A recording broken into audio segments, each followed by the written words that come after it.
Minato. The late afternoon sun cast long shadows across the Hokage mansion's balcony as Jiraiya and Minato shared tea, the village of Konoha sprawling beneath them.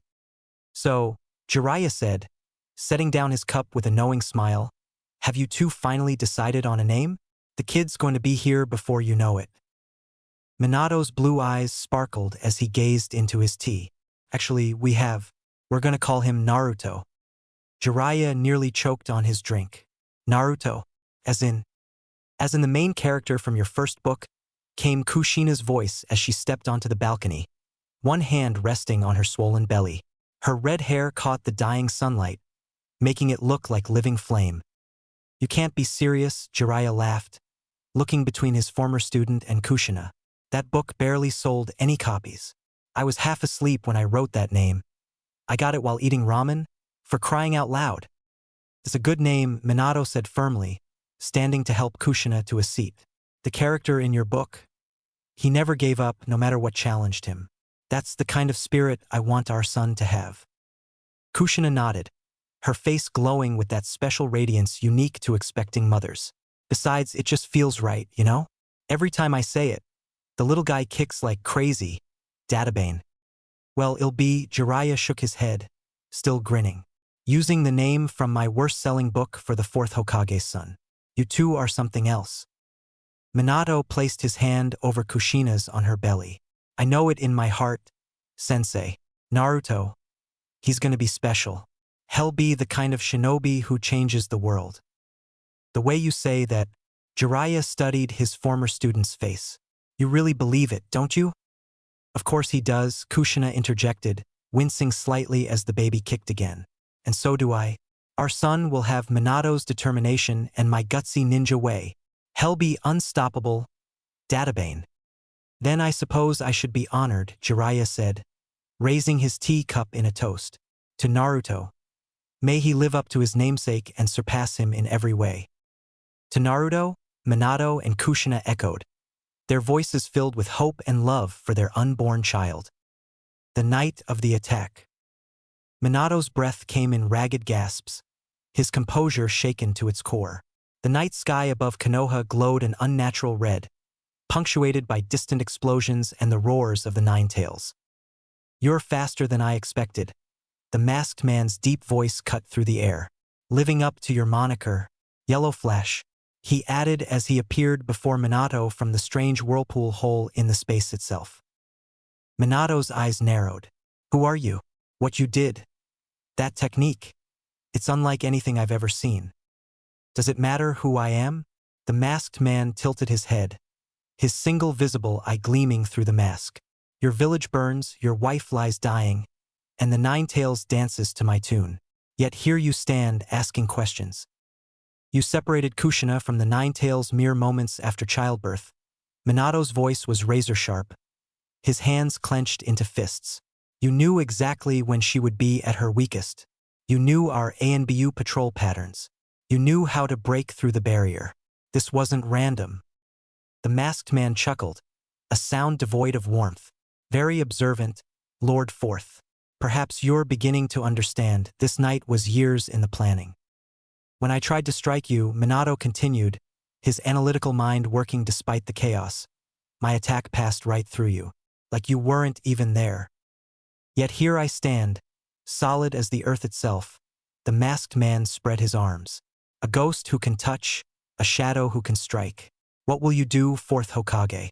Every second we speak, your precious village crumbles." A kunai appeared in Minato's hand, one of his special three-pronged blades. "He'll do what any Hokage would do. He'll protect my village, my wife, and my son." "Your son?" The masked man's voice carried a hint of amusement. "Naruto, isn't it? Named after a character in Jiraiya's book. How sentimental. Will he live long enough to learn why you chose that name?" Minato's eyes flashed dangerously. "You know an awful lot about us." "I know everything about you, Minato Namikaze. The question is, do you know anything about me?" Minato could hear more explosions from the village, feel the malevolent chakra of the Ninetales poisoning the air itself. "One thing I do know," Minato said, shifting into his battle stance, "is that you made a crucial mistake tonight." "Oh?" And what might that be? A ghost of a smile crossed Minato's face, reminiscent of his usual confident demeanor. You threaten my family. That's something I cannot forgive. The masked man's eye narrowed behind his mask. Then let's see if the yellow flash is truly as fast as they say. Can you strike what you cannot touch? Can you save what you cannot reach? Time to find out, fourth Hokage. Minato watched as the masked man put handcuffs on his wrists, and they were connected with a single chain. Minato couldn't understand what he was trying to do but had no time to waste. He quickly rushed toward him, and the man barely moved as Minato passed through his body as if the masked man was a ghost. Minato's body slowly moves beyond the man's body, and at that moment, he moves forward, the chain touching Minato's chest. But he quickly disappears in a yellow flash and appears far enough away from the masked man. The man laughs, mocking him. Is this all you can do? Playing cat and mouse with me? But Minato remained focused, his expression controlled despite the chaos. He was sure he knew what he was doing now. Without wasting time, the masked man rushes towards him as Minato throws a kunai at him.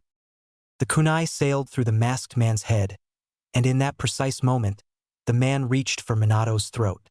Just as his fingertips were about to make contact, Minato's lips curved into a slight smile. The game is over, Minato said softly, and you've shown me everything I needed to see. In a flash of yellow, Minato teleported to the kunai that had passed through the masked man's head, spinning in midair with his Rasengan blazing. The masked man's eye widened behind his mask as he realized his mistake. He had to materialize to touch Minato, and in that split second of solidity, too late, Minato declared, driving the Rasengan toward the man's back. Your technique has a weakness. The masked man twisted, but not fast enough. Impossible. The Rasengan slammed into his back, the spiraling chakra tearing through flesh and bone. The impact sent the masked man hurtling backward, his body spinning from the force of the attack.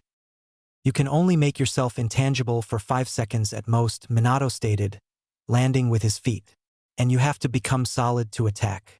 More importantly, you can't maintain your intangibility while using other techniques. The masked man staggered to his feet, clutching his wounded back.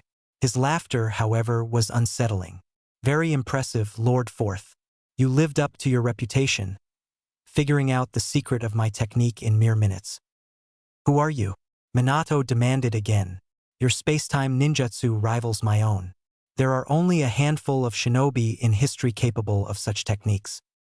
The masked man straightened, his posture showing no sign of pain despite his grievous wound. Would knowing my identity change anything? The Ninetales is still under my control, your village still burns, and your precious family. You talk too much, Minato cut him off, his voice carrying an edge rarely heard from the usually calm Hokage. You're right, your identity doesn't matter right now. What matters is breaking your control over the Ninetales. You think you can break my control? The masked man's eye glowed red behind his mask, the pattern of the Sharingan spinning lazily. Even if you could, the beast's hatred has been unleashed. It will continue its rampage with or without my guidance.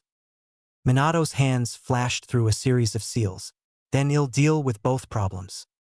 Your confidence is admirable, the masked man said, raising his uninjured arm. But can you protect everything at once? Your village, your wife, your newborn son? The moment you turn your back on me. A flash of yellow light interrupted him as Minato vanished, only to reappear directly behind the masked man with another Rasengan formed. You're right about one thing, Minato said, his voice cold. I can't protect everything while fighting you. That's why I need to end this now.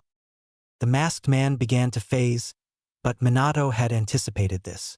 A kunai sliced through the air where the man's head would solidify, forcing him to remain intangible longer than he intended. The moment he had to materialize, Minato struck. This is for threatening my son. The Rasengan exploded against the masked man's back, sending him crashing through several trees. The masked man rolled to his feet, his robe in tatters, revealing armor underneath. Impressive. Most impressive. But you're running out of time, fourth Hokage. Can you feel it? The Ninetales chakra growing stronger? Minato could indeed feel it.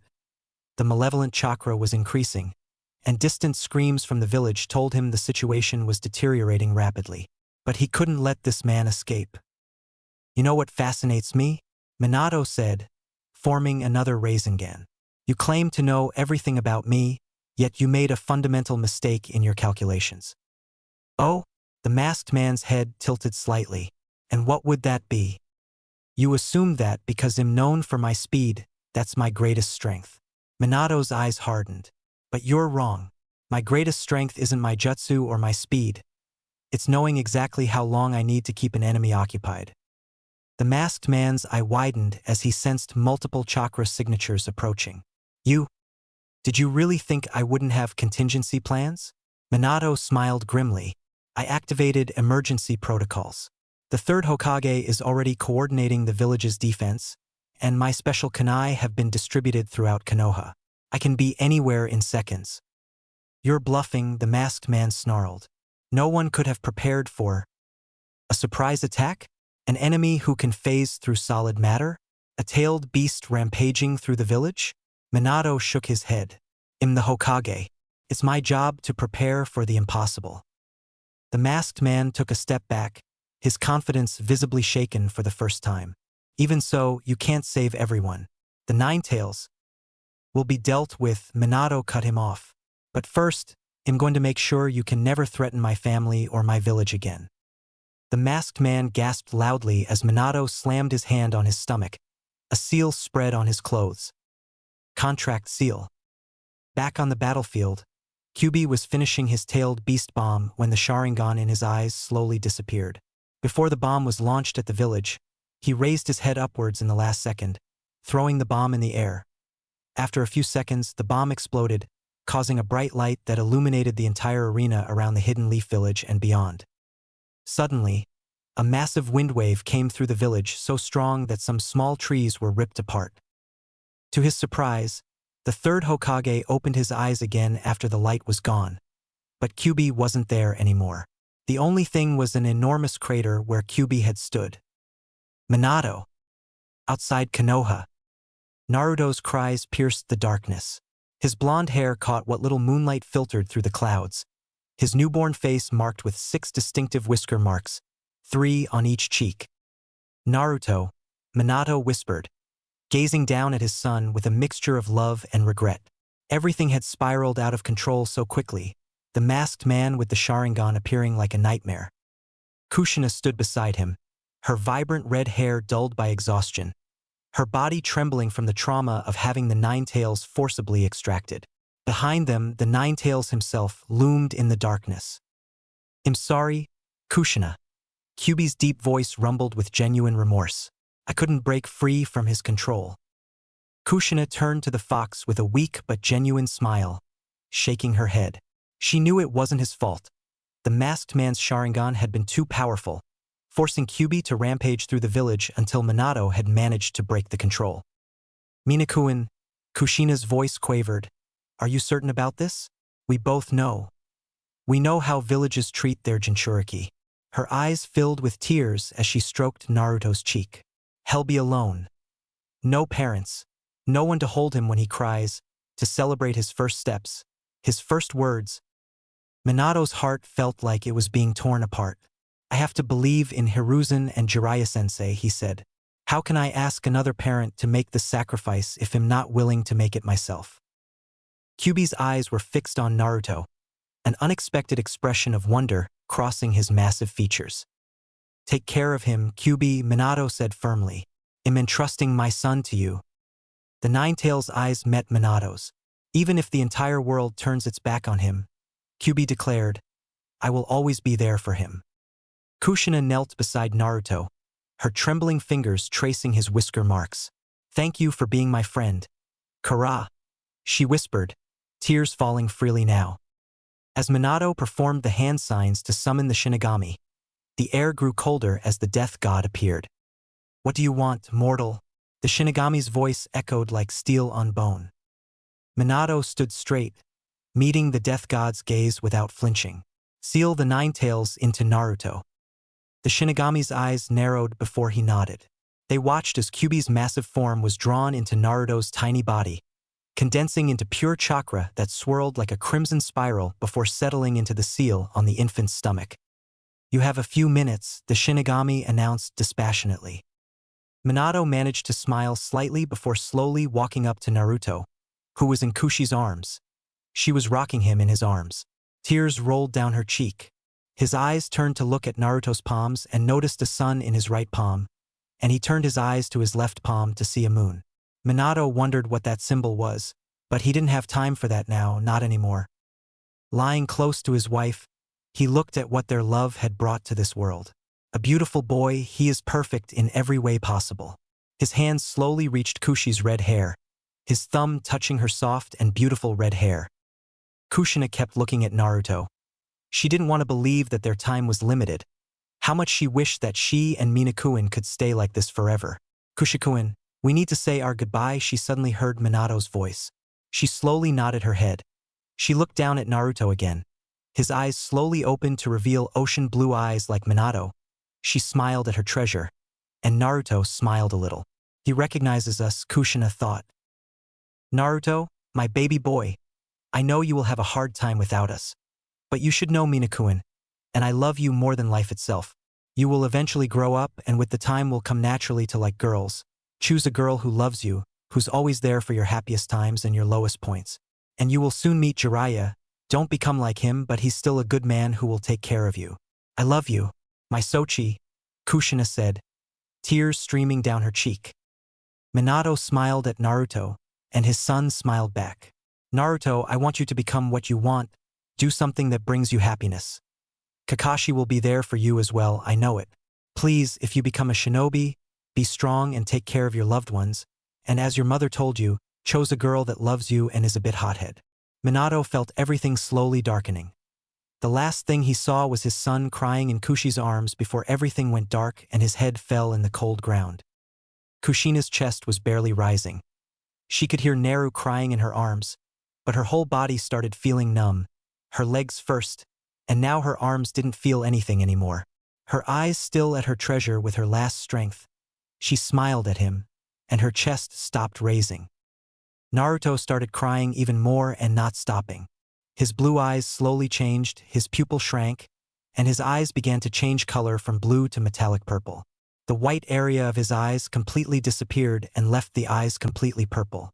3 rings appeared in a rippling pattern out from the center. His eyes stayed like that for a few moments before turning back to normal blue eyes. Hokage office. Sarutobi stood alone in his office, deep in thought. The only sound heard in the office was the sound of Naruto crying his heart out. He had been crying since the old Hokage found him. Despite him trying to cheer him up somehow, he didn't stop. He kept on crying and didn't stop. Because of the sudden attack from Kyuubi, the hospital of Konoha was full of injured people. The nurses and doctors left were doing everything they could to save people. To the old Hokage's surprise, a medical ninja checked on Naruto to see if he needed anything. Naruto was perfectly healthy and just needed milk. A nurse feeds Naruto, but the newborn starts crying again after that. Hokage didn't understand how things could have gone south so quickly, and the place was secured, so why did this happen? Minato was there to make sure Kyuubi would not escape, but it seems that wasn't enough. Earning a headache, he massaged his temples. How Kyuubi escaped and ended up attacking the village was a mystery, but the old Hokage had another question on his mind. The strange symbols in Naruto's palms, a sun and a moon. After he had put Naruto in the crib, the old Hokage had started searching through books to find anything that might help his situation, but it seemed there was nothing there. Suddenly the door opened. Inside came walking a pale-looking Jiraiya. His usual happy face was gone. Instead, a frown had conjured his face. The last time the old Hokage remembered his student to look like that was when Nawaki and Dan had died on the battlefield. Tsunade still hasn't been able to move on since Dan died. Jiraiya, what happened? Jiraiya interjected him. The old Sannin had been outside the village to do his spying duty when he received a toad informing him of the tragedy in Konoha. Originally he had wanted to wait until Naruto reached 1 month old to see him, but instead, he got information that his prize student wasn't anymore, his son in all but name. I don't know how it happened. Kyuubi showed in the middle of the village out of nowhere. Minato took him a few miles outside Konoha to seal him inside Naruto. Kushina had not been able to survive the extraction, and Minato sealed Kyuubi using Reaper Death Seal. The third Hokage said with a grave tone, barely a whisper. Jiraiya closed his eyes and took it all in. His student was gone, how it could have gone so wrong. He felt tears in his eyes, but he didn't want to cry now, he shouldn't. He opened his eyes again, took a deep breath, and looked at the blonde bundle that had fallen silent in the room. It seemed to be tired of crying and had fallen asleep. Walking over to him, he noticed his sunny hair like Minato, whiskers in each side of his cheek. His cheeks were red and puffy and the same for his eyes. Looking at him now, Jiraiya could see the similarities. Looking closely at his face, for a moment, he felt like it was Minato. Moving his head away in fear and sadness, he couldn't look at him right now, and it reminded him so much of Minato. He felt his sadness rising all over again, like a violent river taking over all his body to the darkness of abysses. Jiraiya, his thoughts were broken when he heard the voice of his sensei in his ears. Pinching the bridge of his nose and wiping away unshed tears, he turned his head around, almost feeling heavier. Jiraiya, I know how you feel. The Sannin wanted to say that he didn't, but remembered that his wife had been killed in the attack and kept his mouth shut. But Minato chose you as the godfather of Naruto. You're his guardian, and I want to know, what will you do? The third asked quietly, hoping he wasn't rushing, and Jiraiya wasn't felt pressured to make a decision so soon. He paused and turned around, not daring to look at his sensei right now. I need to make sure that the other villages don't try to attack us. Kumo and IWA will think of this as an open invitation to war, and my job is to protect him, he stated, pointing at the newborn. And I will, from outside, to make sure no enemy village will attack Konoha. Jiraiya finished as if trying to convince himself more than the Hokage. Sighing, he knew they needed what Jiraiya was implying. Very well, but I hope you return soon, Hokage said, and Jiraiya nodded his head after a moment of hesitation. Leaving the office almost in a hurry, the old Hokage heard Naruto start crying again. Council room. The same night, Naruto was fed by the nurse again, checked again to make sure he was healthy after a lengthy check. The nurse said that the baby was as healthy as a baby can be. Much to Sarutobi's surprise, she said she had never seen a baby more healthy than Naruto. A meeting was called to discuss what they had lost, the cost to rebuild the village, and the empty place left of the Hokage. The fox was gone, non-existent, like it had never been there. The yondaime was gone as well, and his spirit departed for the belly of the Shinigami. He left behind a wife who followed him into the abyss and a son only a few hours old that he had entrusted to jail the most fearsome of beasts. Truly, it was a sad day in Konohagakure. Old Sarutobi, the Sandaime Hokage, stood with a tiny blonde baby in his arms. The babe slept soundly, unmindful of the gathering of elders that were assembled to decide his fate. Sarutobi did not know why the fools had even gathered. The boy's fate was already decided, and Sarutobi meant to keep his destiny unaltered. He listened as the council bickered back and forth, some for killing the baby, some for saving it, honoring the wishes of their dead Hokage. This was a trying time for the village, and patience ran thin. Even for one of infinite patience like Sarutobi. Head never had to raise his voice before to get the point across. One does not attain the title god of shinobi by being loud and spontaneous. Ninja is calm, collected, silent, and deadly. All these things encompassed what Sarutobi stood for. What set him apart from the pack was his high level of intelligence. And that intelligence would grant him a successor and save the village in this time and in future times. No one noticed as he rose from his seat, the babe still sleeping peacefully in his arms. Enough, be silent. The room quieted immediately, and even the tiny bundle in his arms woke and stared at him reverently. But no sound did it make. He smiled down at the blonde wonder and then turned his gaze back to the council. I have sat and listened to your nonsense long enough. This child will not be slain. He will not be made into a mindless weapon. He will not be used. He is a child of Konoha, and he holds within him the most powerful of beasts. He deserves our respect above all. A nameless council member, one of the civilians, rose. But Lord Hokage, the Kyuubi could break free at any moment. Knowledge of the seal says that its soul is bound to the boys and that upon the boy's death, it will die with him. Would it not be best to kill him now and avoid any future issues? Sarutobi narrowed his eyes at the civilian and spoke in a level voice. This child shall not be killed. His own life is a sacrifice.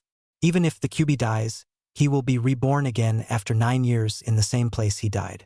The Yondaime chose him to hold the Kyuubi, and he believed that his people would see this boy for what he is. That said, many of the civil council pale at the thought that Kyuubi would return. And what is he? Someone asked. A hero, a Jinchuriki. He is a living sacrifice and a living testament to a human's tenacious hold on life. I will ensure that this boy serves Konoha.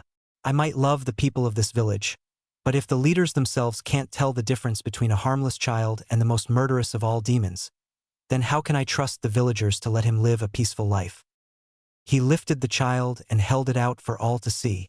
The blonde babe giggled and flapped its arms merrily. Sarutobi allowed a small smile to cross his face.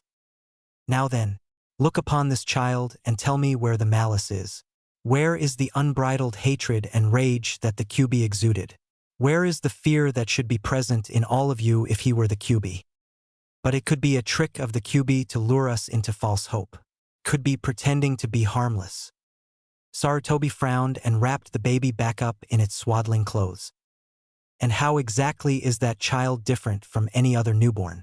What newborn doesn't look upon the world with wondering eyes? This baby has been born into a cold, harsh world on the worst night of our village's history. He will be ostracized and hated if he mingles amongst the villagers, and I will not have that. I will ensure the boy grows to be a ninja of exceptional quality. I will ensure that he is pure of heart and loyal to the village. And how do you mean to ensure all that? I will be busy in my job as the Hokage, but I will visit him every now and then, making sure he's happy. Hokage responded to Danzo, who glared at both the old Hokage and the newborn weapon. Hiruzen had decided to keep a secret about the weird symbol in Naruto's palms, and he didn't need more attention than he already had. A man from the clan heads stood up. The man was known as Fugaku Achiha. Lord Hokage, let me raise Naruto. The Achiha clan would welcome him with open arms. Fugaku spoke with a neutral tone. At first, he wanted to mention that Kushina was a good friend of his wife. Therefore, she would be more than happy to raise Naruto, but he wasn't sure yet if the old Hokage would reveal to everyone whose Naruto's parent were. Danzo narrowed his eyes while Hiruzen's facial expression didn't change from the outside. No, if I were to give Naruto to any clan, their power and influence would increase, therefore breaking the balance in the village. Naruto will be raised in an orphanage, Hiruzen stated, ignoring the glare of Danzo. Fugaku sighed, disappointed since he could be a good friend with Sasuke but decided to keep his mouth shut. Sitting back in the chair, Sarutobi decided to end the meeting. This meeting is over, Sarutobi spoke and left the room with Naruto, who was sleeping. Walking outside, Shikaku Nara shook his head in disappointment. He turned to his friends and gestured for them to follow him out. Everyone left, and Danzo quickly reached his office. Closing the door, he snapped his fingers, and 2 weapons kneeled in front of him. I want you to spy on Naruto Uzumaki, blonde hair, 3 whiskers in each cheek, newborn, the Jinchuriki of Kyuubi. I want any valuable information, Danzo stated, and they both left as if they were never there to begin with. Soon he will be mine. The sun blazed bright gold through the open windows of the Hokage's office. Summer warmth threaded its way even into the deep ravines of Sarutobi's wrinkled hands, easing the aches of worn joints and the onset of arthritis. Though he was faced with a mountain of paperwork 3 hours high, the Sandaime Hokage of Konohagakure spared a moment for the joy of a summer afternoon. He breathed in the scent of heated earth and leaves, a faint tinge of wood smoke, a whiff of compost. Even the sounds of his village floated upon the gentle breeze. A laugh here, the clatter of a cart there. A light rap on his office door. Come in, he called out, straightening the official hat where it lay, abandoned on his desk. A tall man slid into the room, moving as if neither gravity's decree nor the limitations of joints and bones applied to him. The handle of a sword protruded from behind one shoulder. Hokage-sama is Naruto, the ANBU spoke, and the third flinched before immediately leaving through the window. Earlier, the streets of Konoha were crowded this morning as people returned from work and families went out for dinner. The murmurings of the crowd and its footfalls were loud as they were carried over the rooftops. In a small alley, a little nook of isolation, sat a young boy of 5 or 6 staring out at the crowd with a pair of sad-looking blue eyes. He had a home of sorts, a small apartment where he lived alone. But he didn't like it much there. Sitting on his bed alone and in silence was unbearable for him. For some reason, he preferred to sit as he was now. He was watching and listening to the crowd of people from a distance. Sometimes he would walk in the crowd, pretending he was one of them. He would have switched places with any of them if he could. If he walked next to someone for a bit, he could almost imagine he wasn't alone. But the look in the eyes of the crowd when he was out in the open was just as bad as being alone in its own way. Those eyes made him feel cold, and the warmth people had just shown on their faces drained away when they noticed his presence. Felt as though he had done something wrong, but he could never guess as to what it was. Even now, as he sat watching, a few people passing by would notice him, and he could instantly feel the chilling effect of their impersonal eyes. He ducked his head into his arms to avoid them. It was his only defense. "What are you doing in there all by yourself?" The boy looked up quickly, surprised by the kindness in the man's voice. It was an older man with graying hair at the temples who had spoken. His face held a pleasant smile, the kind of which the boy had often seen but never actually received. Words escaped the blond child in this unfamiliar situation. He merely just looked on as the man took a few steps into the alley so he could get a better look at the child in the dim light. "Are you alone? What's your—" The man stopped in mid-step, recognizing the boy. The smile vanished from his face, and his jaw took a hard line as he struggled internally. The boy felt the chill crawl into his heart as he saw the kindness and warmth dissipate before him. Again he wondered why. The man took a step back, his eyes clouding. "It's you. I hope you feel every pain you brought to this village." He could only blink and watch as the scenario repeated itself. It was not completely uncommon for people to act like this towards him. The man was back at the alley entrance now. "My daughter." The man shook his head at the floor. "If only you had never come. She would still be—" He was unable to finish the sentence as he covered his mouth and left. A few in the passing crowd noticed and watched the boy for a time before they continued to wherever they were going. The small blond boy just sat there unmoving even after the man had left. His body and mind were felt numb from the cold he felt in his heart. He would cry, but he couldn't. Something in the way people treated him made him feel as if it were his fault, that they should be the ones crying while he had no right. People ignored him. Everyone ignored him. They didn't harm him physically, but they always gave him hateful looks. Naruto heard the whispers around him, calling him a monster. Some called him demon, but the little blonde never understood why. Despite no physical harm, the glares and the words and the loneliness he felt every day was worse than any harm he could receive. He was kicked from the orphanage when he reached 4 years old and forced to live in the streets until an ANBU with a dog mask found him. The following day, the Hokage gave him a place to live, a roof above his head to live, alone. The Hokage was kind, but whenever he asked him, "Who were my parents?" he would answer him that they gave their lives for the village, but nothing else, just a vague answer with no real meaning behind it. Other times he would try to change the subject, but Naruto noticed all that. He could feel that the Hokage lied to him, but he was the Hokage and not him after all. Compared to him, he was just a child with no people to look after him, with no power to protect himself. Naruto was only a little kid with no one around. No one to call Tuchan, no one to call Kachan, no one to call family. No one to love him. The word itself felt strange to Naruto. He knew what it meant, but at the same time, he didn't. He had tried a few times to talk to children of his age, but their parents would always pull them away, telling them that Naruto was nothing but trouble. Naruto had wanted to read books to pass the time, but the orphanage made sure to never allow his books until 3 months ago. Naruto didn't even know how to read or write. Learning how to read and write felt like the best day for Naruto. Hours passed, and he continued to sit there waiting for the sadness to go away so he could return to his empty home. The streets were empty at this late hour, and the city had quieted. It was in this deep silence that he thought he heard something. It was a faint sound, but it seemed to grow louder in his ears as he focused on it. It was rhythmic, drip, drip, drip. He closed his eyes to focus harder. The sound grew louder still. It started to sound like it was right next to him when he opened his eyes and found himself somewhere unfamiliar. It was an enormous and very dark hall.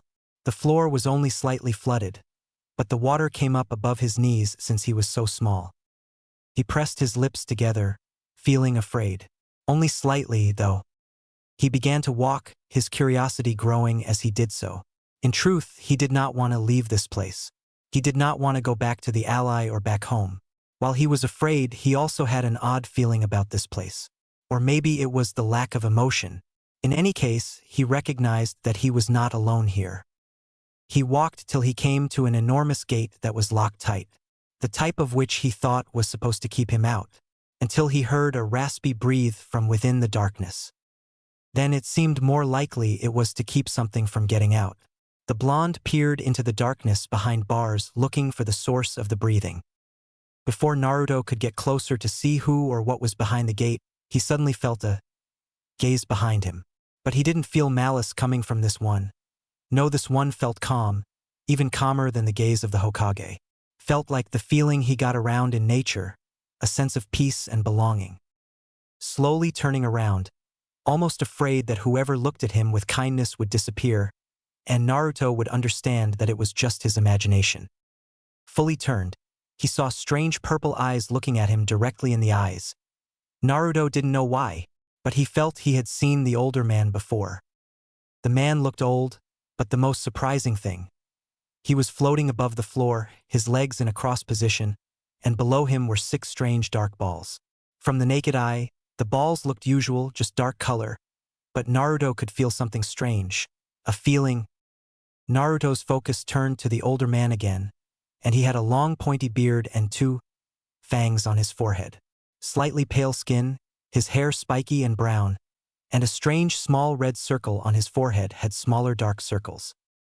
Wearing a long white kimono that covered his entire body, across his chest were 6 painted tomo. Despite being old, Naruto could feel the insane strength in him. His chakra was enormous. Compared to Hokage, he felt like a dragon compared to an ant. Naruto stayed silent, not knowing what to say. He still wasn't sure where he was. "It's good to see you, Ashura and Indra," the man called Naruto with melancholy on his tone, taking Naruto by surprise. Talking to him as if he knew him, but Naruto was sure that he had never seen the man before. "Indra, Ashura, who are they? And why is he calling me like that?" Naruto asked himself, and for a moment he thought the older man was mistaken, but the strange cold feeling he usually got when someone lied to him wasn't there this time. Naruto opened his mouth to respond but found no words leaving his mouth, closing it. He took the courage needed and asked, Who are you? And why are you calling me Indra and Ashura?" Naruto asked respectfully and not meeting the eyes of the older man. Despite feeling calm and his gaze was kind towards him, Naruto had understood the hard way not to look people you don't know in the eye. Some people in shops had started throwing things at him this one time. Another time he had wanted to look at a mask, but the shopper had pushed him roughly to the ground. His back had ached the whole day, but the worst part, the shopper had thrown the mask to his head with enough force that his forehead had started bleeding. Naruto had looked around the crowd of people that had gathered to see if anyone wanted to help him, or maybe looking at the shopper with disapproval and anger. But instead, the crowd had looked at Naruto with anger, earning approval looks from them. A crowd had gathered around him, and for a moment, Naruto was afraid they would start beating him, but instead after a minute, the crowd had split up, some glaring daggers at him, piercing his little heart like knives. Naruto had cried himself to sleep that night, talking to himself, asking himself why no one was with him. Escaping his thoughts, the older man chuckled and smiled at Naruto that the blonde gladly returned. He smiled and spoke with a tone almost like an old friend. "My name is Hagoromo Otsutsuki. In what people know as the Sage of the Six Paths," he introduced himself, still smiling warmly at the little kid in front of him. Hagoromo glanced at the moon and sun symbol on his palms. He had no doubts who the kid was, and he could swear he saw his sons standing behind Naruto like guards.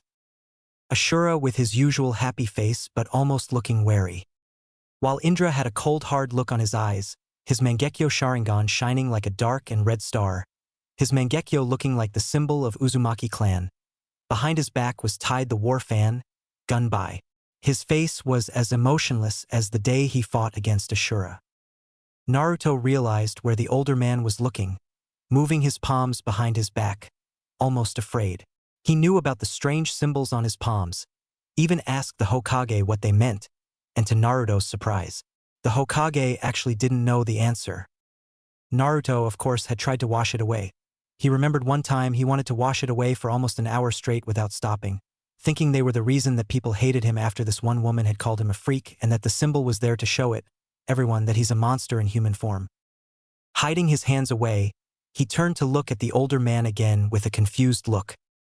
Sage of Six Paths? Naruto asked with a tiny voice, almost afraid to ask, his eyes still focusing on the floor. Hagoromo frowned, his displeasure visible. He didn't really understand why the Kage would let the village treat Naruto like this. It is almost like he wants Naruto to betray the village. The Jinchuriki is supposed to be the most secret weapon of the village.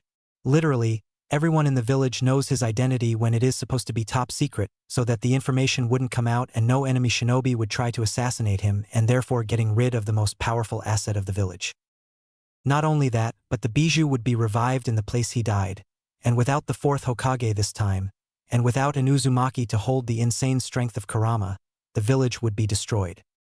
Knowing the kid didn't know who he was, Hagoromo smiled again, trying to ease the tension the kid was feeling. You don't have to be afraid of me, Naruto, as for who I am. People around the world know me as the father of all shinobi. I walked this land almost 2 millennia ago. Naruto gasped at the information and immediately bowed his head respectfully, but decided to say nothing since he didn't know it would be appropriate to talk without being asked. As I said, you don't need to be afraid. And we don't do that here. I'm sure you have questions, so feel free to ask away, Hagoromo spoke with a kind tone. Naruto said nothing but could feel that the old man truly meant it, so he took a step forward, his hands slowly moving in front and not hiding behind his back anymore. Slightly relaxing, he decided to ask a question. Why are you here? And how are you, alive? Naruto asked, but almost sure that the man in front of him couldn't be alive, at least not in the way humans are usually alive. Hagoromo chuckled at him. I'm not really alive and I won't be here for long. I'm here because of you, Hagoromo spoke and pointed towards his palms. Naruto, understanding, looked downwards at his palms almost in hesitation. You know why I have the weird symbols? Naruto asked, looking back at the older man again.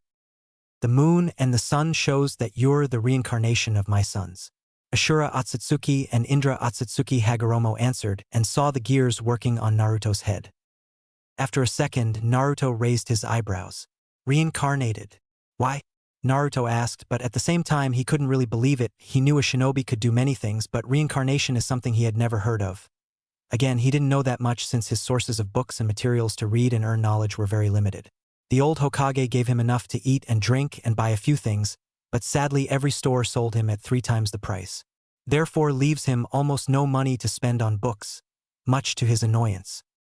Naruto had wanted for some time to ask the older man to give him more money probably, but figured he didn't have more. But at the same time, Naruto wondered if his parents had left him anything. If they were shinobi, just as Hokage stated, then the chances that they must have left something to him were high. My son Ashura and Indra were brothers, but at the same time, enemies. My son Ashura believed that people working together is where the true strength comes from, while Indra believed that only your own strength mattered. After I announced that Ashura would be my heir, my other son Indra betrayed us and started a war that never ended. My son Indra was reincarnated again in Madara Uchiha, and my son Ashura was reincarnated in Hashirama Senju. They fought each other. Continuing the war, he stopped with pain in his eyes and looked directly at Naruto's eyes. Until you were born, he finished with a hint of relief and pride in his tone. Naruto understood what he meant, but at the same time wondered why would that happen. He knew who Senju Hashirama was. The first Hokage was still known as the god of shinobi. He had never heard of Uchiha Madara, but he must have been strong from what Hagoromo told him. But this confused Naruto. He wasn't of the Uchiha clan, Hell, Naruto was sure that he didn't belong to any clan as far as he knew. He had the name Uzumaki, but no clan in Konoha had that name, and no one said anything about an actual Uzumaki clan. And he was dead sure that he didn't belong to Senju clan, so why would they be reincarnated in him? As if he could read his mind, Hagoromo raised his hand and spoke. The reason why is because you are a child of Uzumaki, Senju, and Achiha clan. Just like me, Hagoromo stated with a smile. Naruto was shocked and his eyes widened. He instinctively took a half-step back from Hagoromo. What? That's impossible. If that's true, why hasn't the Achiha clan raised me? And I have never heard of Uzumaki clan, Naruto stated with both happiness and anger in his tone. His teeth clenched, his eyes narrowed, and his knuckles turned white as milk. If what the older man said was true, then why didn't he have a family? His parents might be dead, but what about the others? Did the others of his clan not care for him to raise him, or did they see me as a monster? Naruto asked himself in the end, with a tear developing on his right eye. Did they abandon him? Did no one really love him? Did they call him demon behind his back like all the others? I don't know why Naruto. He was interrupted by a third voice in the big dark hall. Perhaps I might answer that. Naruto looked around to see who talked when he saw a pair of giant red eyes looking at them from behind bars. The blonde didn't know why, but he didn't feel scared or threatened by the creature behind bars. He felt relaxed and a feeling he usually got whenever he ate ramen to Ichiraku. Hagoromo chuckled and turned to look at Kurama with kindness. It's been a long time, Kurama. Otsutsuki Ashura was chosen as the successor of Ninshu because of his ideals of peace. However, this didn't agree with his elder brother, Otsutsuki Indra. Indra thought that since he was the eldest, he should lead the world in his father's place. Angered at his younger brother and father, he tried to fight his brother for the position.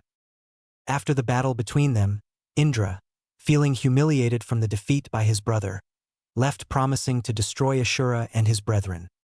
Ashura took his role as successor to Ninshu very seriously, going so far as to travel the four corners of the world just like his father in hopes of teaching people about the special property that allowed one to be one with it. Not just nature, and be one with everyone as well. He even gained some followers during his travel. Just like his father, he too shared his chakra with his followers. His children started calling themselves Senju and Uzumaki. He had 2 sons and a daughter. On the other hand, when Indra heard the exploits of his younger brother, he too gained some followers who were against the ideals of peace through love and wanted to bring peace in the world through power alone. His children gained the power of the Sharingan. He had 4 sons and 2 daughters. His descendants started calling themselves Achiha, ironically, who too held hate for Ashura's descendant. Time caught up to him just as it did for every living thing, and it took his life away. Indra, who was a genius, also had a similar fate. Despite all of his natural genius, he was also someone that time removed. Everyone had to die at some stage. Their descendants fell very short of their ancestors' wishes. They forgot their burden and tasks they should have carried on through their blood. Naruto looked at the giant fox behind bars. The Kyuubi had orange, silky-looking fur, with black markings around his eyes connected to his, funnily enough, rabbit-like ears. The upper body was humanoid, including the hands. The lower body was just like a fox, barring the 9 long swaying tails in the back. The fire was the closest thing they looked like. The red, slitted eyes looked him closely with a hint of malice. Naruto spoke first. "You're the Kyuubi," Naruto half-shouted, and suddenly everything made sense to him. It clicked in his head as he had just found the last missing piece of the puzzle. The glares, the words, the hatred behind the eyes of everyone suddenly made sense. Kyuubi was sealed inside him. Naruto's face pales, and he finds himself looking downwards. He had many questions in his head, but many of them. Why me? Why did the 4th sealed Kyuubi inside me? Why do people hate me then? The reason Kyuubi is not out there killing people. Do they not understand how seals work? Naruto asked himself in confusion. Naruto stood silent and just kept his gaze at the floor, and he didn't understand it. Why did the 4th Hokage choose him? Did he choose him because he had no parents and therefore much more accessible to burden him rather than someone with parents? Kurama looked at him with concern written all over his face. While true, the citizens didn't try to harm him except 3 times. However, still he knew Naruto suffered from the number of insults, glares thrown at him every day, but most importantly, he longed for love, for someone to call a friend, for someone to call family. While Naruto wondered why Kyuubi had attacked his village, sure, everyone around him said that Kyuubi was a demon, but was it just that? Did he attack the village for no reason other than just being a demon? Go ahead and ask your questions. The Kyuubi snickered at seeing the boy face fault at having his mind read. I only have one question. Why did you attack Konoha? He asked firmly before gulping a little as he saw the giant fox narrow its eyes angrily. Its tails shifted some as it took a deep and calming breath. Apparently, it was a sore subject. A masked man with the Sharingan ripped me out of my previous container and put me under his control with that accursed Kekii Genkai. I was then taken to your village and forced to rampage through it until your 4th Hokage came and sealed me into you, and that's how we got here. I should warn you that man apparently needed my power for something far beyond simply rampaging through some human village, at least before he was stopped and released his control over me just before I was resealed. He would likely return in the future to try and rip me out of you, and I don't need to tell you that, with this seal, would result in certain death for us, boy. The Kyuubi spoke with an angry undertone. Naruto narrowed his eyes at the prospect of being hunted in the future for what he contained. He decided to move on and worry about that later. While Hagoromo wanted to talk with Naruto, his time was running out, and he needed to explain everything before he left. Coughing and earning the attention of both Kurama and Naruto, they turned their heads to him. Kurama, you said you knew why the Uchiha clan didn't take care of Naruto. So can you shed some light in this manner? Hagoromo asked calmly.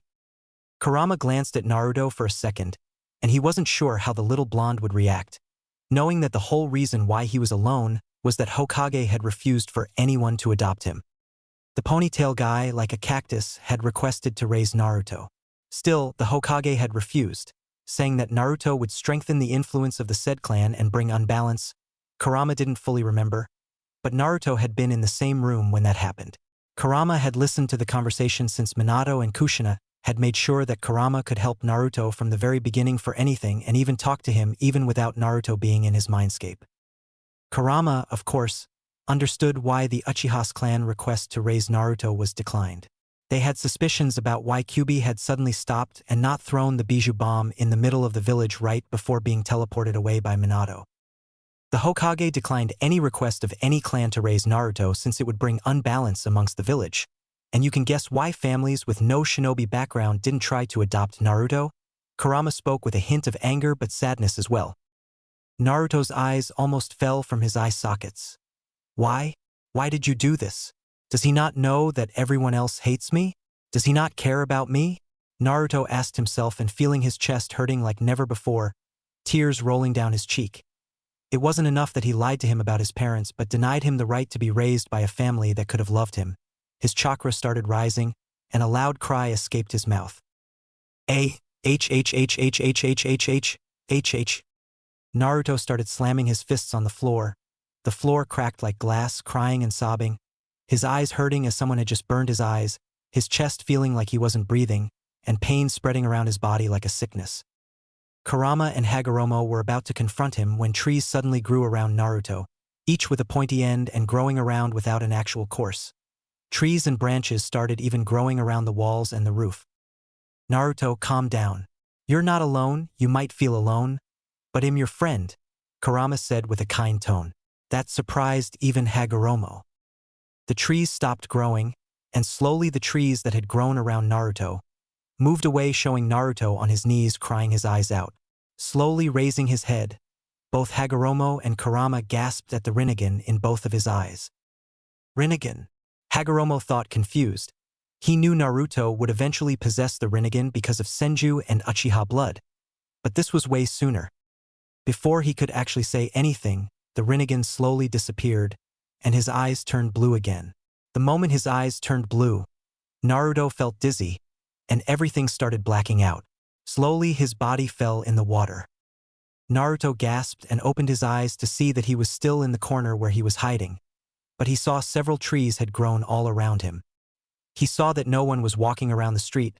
The streets were empty, and the only thing he could see was the darkness surrounding the streets, the wind blowing around and hitting his face, his sun-kissed hair dancing with the wind. Naruto could hear the tiny sound of a cricket near him. Slowly getting up, he started walking and came out from the corner he was hiding, only to feel several ANBU coming his way. He turned around in time to see the old Hokage show up in front of him and hug him. Naruto was taken back. He thought to return the hug for a moment, but he didn't know what to feel. He felt his anger rising like an angry river. He didn't return the hug. Instead, he just had a blank look on his face and stared at one ANBU looking at them. The ANBU had a crow mask, and a sword tightened behind his back, dark hair and dark eyes. But what caught Naruto's attention was his chakra. He could feel that his chakra was slightly similar to his. Hiruzen Sarutobi received information that Naruto's wasn't in his apartment, and ANBU couldn't find him. After searching around the village, they all had felt the sudden surge of power.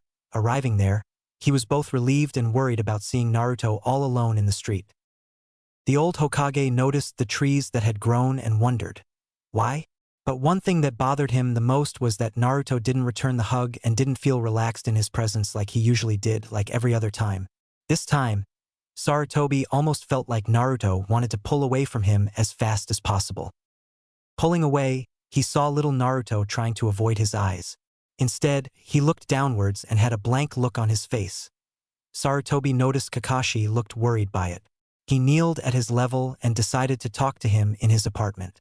Naruto didn't say anything and was silent throughout the whole road to his apartment. Usually, he would get excited whenever he spent time with him, but this time he looked like he wanted to do anything but that. Arriving in the apartment, Sarutobi first walked inside, followed by Naruto, who was still silent and refusing to say anything. He walked up to his couch and sat on it and still not looking at the Hokage. Deciding to break the growing silence between them, the old Hokage coughed and walked close to Naruto. "Naruto, what happened? Where were you? Did someone hurt you?" Hiruzen asked kindly, softly grabbing his hands resting on his lap. Naruto flinched slightly from his contact, which Hiruzen noticed. "And nothing happened. I just fell asleep, and when I woke up, I saw the trees," Naruto answered, not looking at the Hokage, still keeping his head down. Sarutobi sighed, knowing he wasn't telling the whole truth, but decided not to pressure Naruto. Moving his hands away, he stood up. "Do you need anything, Naruto?" the old Hokage asked, wanting to know if the blonde needed anything. Naruto wanted to scream, "I need a family," but kept that on his chest like a burden, and instead, he looked up at the old man. "I need books to read. The library doesn't really like the demons spoiling their books." Naruto spoke with venom and spat when he said demon. Hokage's eyes widened, not knowing that information. He hadn't thought that people might refuse to sell Naruto various essential things. Nodding his head. "Anything else?" Sarutobi asked, but Naruto just shook his head, and Sarutobi left the room. Naruto clenched his fists tightly in his lap, his pants almost being torn from the strength of his fingers. His teeth clenched, and anger rising inside him again. "Naruto, don't worry. If you need to talk to someone, talk with me," Kurama suddenly spoke inside his head. Naruto was surprised to hear Kurama's voice, and a small smile formed on his face. He closed his eyes. "Thank you, but I still didn't get your name," Naruto said gratefully. "My name is Kurama, brat," Kurama replied with a slight smile on his face. Naruto nodded his head in understanding and wondered why Kurama was kind to him. At the same time, he asked if he would ever meet Hagoromo again. He still had questions. From what he understood, Indra sought a single individual's strength, while Ashura thought that true power came from people working together. Naruto thought that both had a right in that the leader needs to be stronger than the others to protect them while accepting the help of others and not relying only on his own strength. "Sleep, Naruto, tomorrow we will start training," Kurama said, and Naruto listened to him. Naruto soon reached an excellent training field with Kurama's help, and the Hokage had given him many books to study and even ninja weapons and tools to train. Naruto had woken up at 6 a.m., ate breakfast and left the apartment. Soon he reached the training field, and Kurama suggested to start by unlocking his chakra. "Good now to unlock your chakra, and you need to meditate," he said and saw Naruto raise an eyebrow wanting him to elaborate. "What then?" he asked, putting his hands behind his head. Well, when you meditate, you will feel this feeling, and you need to pull it towards you, Kurama added, remembering what Kushina had gone through. Naruto nodded his head fast and quickly sat where he thought was all right in a mediating position, holding the fingers of his hands together.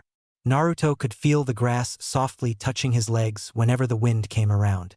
He closed his eyes and started focusing on finding the feeling that Kurama was talking about. After a few minutes, Naruto felt a very warm feeling on his chest, warmer than even fire. It felt like a fire on his chest. Soon the grass and the trees around Naruto started growing. The grass started moving violently around Naruto, almost like from a strong wind flying around. The ground started splitting slightly around Naruto. The grass on his right side caught ablaze, and on his left side got soaked wet. In front of him, the grass was split in half, almost like from a blade, and behind Naruto, the grass turned brown and crumbled like earth. Suddenly his chakra exploded. Naruto released his chakra, but the chakra risked being felt all around the village. Kurama made sure to close it before the whole village came here to see what was happening. Opening his eyes, Naruto saw the results of his chakra. A few small trees had grown around him, and the grass was a mess around him. While this happened, in a branch close sat a weasel-masked Anbu, Achiha Itachi. The eldest son of the Achiha clan leader was among the most trusted Anbu of the Sandaime Hokage, along with Inu aka Hatake Kakashi. Graduating from the academy at the age of 7 and joining the ranks of elite Anbu at the age of 11, Itachi was considered the greatest prodigy from Konohagakure after Minato Namikaze and Hatake Kakashi, and his clansmen even said that he was the second coming of Uchiha Madara. As he sat atop the branch of a tall tree, he keenly observed young Naruto, who appeared to be meditating to unlock his chakra. It had been over an hour, and Itachi was immensely impressed by the boy's patience. Usually, children this age tend to be impatient and hyperactive. He was confident Naruto had reasonable control over his mind. The weasel-masked Anbu was one of the few people who knew that Naruto was the legacy of their late Yondaime Hokage and his wife, Kushina Uzumaki. Having known Minato and Kushina personally, and Yondaime was like a father figure to him, his mother had once said that she planned to threaten Hokage for not letting her adopt Naruto, but father was able to talk to her down and not do something reckless. As Kakashi had left the village for some urgent mission, he had asked Itachi if he could look over Naruto, and he had readily agreed to keep an eye on the young boy. He knew what the boy contained, and because of that, the kid had no friend growing up whatsoever, and it reminded him a little of his own childhood. Because those who held great power often find themselves standing alone even in a crowd full of people. Uchiha Itachi in no way was an arrogant person, but he knew he was a powerful and intelligent shinobi, and he was yet to reach his prime age. He was startled when the blonde unlocked his chakra and caused havoc in the training field. To say he was surprised would be an understatement. He wondered how could a kid have this much chakra, and he knew that wasn't because of the Kyuubi. "You can come out now. I know you're there," said Naruto. Opening his eyes, he came face to face with a boy wearing a mask around 11 or 12 years of age, waving down at him. "Hello, Naruto-kun," said the weasel-masked Nbu kindly, as he offered his hand to a slightly wary blonde. Naruto didn't move a muscle for a few seconds as he blankly stared at the masked shinobi in front of him. Due to his lack of positive interaction with people growing up, he was always wary of them. He smiled in return as he did not sense any negative feelings from the masked Anbu. "Who are you, and why is an Anbu spying on me?" He already knew the answer. "Cautious. Huh? It's a good thing to be," stated the weasel-masked Anbu as he lowered his hand. "You still haven't answered my question," said Naruto, as he was still trying to sense any emotion from the masked Anbu. Staring at the young boy for a few more seconds, Itachi removed his mask, revealing his face. Naruto was mildly surprised by the shinobi's actions. Naruto always thought that Anbu weren't supposed to show their faces unless ordered by the Hokage or if they weren't working. "I'm not here to harm you, Naruto-kun. I simply wish to talk," Itachi replied. He remained rooted in his spot, to not raise any unnecessary suspicion in the young child's mind in front of him. Hearing everything from his Inu-senpai gave a vague idea about the blonde's personality. From what he heard, Naruto was far more mature, calm-headed, and smarter than kids his age. He could see his own reflection when he looked at the blonde. "Why would you wish to associate yourself with me?" asked Naruto, a bit skeptical at the raven-haired Anbu. Itachi clearly noticed the awareness in the blonde's tone. He wasn't surprised or startled by Naruto's actions. In fact, he was impressed by the blonde wariness. Tensing of the biceps was a clear indication that the blonde still did not trust him. Growing up, Naruto never made any friends because the villagers feared what resided within him. The very village of Naruto's protecting tramples every day of his life. After all, it is human nature for people to fear for what they do not understand. Closing his eyes for a few seconds, he took a deep breath and made up his mind about what he had to do. He wasn't a very impulsive person, but this was something that he really felt like doing. Itachi calmly walked closer to Naruto and poked him on the forehead lightly. As Naruto looked up, his eyes widened as he saw the small smile that was present on the shinobi's face. At that moment, Naruto felt a wave of happiness wash over his mind. "You are not what people think you are, Naruto. The villagers are misguided and blinded by the hate that shadows their minds. Do not think so low of yourself. The shinobi world we live in is indeed a ruthless place. But we shinobi are those who endure for a reason and protect what is important to us," Itachi explained. His mother had told Itachi to look after Naruto whenever he could, and if he could, sometimes help him as a big brother would. Naruto gave him a smile in return as he himself witnessed the horrors of shinobi life from Kurama's perspective.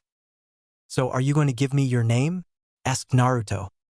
If Itachi was embarrassed at the moment, he did not show it on his face. "My name is Itachi Achiha," introduced the raven-haired teen. "My name is Uzumaki Naruto." "Nice to meet you, Itachi-san," replied Naruto, giving a slight bow of his head. Itachi was shocked by the manners of the boy. Kids this age introduced themselves like they were being chosen as the next chosen Hokage. "Would you mind if I train with you, Naruto-kun?" Itachi asked. Naruto smiled and nodded his head. "Very well," Naruto said and took 5 steps back and turned to look at Itachi. The young Uchiha knew Naruto had no real stand in taijutsu but decided to fix it once after this spar. Soon they both rushed towards each other. Naruto. He first threw a punch towards his face, but Itachi suddenly disappeared. Naruto immediately turned around, ready to kick him. The Uchiha grabbed his foot and threw him in the opposite direction. Itachi was caught off guard by Naruto, knowing he was behind him. Naruto stood up immediately and grabbed a kunai from his pouch, rolling it in his direction finger. He rushed again, running towards him, but threw the kunai halfway through. Itachi saw the kunai heading towards his chest and moved away, but then Naruto grabbed another kunai and threw at the kunai in midair, causing it to change direction. Itachi was surprised, but the kunai didn't fly anywhere close to him despite changing the direction. Seeing that, Itachi suddenly moved much faster, showing up behind Naruto and softly kicking his foot, making him fall to the ground. Naruto kept the cool head and wanted to try and stand up again when he saw Itachi aiming his kunai at his face. The young blonde stopped dead on his track. For a moment, he feared that Itachi might try to harm him. Still, he smiled and pulled the kunai away before walking up to him and stretching out his hand. Naruto accepted the hand and stood up, waiting for Itachi to say that he was disappointed by him. "Very well done, Naruto-kun. The idea to use the kunai like that was a good one," Itachi said, smiling at him and rubbing his hair, much to the blonde's annoyance. Naruto beamed at the words. His face lightened up like a candle. "You mean it?" Naruto asked with a sense of insecurity in his voice. Itachi smiled again and nodded his head. He kneeled on his level, pecked his forehead with his fingers, and smiled. "Now then, let's begin a real training. Do what I say," Itachi said with a stern tone, and Naruto nodded his head in agreement. After 1 month. The following month Itachi taught Naruto whenever he could. Usually, he was in missions but sometimes had time to teach Naruto about chakra control and other various essential things.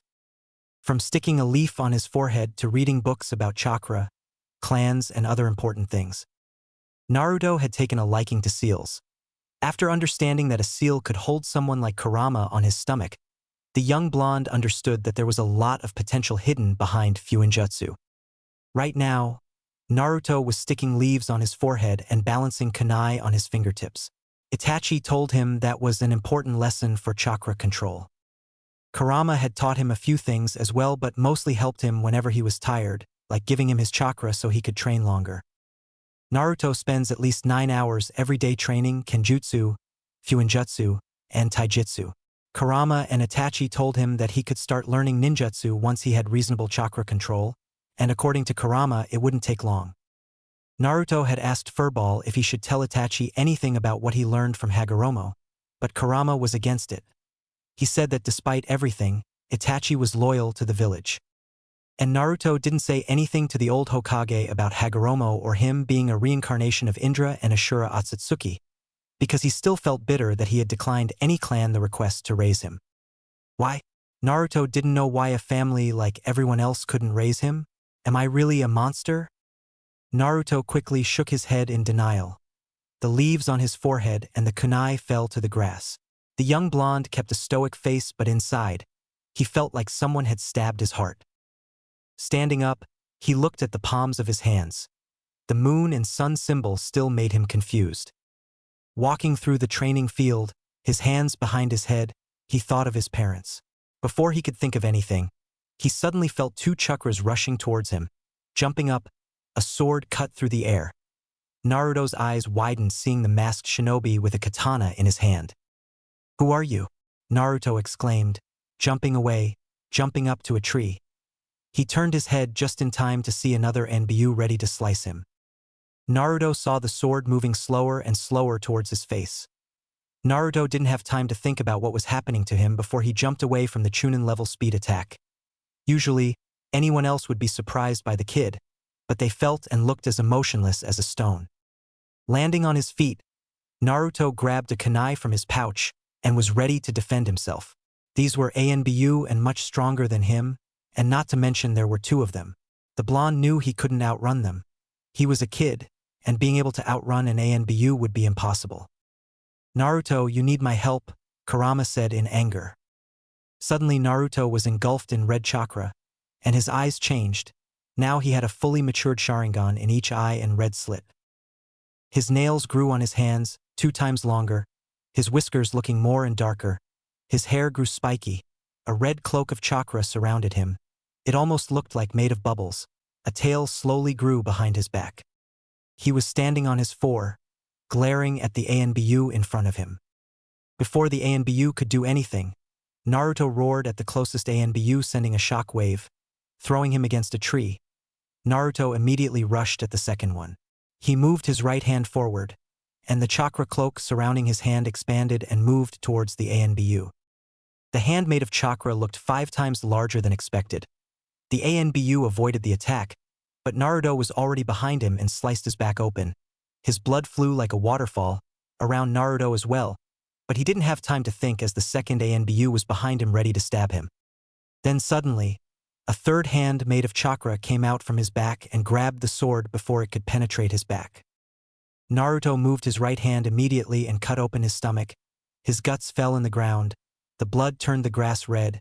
The Anbu fell on his knees, but he didn't make a sound, not even moving his hands on his wound to try and hold his guts inside. Naruto's eyes widened when he saw what he had just done. The body started burning, and soon there was nothing left but ash. The chakra cloak around Naruto disappeared, and the blonde fell on his knees, tears running down his cheek. His eyes widened like a plate, his heart beating on his throat like a hammer. "I'm a Mae monst." No, Kurama interjected before he could finish what he wanted to say. "Don't even think for a minute that you're a monster. You're not a monster, and the monster is whoever send these people to kill you. A monster is people who threaten to kill a baby in front of their parents. A monster is when someone kills a little boy for no reason other than for the rush of blood. Not you. A monster is when someone forces you to kill the only people that you could call friends. A monster is when forces you to kill numberless people for no reason," Kurama said with honesty in his voice. Just mentioning it, Kurama remembered when he attacked the village when Kushina left the world. Naruto stood silent and thought about what he said. The blonde wasn't stupid, and he knew what Itachi and every shinobi mostly did in their missions. After an hour of nothing but silence, his cheeks dry, he stood up. "Thank you, Kurama," Naruto spoke in a tone of relief and happiness. happy that he had someone like Kurama with him all the time. "Let's go back to your apartment," Kurama said. Kurama had made sure that his chakra wouldn't expand and be detected by everyone during the fight, but still, someone could have felt Naruto. Tomorrow. Yugao Yuzuki was Kanehegakure no Sato's premier swordsman. Her skill with the sword far exceeded the basic instruction that constituted the minimal training that was bestowed upon the ANBU within whose ranks she was assimilated into. As a member of the Black Ops division of her ninja village, Yugao had been exposed to missions most ninja within the ranks of the village couldn't even fathom. Considering this facet of her life, Yugao was understandably upset when the third Hokage, Hiruzen Sarutobi, assigned her to watch over Konoha's resident troublemaker and pariah.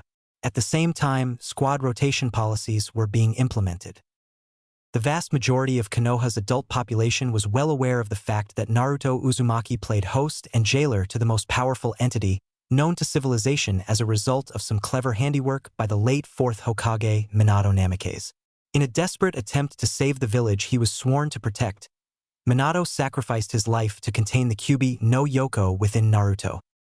Regrettably, Naruto was seen as a physical representation of the suffering and carnage caused by Kyuubi attacking Konoha.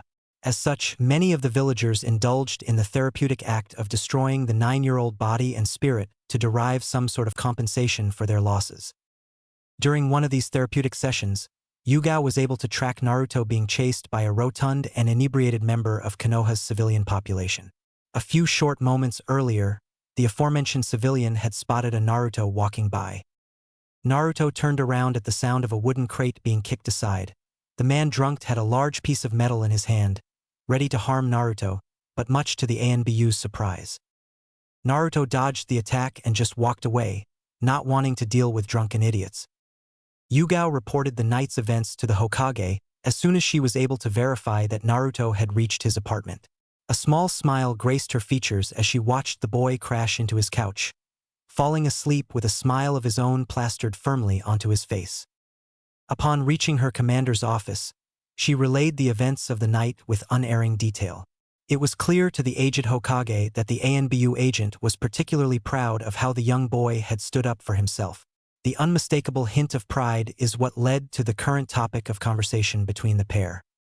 "Hokage-sama," Yugao spoke reverently, "if you allowed it, I would like to teach Naruto the basics of Kenjutsu so that he may be prepared for such situations, if and when the need arises." He was up against a drunken man who had no formal training in any form of combat. The Hokage turned around to face the massive window in his office as he pondered his charge's request. Hiruzen loved the boy dearly and was painfully aware of the mistreatment he was subject to daily. The idea proposed by Yugao greatly appealed to him until he realized that members of his council, both ninja and civilian, would be in an uproar if they learnt that the village pariah was being tutored by one of their elite ninjas. The following actions would only cause Naruto more harm than good, as more populous members might be tempted to cause bodily harm to the child. As the Hokage turned back around to face Yugao, she identified the defeated slump of her commander's shoulder and correctly guessed that she would not be given the affirmative. "Yugao-chan?" The Hokage began looking into her eyes, conveying his thoughts on the matter with the mere address. "I understand, Hokage-sama." Yugao picked up the signals quickly. She chose to continue, however. "I just wish there was some way to pass on instruction to the boy." The pain was clear in his eyes, if only masked behind his determination. That statement sparked an idea in the Hokage's mind. The problem arose from private tutoring and the reallocation of a competent ninja's abilities towards a lost cause in the eyes of both councils, but not the passing on of instruction. "Yugao-chan, I want a critical assessment of Naruto's physical abilities and mental capacity, to the best of your ability, submitted within a week from today, along with a recommended training program for the boy to compensate for any lacking in either criterion. I cannot have you spend time tutoring the boy as this would be seen in a bad light by the wretched council, but maybe you can pass on your knowledge in written form." Yugao snapped her eyes to meet those of the Hokage. The idea was sound since instilling the fundamentals of combat need not require an active tutor. Naruto could learn from scrolls about adequate exercises, basic kenjutsu. If he took the matter seriously, he would instill discipline into his life, a value most important for a disciple of kenjutsu. Giving a sharp nod to her commander and a quick salute, Yugao snapped back her mask on and disappeared in a flurry of leaves. The Hokage sighed once again. Sure, a significant problem was on the verge of being solved, but why did his ninja insist on leaving his office using a leaf shunshin? They always left leaves behind in his office. He sighed, a headache ready to split open his head. Itachi had informed him that Naruto was perfectly healthy, while that brought happiness to his old heart. He couldn't help but remember the voice and face Naruto had the last time he saw him. He wondered when Jiraiya would return. Naruto desperately needed someone in his life, but the old Sannin mentioned in his last letter that he had decided to meet Naruto once he became a genin. At the same time, that sounded good on paper. Sarutobi knew that it was a long 7 years for the poor boy. Citing on sadness, he returned to his paperwork. Naruto. Again on his mindscape, Naruto was in front of Kurama's cage, and his mindscape had changed slightly. Now instead of just a boring hall with water on the floor, now there were trees around. Kurama had said that he liked the new mindscape more. "Why do you call me Kurama?" Naruto asked, knowing there must be a reason that Furball called him. The giant fox, instead of answering, just turned his head to his right. Turning, Naruto saw Hagoromo standing there. But one thing Naruto noticed straight away, as he looked more transparent, almost like he was slowly disappearing. "Hagoromo-sama, why are you here?" Naruto asked respectfully, looking at the older man. Giving the young blonde a small smile. "I need to tell you something before I disappear. It has something to do with your father," he stated, and Naruto had his full attention on him. Long ago, in a time forgotten by the people of the world, was an era of enduring rage and unending wars. Humankind had been cursed to fight each other in an eternal war. They fought over petty reasons, for performing horrific crimes against one another or for no reason at all other than violence and death. Different factions often tried to better themselves by weakening their enemies so their own military strength could be more significant, only for a greater force to overwhelm them later. Humanity had a curse, a distasteful and infectious curse that all beings were infected with, one more powerful than any war. The curse of hatred. A potent force that can drive an innocent person to become a beast fueled by rage to hunt down those who wronged them, all the while inflicting more pain, brutality, and spreading further hatred among people. Hatred was like a tree, and it only continued to grow as more and more people were festered by it. Those who were directly affected by it and those who bared witness to those horrific outbursts of fury. No one was ever safe from it. One may even say it was genetic and could be passed down the generations.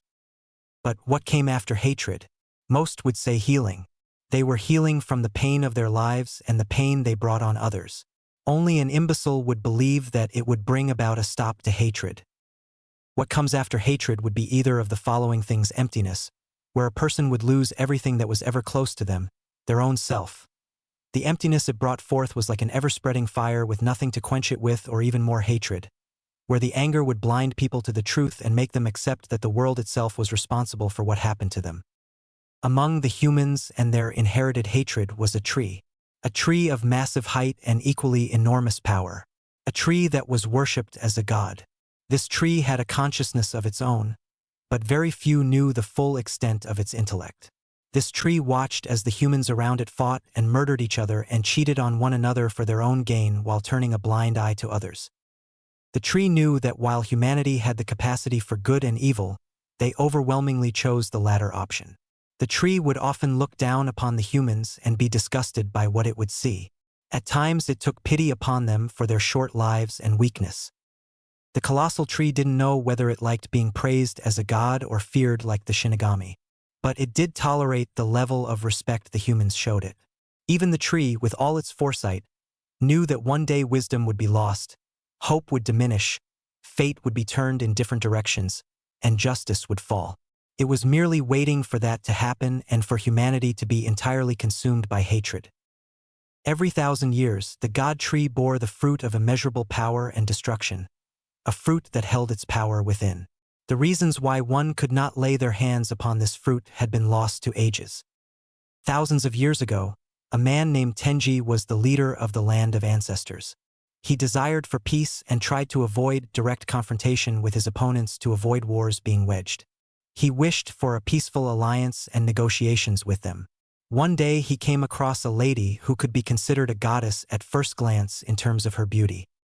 She wore a white robe with 6 tomos in the front and purple lining near her arms. She had beautiful silky and straight hair, the same color as that of snow. But what mesmerized him were her eyes. They were pupil-less, giving off a silvery glow. He saw her gazing at the night sky with such patience. He had not seen this person before in his land, so he spoke to her.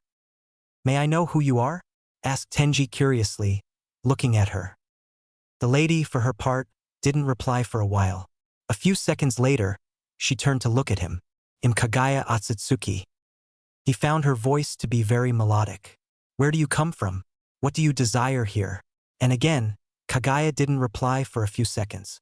She didn't know if she could confide to him what she wanted or where she came from what she felt of these vile creatures called humans. They were filled with anger and darkness. Yet from him she couldn't feel much of it. "I desire peace. Peace among everyone. A place devoid of wars and hatred." She looked at him and saw the man nod his head. "I come not from another land in this world, but from the stars." Tenji, for his part, was surprised to hear this. Wanting to know more about her, he began to make small talks with her. After that fateful day, Tenji allowed Kagaya to stay within his palace.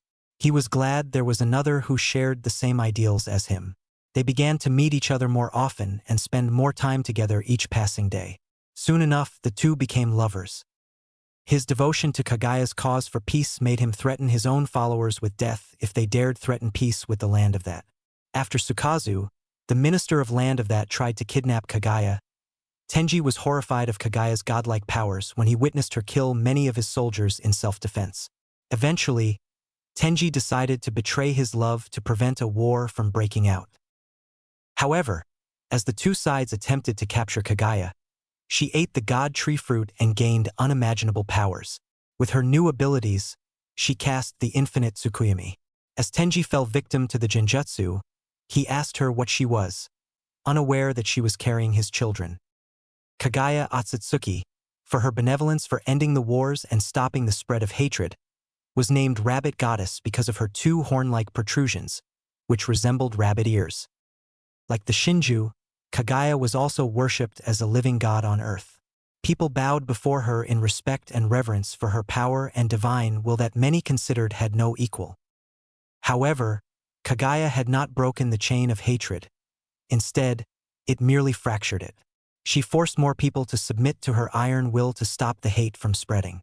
Her power, which was once praised, soon came to be feared, and instead of being called the Usagi no Megami, she came to be known as the Oni, demon.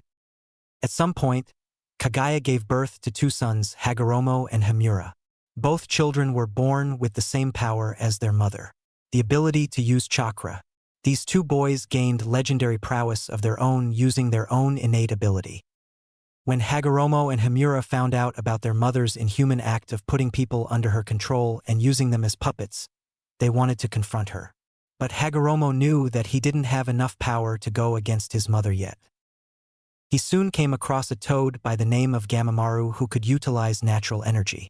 Intrigued by the power in Senjutsu chakra, both Hagoromo and Hamura went to Mount Myaboku and Gamamaru. There Hagoromo learned to utilize natural energy, Senjutsu chakras. When he returned to confront his mother, he was further shocked. Hagoromo was horrified that his mother, who had given birth to him, could become one with the vile creature in front of him. During the confrontation, Hagoromo awakened the Rinnegan, God's eyes, due to the pain of harming his brother, Hamura, who his mother was controlling. Hagoromo was fortunate that Gamamaru had given him a tag with the kanji for heal filled with sage chakra, which he used to heal his brother from the mortal wound Hamura received. "Why, mother? Why would you commit such atrocious acts? Don't you care about the people of this land?" asked an enraged Hagoromo.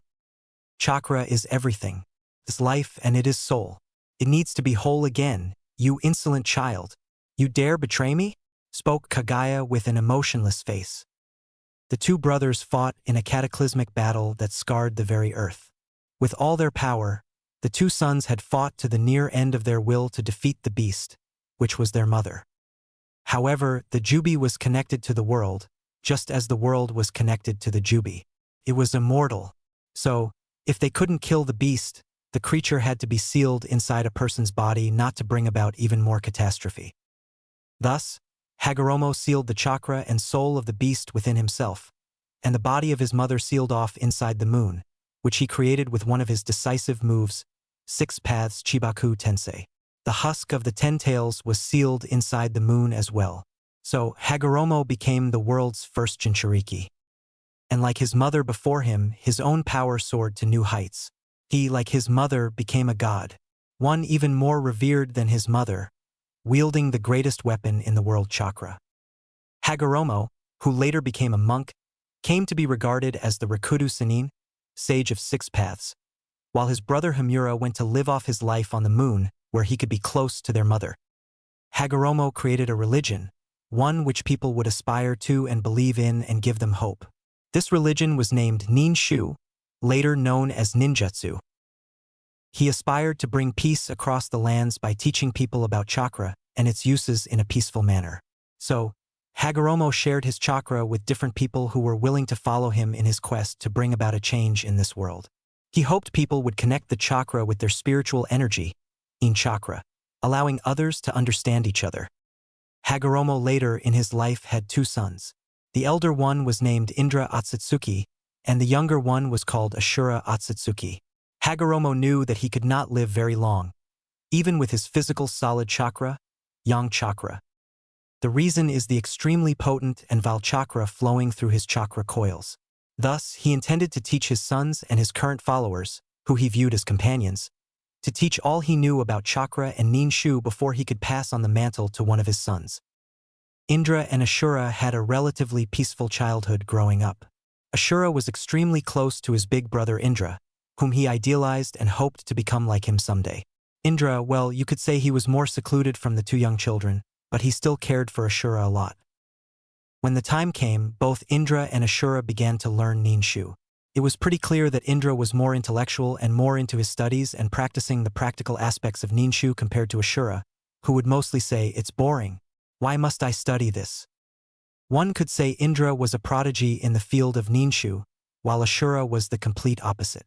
One day, Indra created more practical uses of ninshu by stating that one can use various elements of the nature by changing the flow of chakra in their body and molding it differently by going through hand seals Saru monkey, Tatsu, dragon, Na, rat, Tori, bird, Mi, snake, Ushi, ox, Inu, dog, Uma, horse, Tora, tiger, I, boar, Hitsuji, ram, Yu, hare.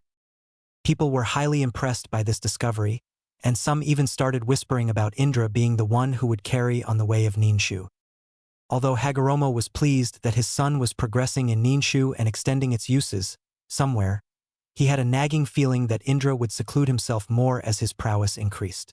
At the same time, Ashura would remain in his shadow. Still, he had high hopes from both his sons that they would do what he wouldn't be able to in his life. That is, bring about a revolutionary change in this world that will make people understand each other even better and create a world filled with love and harmony. It later became clear that Indra acquired his father's yin chakra and visual prowess, spiritual energy, while Ashura acquired his father's yang chakra and strong body and longevity, physical energy. As in the following years, Indra awakened his Sharingan, copy will I, while saving his brother from a rampaging bear. Ever since Indra awakened the Sharingan, he seemed to have become colder towards people. He started visualizing that one can conquer anything through the power and always stuck to what is correct and incorrect and abode by his rules. Compared to his brother, Ashura was not too advanced in the usage of ninshu, and he could never keep up with his brother during training sessions. Although, people liked Ashura's more cheerful and easygoing attitude, which made him easier to talk to than Indra. One day a friend of Ashura came to him asking for his help. "Ashura, my mother seems to be very ill, and the cure which I'm looking for is across the forests, and getting there through the woods will take time. You practice ninshu, yes? Could you help me out?" The man said pleadingly. Ashura was considered a friendly and helpful person. Thus, people mostly came to him or Hagoromo when needed. "Yeah, I suppose I could do that. Just wait here and watch me," Ashura said with a smirk.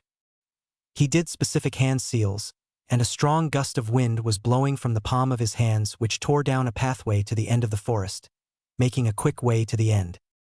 Later that day, Ashura was reprimanded by Indra for blindly helping someone without considering the matter because of the man who Ashura helped just wanted the forests cut down for his own selfish gains.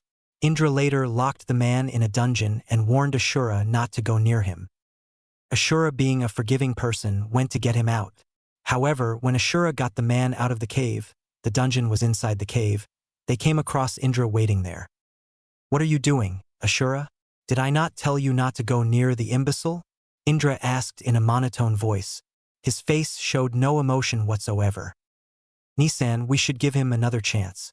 Punishing someone for such futile acts is not the way. And he hasn't harmed anyone," said Ashura. "It doesn't matter. What he did was against the rules and he must pay the price for it." It was said in such an uncaring manner that it made Ashura flinch. Ashura jumped in front of the man to protect him. Indra jumped towards Ashura and pushed him towards the tree. Ashura hit the tree before falling to the ground. He wouldn't admit it, but his Nisan hits hard. Indra, quicker than a flash, had his hand inside the man's chest sparkling with ration chakra, lightning chakra. Nisan, why did you do that? Ashura was astonished that his Nisan could kill someone just like that. When Indra turned to glare at his brother, Ashura saw the 3 tomos in his eyes spinning in a threatening way. That moment he saw the hatred in his brother's eyes. This world needs order. It needs change. And it is only through power, and one can hope to bring about such a revolution. That's all Indra said darkly before vanishing from the spot. Ashura, for his part, could not comprehend why his brother started acting maliciously ever since he awakened the Sharingan. He often felt intimidated by those eyes but shrugged it off, thinking it was nothing. After a while, he made a grave for the man and just stood in front of it in the stillness of the night. When he turned to his right, he saw his Tusan, father, standing beside him. Indra has changed Ashura. His eyes are like my mother's. Those eyes give him unimaginable power.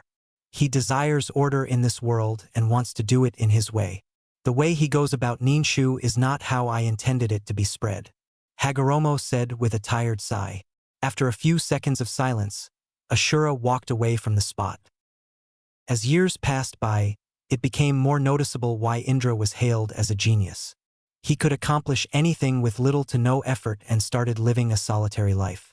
He primarily believed other people would merely inhibit his growth and potential. Ashura, on the other hand, could do nothing on his own.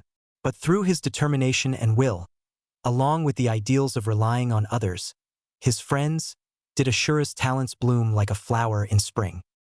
While, unlike Indra, who led a solitary life believing that others would only hinder him, Ashura became a capable leader, amassing many loyal followers, most of whom were his childhood friends. He, like his father, wished to begin to spread Ninshu to the world through the help of his friends. In the end, Hagoromo, seeing both Indra's and Ashura's accomplishments, did the sage choose between the two of them, the heir of Ninshu, the prodigious son Indra, or the no-good, untalented Ashura. Knowing of his younger son's exploits and the quality of never giving up on the good inside people gave Hagoromo hope that cooperation and love would bring about true peace. At the same time, lust for power and dominance would only bring about temporary peace. Thus, Ashura was chosen as the heir to Ninshu. Hearing this, Indra walked out of the room angered at his father's choice while Ashura was shocked. "Father, why me? Nisan would do a better job compared to me," said Ashura. "While I do believe Indra is ahead of you in certain aspects, but Ninshu should be spread to teach love, compassion, and be used to bring peace. One must be kind and filled with love and have great patience for that. Those are the qualities I see in you, my son." Later that night, when everyone was celebrating, Ashura went to meet his father again. A doubt somewhere in his mind that his father made a wrong choice still lingering in his mind. He came upon the door which led to the hall where his father sat and made a slow walk. He soon reached the place and saw his father sitting there with his eyes closed. "Was it the right choice to San?" Ashura asked in a low whisper. Hagoromo opened his eyes, which seemed to give an eerie purplish glow and had several concentric circles and a small black dot as a pupil. He stared at his younger son for a while and answered, "Ashura, the world has always been in constant fighting and wars and has started on some of the most unthinkable things. Human life is a precious thing that should not be wasted in fighting wars. I believe that one day, the world shall know true peace. Love and compassion are an essential part of that. Indra is turning more and more like my mother each passing day. Bringing peace to the world via power and dominance is only temporary, and with time people come to fear the power dominating them as they cannot comprehend it. Come here, my son. I shall now pass on to you what is now yours. Ashura approached his father, whereupon Hagoromo touched Ashura's forehead with his 2 fingers and passed on his yang chakra, also included 6 paths senjutsu powers. In another part of the village, Indra had just killed his 2 most loyal followers with a tear-stained face, have a single thought in his mind: whenever someone close to me dies, my Sharingan evolves. Soon, his Sharingan evolved to the Manjikyu Sharingan, 3 tomos converging in together to take the shape of a whirlpool. Furious over his father's choice and being denied what he felt was his, Indra challenged his father's decision. Overcome with anger, jealousy, and hate, Indra attacked Ashura, claiming what he felt was his birthright. However, with the help of others' chakra converging with his and his Rikudu, 6 paths, powers, Ashura awakened the ability to use Muton and defeat his older brother. Indra, not taking his loss lightly, left the area before stating he would never follow his way of Ninshu and spend his life trying to destroy him. A few weeks after Indra had left, Hagoromo was counting his final few months on his bed. He knew he didn't have very long to live. He also knew once he died, the Jubi would be free again. To prevent that, he separated the chakra of the 10 tails into 9 separate parts and, using Amyaton, Bambutso Sozo, creation of all things, made bodies for the 9 chakras ranging from Ichibi, 1 tail, to Kyubi, 9 tails. He later breathed life into his 9 children. Hagoromo called the bijus his children, and put the chakra in the respective bodies, each biju having a different ability. A few months later, Hagoromo went to his mindscape to have a few last words with his 9 children. He looked at Kurama, Kyubi, with a somber look on his face. Kurama had a few tears rolling down his face, although he was trying hard to keep up the tough act. He was his eldest child and knew how much it would hurt him. A few seconds later, he looked at all of them with a serene smile on his face as said, "I will not live much longer." Shikaku, 1 tail. Matatabi, 2 tails. Isabu, 3 tails. Son Goku, 4 tails. Kokuo, 5 tails. Saiken, 6 tails. Chome, 7 tails. Gyuki, 8 tails. And Kurama, 9 tails. Even if you are far apart, you will always be together. You will be in different sizes from how you are now and have different names. But there will come a time when you will be led down the right path. I hope you learn what true strength is. Hagoromo looks at Kurama and smiles slightly and says, "Before that time." That day Hagoromo knew there would come a time when someone would be born to bring peace or destruction. Soon after his death, Ashura had 3 children. Roku Otsutsuki, that was later known as Roku Uzumaki, was the founder of the Uzumaki clan. Ashura entrusted him with the sword Dark Blood before he left the world. He lived longer than all his siblings, dying in his sleep at the age of 249. Ajana Otsutsuki was the one who created the most powerful kenjutsu moves. She was known around the world as the Red Silence. She later married Roku and gave birth to 7 kids, 4 boys and 3 girls. Ashura gave her the most powerful scroll, the Silent Secret, but Ajana could never understand what the scroll could do. The scroll was blank and no one could write anything on it, and could not even be destroyed by fire or any kind of ninshu, therefore was soon forgotten after a few centuries. Saikatsu Otsutsuki was given the Staff of Elements by Ashura and was passed down to children and grandchildren. He later was known as Saikatsu Senju, the founder of the Senju clan, which would start a long rivalry with the Achiha clan. Indra Otsutsuki had taken the war fan of his father before he left, passing it down to his future generations. Indra soon founded the Achiha clan and had 5 kids, 2 boys and 3 girls. Ediso Achiha, Daminak Achiha, Atara Achiha, Sanada Achiha and Ilka Achiha.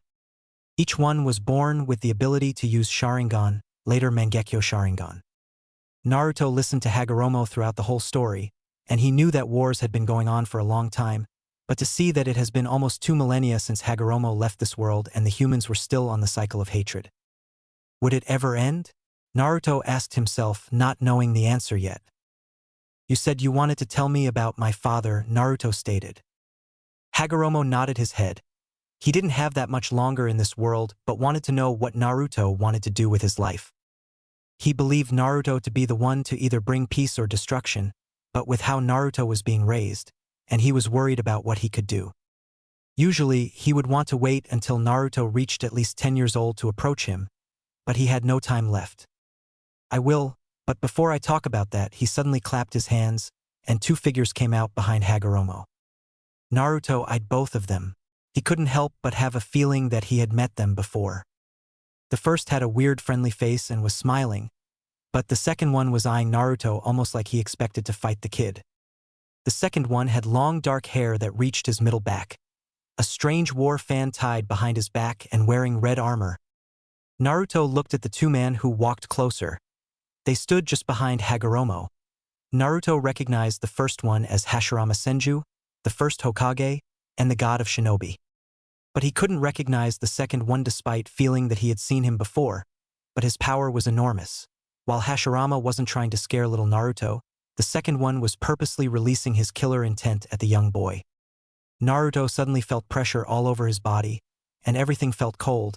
His knees suddenly felt weak, and he almost collapsed to the ground, his skin feeling like little blades stabbing him and piercing his flesh and bones. His nails felt like they would fall off from his fingers. His nose started burning along with his ears, but despite all that, he refused to fall unconscious or collapse. Seeing Naruto losing all color and his breath quickening, Hashirama immediately understood what was happening, turning to his friend. "Stop it now, Madara," he yelled at him, and Kurama had started countering his Ki with his own, but it wasn't enough against the mighty Uchiha Madara. During all this, Hagoromo stood silent and analyzed the blonde. To say he was surprised that Naruto hadn't lost his consciousness would be the understatement of a century. Instead, Naruto was still standing on his feet firmly, refusing to even fall on his knees, let alone lose consciousness. Madara kept quiet and narrowed his eyes at the little brat. While he wasn't exactly using his full Ki but instead only 10% of it, he was still surprised by the kid's stubbornness. After a few seconds, Madara stopped his Ki, and the brat was still standing on his foot, breathing heavily, his head down, looking at the floor. Hashirama sighed in relief that his friend had stopped his attack on the kid, but couldn't help but be impressed by the kid. He was sure anyone else would lose their consciousness by now, and Naruto was still standing. Slowly raising his head, Naruto looked at them with Rinnegan in both of his eyes. Hashirama gasped, but Madara, for the first time, had a slight smile on the edge of his lips. Seeing the brat, Madara was reminded of his little brother. The evening was late when the almighty leader of the Uchiha clan, Madara, was called away urgently from a meeting to come to his brother's side. 3 days went by since the younger man was injured gravely in battle with Senju Tobirama. His condition on arriving back at the compound critical. Much hadn't changed over the days, his condition fluctuating from steady to life and death in a matter of hours. For the last day, though, he was getting weaker and weaker, having internal bleeding that even the best healers couldn't stop. Madara was not yet informed of this. Now, being rushed in, he prayed it was good news of his brother's condition, that Izuna had made some miraculous feat of recovery. Alas, it was far from that. Madara entered the hallway leading down to his younger brother's room, which was at the very end of the long stretch of space. A mask of indifference held its ground on the outside, though on the inside, anxieties were riding high. His only footsteps echoed on the hardwood floor, slowly creeping closer into earshot of the man who stood in the doorway of the room. As he finally entered, walking past the clan's best medic, a solemn glance was spared alongside a single pat on the shoulder. The elder stared down at his brother lying motionlessly on the futon bed. It was lucky the doctor had decency enough to slide shut the bamboo-framed door behind himself. Madara traipsed gingerly forward, kneeling at his sibling's bedside. Izuna stirred in his sleep, blinking his naturally dark eyes open to meet the gaze of his beloved older brother. He gave a soft, weak smile. The clan leader's brother knew he wasn't going to make it, not this time. He informed the doctor to get Madara so that he could relay his final thoughts and wishes. There was something he needed to give him. "Big brother," he croaked, voice quiet from barely having the strength to speak anymore. "Do not speak, little brother. You need your rest," Madara interrupted, concerned for the younger's well-being. Izuna just shook his head softly. "I'm dying, Madara. There is nothing the doctors can do for me at this point," he replied bluntly, needing only to get the facts into his older brother's head. Said brother had a look of shock, of pain on his face. Couldn't be. Had known the injuries inflicted upon him were grave, but not that they would prove to be fatal in the end. Izuna sighed gently, seeing from the expression given that this came as pain and a shock. Did he want to leave his only brother? Of course not. Izuna's wish had only been to make him happy and proud. But most importantly, he didn't want to leave Ari alone. She needed him, he needed her. There is no escaping it, and it's my time. I'm sorry to be leaving you, big brother, but there is one thing I want you to do for me and one thing I wish to bestow upon you to aid in this final request. The younger held authority in his tone, seeming wisdom beyond his years. The elder masked his sorrows, for now, listening intently to the younger's request. I want you to protect our clan, do it no injustices. Do not trust any who spill the blood of our clansmen. The life in the onyx eyes of the speaker was slowly fading. To help you, take my eyes. I know your light has slowly been fading. You need to remain strong as a leader. Izuna, I will protect the Uchiha with all my might, but I cannot take your eyes. Madara was shocked at what his brother told him to do as aid. Take his eyes? He couldn't possibly do that. As for protecting the clan, that was a given. The younger stretched over, grabbing one of his brother's gloved hands in both of his own. Their gazes met, the dimming onyx of the dying sibling almost pleading. Please, big brother. Though his voice was soft, the wanting for this to be done was ever so clear. Being unable to refuse this request, Madara slowly reached over and completed the task once his hand was released. Blood ran down Izuna's cheeks, seeming to take the form of red tears from closed eyelids. However, there was a faint smile on his lips. I love you, big brother. He relayed his last words. Last breath lost, last sign of life gone. Achiha Izuna was dead. Madara's face distorted with pain, sadness, and grief, bloodied hands shakily grabbing his brother's cooling body, drawing him into his arms. The gifted eyes set aside safely for the time being. He cradled the body so closely, so protectively, placing his forehead against Izuna's. His eyes were squeezed shut, teeth gritted together as he tried to stop the tears pricking at his eyes. I'm sorry, Izuna. I couldn't protect you. I couldn't keep the promise I made to myself in boyhood. I have failed you. He clenched the fabric of the younger's clothing, silent tears escaping and hitting the pale, cold cheek of the recently deceased man. He continues, this time I will fulfill wishes. This time, I will not fail you. The Uchiha's head rose slowly, eyes opening to reveal the Manjikyu Sharingan, casting its scarlet glow as the last light of the day faded into the blackness of the night. Izuna's body was placed back on the futon, a small piece of cloth covering his face. Madara remained there for hours, allowed no one to enter the room. Death threats quickly spilt. There was one thing physically different of his appearance now.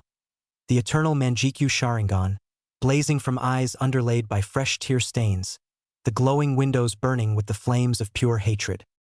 On this day, Madara lost all hope. Though he had been blessed with a newfound light, never before was he surrounded by such overpowering darkness. This one is a brave one, Madara whispered to himself. He then focused on Kyubi behind bars. This is how I always wanted to see you. Behind bars, Madara taunted Kyubi, who smirked. At least I'm not dead, Kurama replied, earning a laugh from Hashirama. They all focused back on Naruto. Naruto, still breathing heavily, felt the pressure all around him suddenly disappear, his hands on his knees but still standing. He refused to give up and he couldn't, he never will. Slowly raising his head, his eyes focused on the man with red armor. He saw a glimpse of surprise on his face for a second but disappeared as soon as it appeared. Meanwhile, the first Hokage wasn't trying to hide that he was surprised to see the kid still standing and not mentioning the Rinnegan. Hashirama had never personally seen a Rinnegan before, but he knew how it looked like. When he was alive, Senju clan still had scrolls from the time of the Sage of the Six Paths, and in one of the scrolls was a drawing of the Rinnegan. The first Hokage never knew how someone could achieve that kind of power but didn't care to know that power like that could destroy the world or save it. While Hagoromo couldn't help but see both Ashura and Indra in Naruto, his eyes just like Indra, but kinder and softer and with Ashura's face and attitude. Kurama smirked seeing Naruto standing up to the damn Achiha, especially his Rinnegan showing the Achiha that he had achieved something that Madara could never succeed in his life. Well done, Naruto. Naruto suddenly felt a massive pressure on his head, feeling like his head would split open. His Rinnegan slowly disappeared, and his eyes turned back to blue. Naruto felt himself falling on the floor, but he didn't want to fail. Clenching his teeth and gathering every bit of power he had left, he moved his right leg forward before he could collapse, still standing. Naruto stood up again, breathing heavily but still there, sweat rolling down his face. Hagoromo and Hashirama smiled at him while the strange moody guy was giving him a nod of acknowledgement. A smile slowly spread on his face, and Hagoromo decided to continue with what he wanted to do. None of them had that much time left until they returned back. Clearing his throat, the sage glanced at them. Understanding what he wanted, both Hashirama and Madara took a step forward. Naruto, is good to meet you. In case you don't know who I am, my name is Hashirama Senju, the first Hokage of the Hidden Leaf Village. Hashirama introduced himself, smiling at the little kid. Naruto smiled back and turned to look at the other one, who looked hesitant for a second before sighing in annoyance. My name is Achiha Madara, the rival of Hashirama and the greatest Achiha of all time. Madara introduced himself with a slightly colder tone than Hashirama. Naruto just looked at both of them in silence before deciding to ask a question that had been bugging his head since he saw them. Not that I don't like your company, but why are you here, and how are you even here? Naruto asked, looking at them before turning to look at Hagoromo, who stood silent. They're here to tell you the story of their time, Hagoromo explained, and Hashirama sat in a cross position. Now, this will take a while, so hear me carefully, Hashirama stated, knowing that due to his explanation, what the child would do when he grows up depended on it. He wanted Naruto not to be another Madara or even worse. After listening to his story for a few hours, Naruto stood silent. No one said anything. Even Madara raised an eyebrow at the kid for not talking. After a few minutes of silence, you were able to stop the war by uniting the clans with Madara and creating a village that everyone could call home. Naruto started smiling. Still, he wondered why they didn't try to untie all the other villages. If a single person ruled the 5 villages united, there would be no wars. At least that's what Naruto thought. Hashirama nodded his head while Madara kept quiet. Why did you not try to unite the other villages as well? Naruto asked, looking at the first Hokage. At this question, Hashirama lowered his head slightly, almost in shame, while Madara snorted. I did try, but the other villages didn't want any alliance with us, he replied with a sad smile. The first Hokage didn't want to admit that the Kages had refused any peace treatment. He had captured and given each village a bijou or 2 in hopes for peace. But all that stopped nothing as a result of their arrogance and greed. The second and third wars followed the first ninja war. It was never stopping. Madara wanted to say that he had suggested just forcing them into submission. He and Hashirama were more than enough to deal with anyone foolish enough to oppose them. While Naruto thought that if they had done that back then, if they had united all 5 big villages, he would still have his parents with him. And maybe none of the great shinobi wars would have happened. Naruto thought but decided to keep quiet at his thoughts for now. Turning to look at Hagoromo, you said you knew about my father. Who's he? He asked. Very well. The blonde felt a chill on his body when he heard him. For a long time, he had wanted to know who his parents were. Of course, Naruto always had his doubts about the identity of his father being the 4th Hokage since he looked very similar to him. Blue eyes and spiky blonde hair just like Naruto, but that raised the question of why he was left living in a small apartment. Deciding to listen to Hagoromo, the blonde turned his attention to the older man. Your father is Minato Namikaze Uchiha and Kushina Uzumaki Senju, Hagoromo said.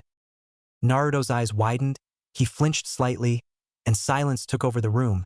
He heard him, But Naruto still felt like he didn't listen to him. My father is the fourth. Kushina? Who is she? Naruto felt his breath stuck on his throat, and his first thought was how his mother looked like. Why did his father seal Kurama inside him? Naruto liked Kurama, but everyone hated him because of it. He didn't have a family. Naruto felt his eyes suddenly burning, and his vision was fuzzy. Am I crying? He now knew the truth, and his parents would never hug him. They would never tell him tales at night.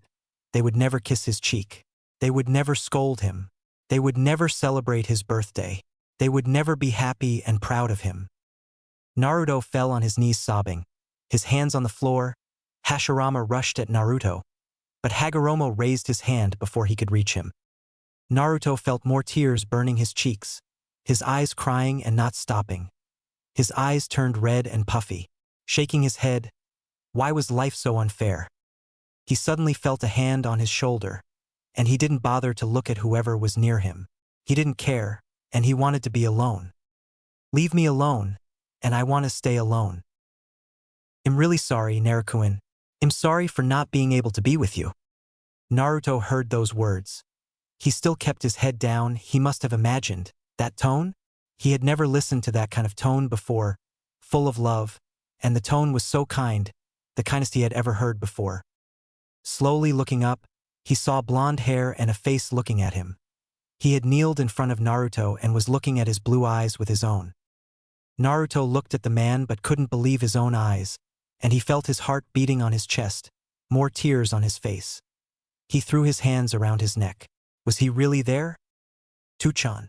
Naruto screamed, hugging him, but he pulled his head away and looked at him again, making sure that he was actually there with him and wasn't a dream.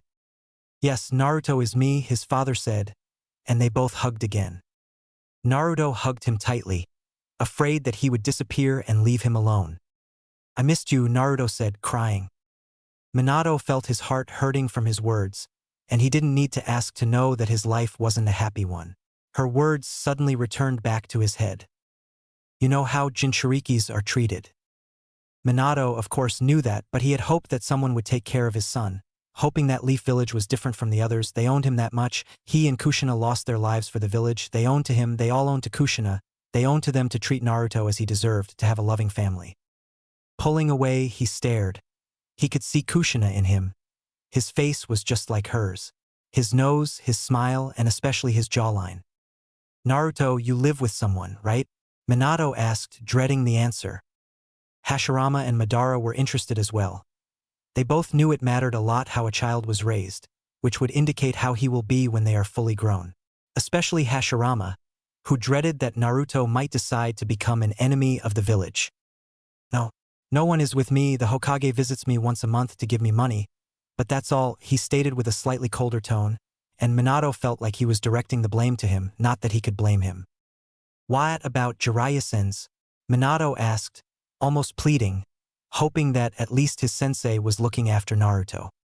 But the young blonde just gave him a confused look, not knowing who this Jiraiya was, and in the end, he just shook his head, confirming what they already knew. Minato felt his heart drop. He felt like going there and just screaming at everyone. How dare Sarutobi leave his child alone? Minato, your friend Shikaku tried to adopt Naruto.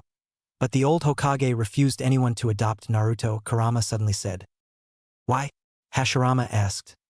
Minato was in shock to ask himself but was listening to the answer. He said, him being raised by a clan would create unbalance, and I don't need to tell you why the civil families refused to raise him, Kurama explained, much to the shock of Minato and the confusion of both Madara and Hashirama. What do you mean? Naruto being a Jinchuriki is a secret of a village, no one should know about it, and that knowledge is punished by death if you spread it, Hashirama stated. He had created that rule when Mito-chan had become the Jinchuriki. But looking at Naruto now, he knew that everyone in the village knew about his status as a Jinchuriki, which was beyond risky. It was simply a miracle that no enemy shinobi had killed or kidnapped Naruto. Yet, Madara shook his head in disappointment.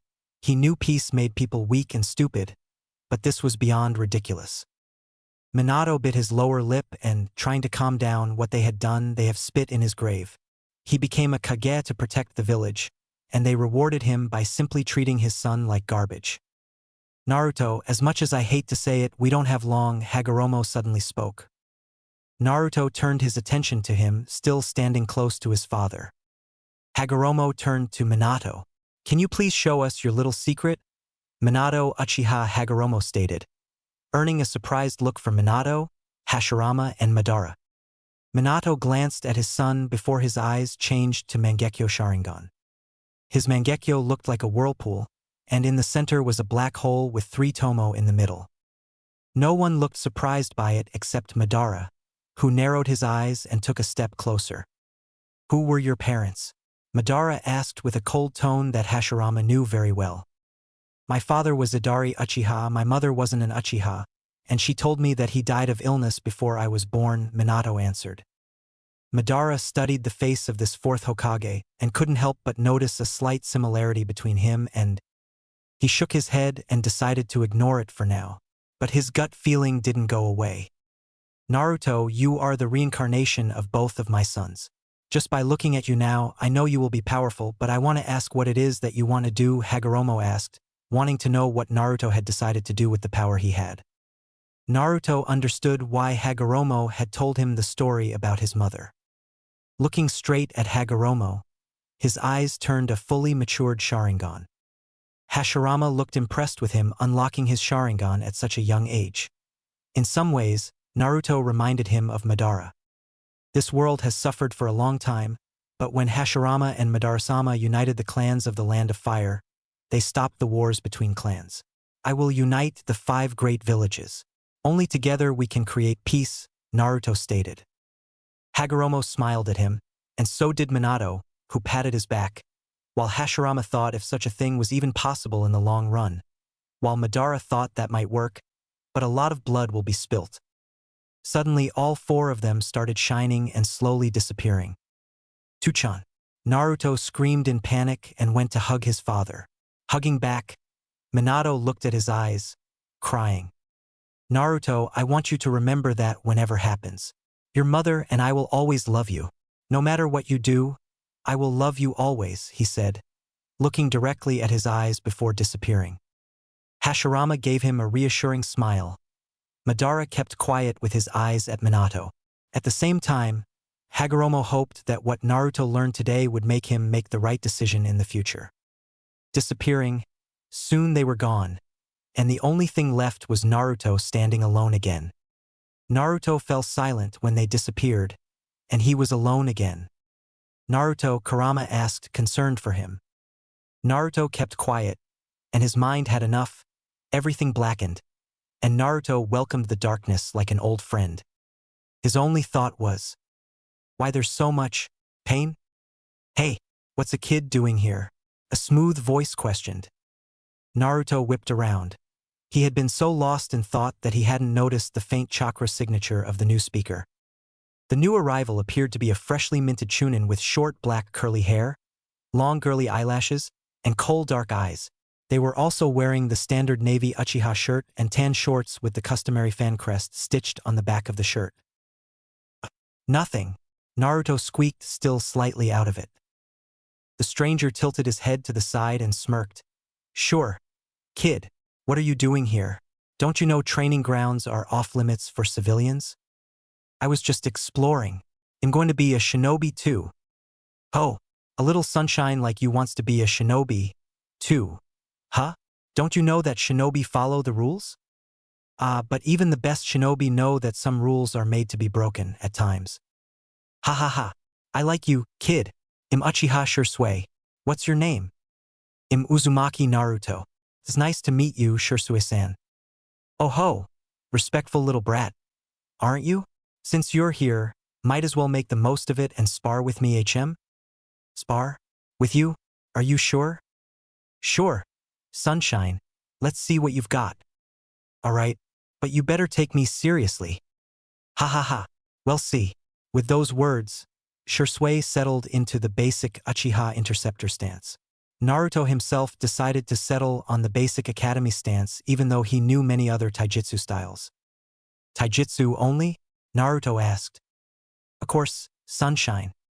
I'm gonna make you take that name back, you know? Bring it, Sunshine. And so Naruto brought it. Making the seal of confrontation, which Shursui returned, he quickly rushed Shursui in a burst of speed. Naruto threw a quick jab to Shizui's chest. The jab was simply sidestepped, and Shursui retaliated with a leg sweep.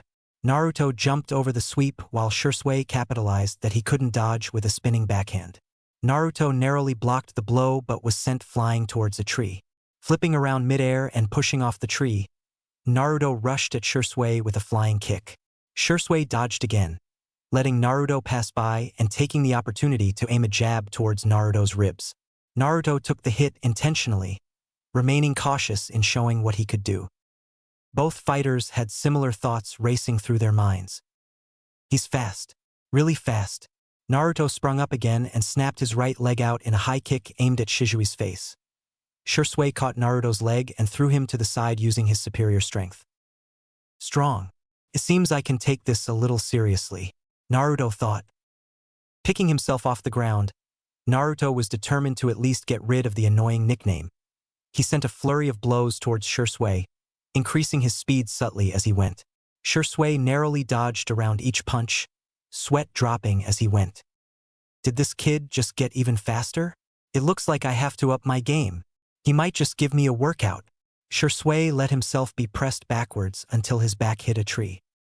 Naruto saw this and struck out with his left leg in a roundhouse kick. Chance. Shursui ducked beneath Naruto's leg under his guard and lashed out at Naruto's supporting leg, sending Naruto tumbling to the ground again. You're not taking this seriously, are you? Shursui asked incredulously. What do you mean? I mean, you can obviously go much faster, right? Well, maybe. Gotcha, I'll just have to force you to show me then. For the first time in the spar, Shursui rushed at Naruto with a blazing fast punch. Naruto swiftly ducking into Shizui's guard with a sharp jab to his gut and darted away. Oof, now that's what I'm talking about. Sunshine. Naruto grinned, I'm gonna make you regret that. Oh, how so? Shursui shot forward with a wide sweep of his arm, only to yelp when Naruto darted to the side and punched him in the kidney. Naruto gave Shursui a bit of time to recover before going at him again with a high kick. Shursui saw the rush coming and blocked the kick, launching himself in a tackle at Naruto. The two wrestled on the ground for a bit before Shursui rolled over Naruto with his more excellent build and sat on top of him. Ha! Gotcha, Sunshine. Damn it, that's not fair. Maybe you're just fat. Oi oi, that's kinda rude. Don't you know? They'll have you know I'm not fat. Yeah, get off of me. You're heavy. Slowly crawling off of Naruto and dusting himself off, Shursui remarked, Say Sunshine, that wasn't a bad spar. Where'd you learn the academy style? Someone teaching you? Naruto sat up and awkwardly rubbed the back of his head, laughing nervously. Nah, I watched some students practicing and copied them, he said truthfully. Whoa, really? You learned taijutsu by copying what you saw? No teachers? Shursui didn't bother to hide his gaping. Yeah. Damn, Sunshine. Imagine what you could do with a teacher. That's it. I've decided. They'll teach you. Is that really all right?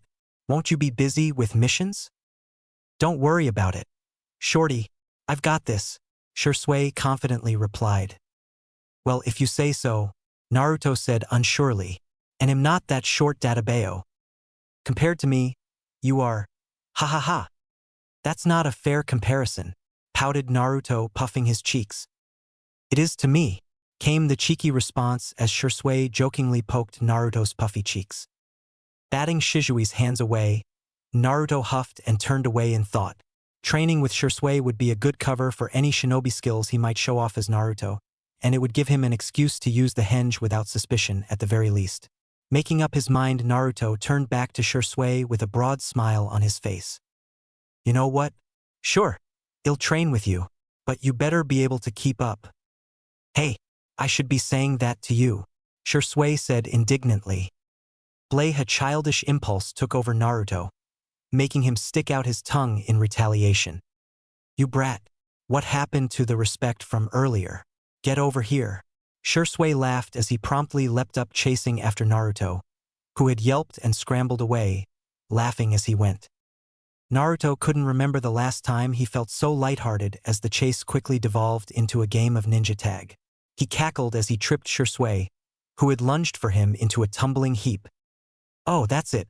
I'm going to get you now," Shursui declared, jumping to his feet with a determined gleam in his eyes.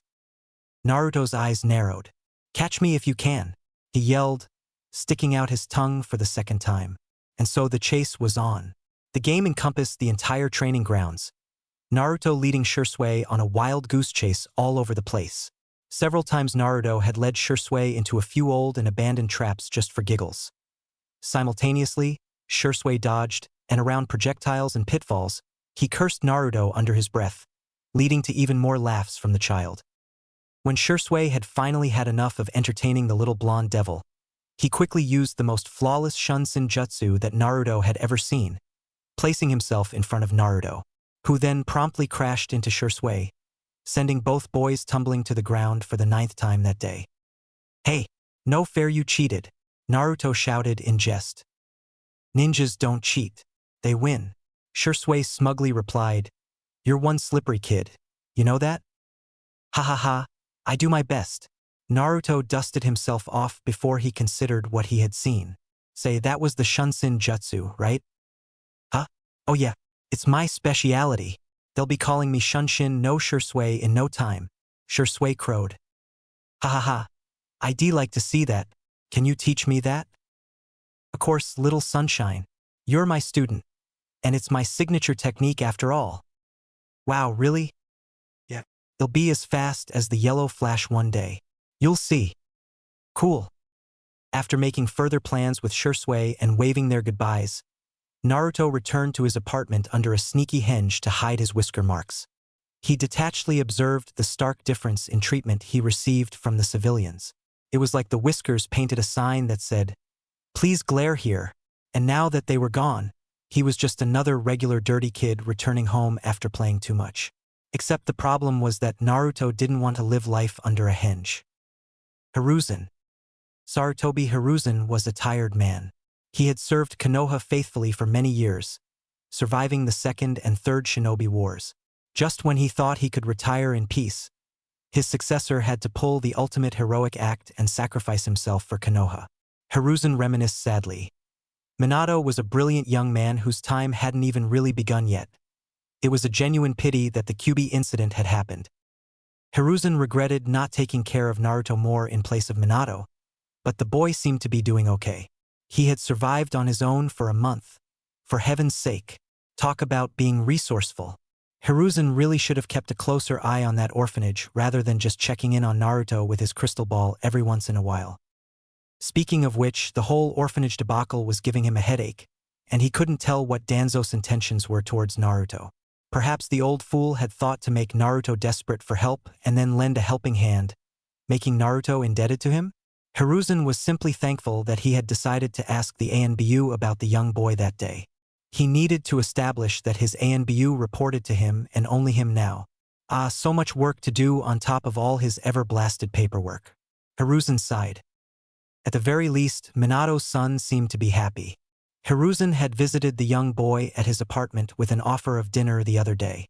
The boy had seemed cheerful enough despite the hatred that Hiruzen could see him encounter. It saddened Hiruzen that he could not make Naruto the hero his father had wanted him to be without endangering the boy. Had done his best to keep rumors of the Jinchuriki quiet, but it was not to be. The information leak still hadn't been discovered even after 2 years of investigations. He sighed again. Honestly, Naruto reminded him so much of both Kushina and Minato that it wasn't even funny.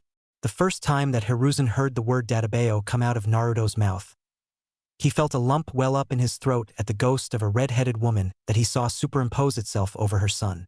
Hiruzen was simply grateful the boy was so canny and that he hadn't died out on the streets before Hiruzen could do anything about him. Reconstruction efforts had taken up too much of his time and left no time to worry about Konoha's newest Jinchuriki. After 2 weeks, one day Shursui stumbled upon an interesting scene as he entered the training grounds. Naruto was balanced with one finger on the tip of a senbon upside down on top of the running creek that flowed through the middle of the training grounds with various leaves and miscellaneous objects stuck all over him. Hey, what you doing over there?" "I'm practicing my chakra control, Shursui-san." "Okay, don't hurt yourself there, buddy." I'm fine, I'm fine. You looking to become a medical nin, Naruto? Huh? No? Why would you think that? Well, it's just that the only shinobi I know who do such ridiculous chakra control exercises are medic nins. Why have you been so hooked on chakra control anyways? Shouldn't a kid your age be focused on stretching chakra coils for larger reserves? Naruto laughed. He laughed so hard he lost control and fell into the creek with a splash. Sputtering, he climbed out of the creek, leaves still stuck to his skin. Shursue-san, I probably will never need to worry about the chakra reserves. I can perform over 100 shadow clones and not be tired. Shizui's eyes bugged out. No way. You're a little sunshine. I can barely manage too. I just got lucky with genetics, I guess. I am an Uzumaki after all. You're right, a real Uzumaki, huh? You don't exactly have the hair for it, though? Yeah, it comes from my father's side, I guess. Shursue tilted his head curiously. Speaking of which, who are your parents? And where are they? Shouldn't they be worried about their kid being out all the time? My parents are dead. I've never known who they were. Naruto replied, trying to sound truthful. He knew the likes of Shursue might be able to see through his words. Shursue squinted at Naruto for a minute. Say, when did you say your birthday was again? Naruto's sweat dropped. I never did say. It's October 10th. Shursue leaned back, closing his eyes. Huh, how interesting. Shursue stared intently at Naruto and nodded his head. I understand now. Naruto knew what Shursue meant and was just waiting for him to start glaring at him or maybe even beat him up. Huh? What do you understand? Naruto had an idea of what Shursue understood. Nothing, don't worry about it, sunshine. Okay if you say so, Shursue-san. Naruto was relieved to hear him not making a big deal out of it. Say Shursue-san, what do you think of getting some more training to become even faster? Huh? You know of better training, sunshine? Shursue asked doubtfully. Yeah. If you use weights or even resistance seals while training, you can increase your speed by a lot. Huh?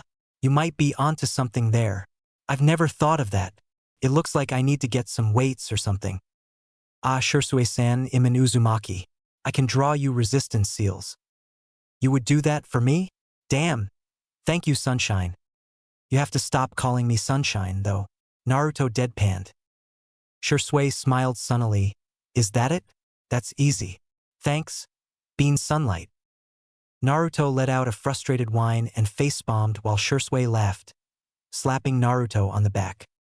The kid was scary smart, and it seemed that everything Shursue taught the kid already knew. It only took 1 or 2 tries for the kid to get everything down, and it was honestly quite intimidating. In fact, whenever Shursue tried teaching the kid something, he himself ended up learning a thing or two from the kid instead.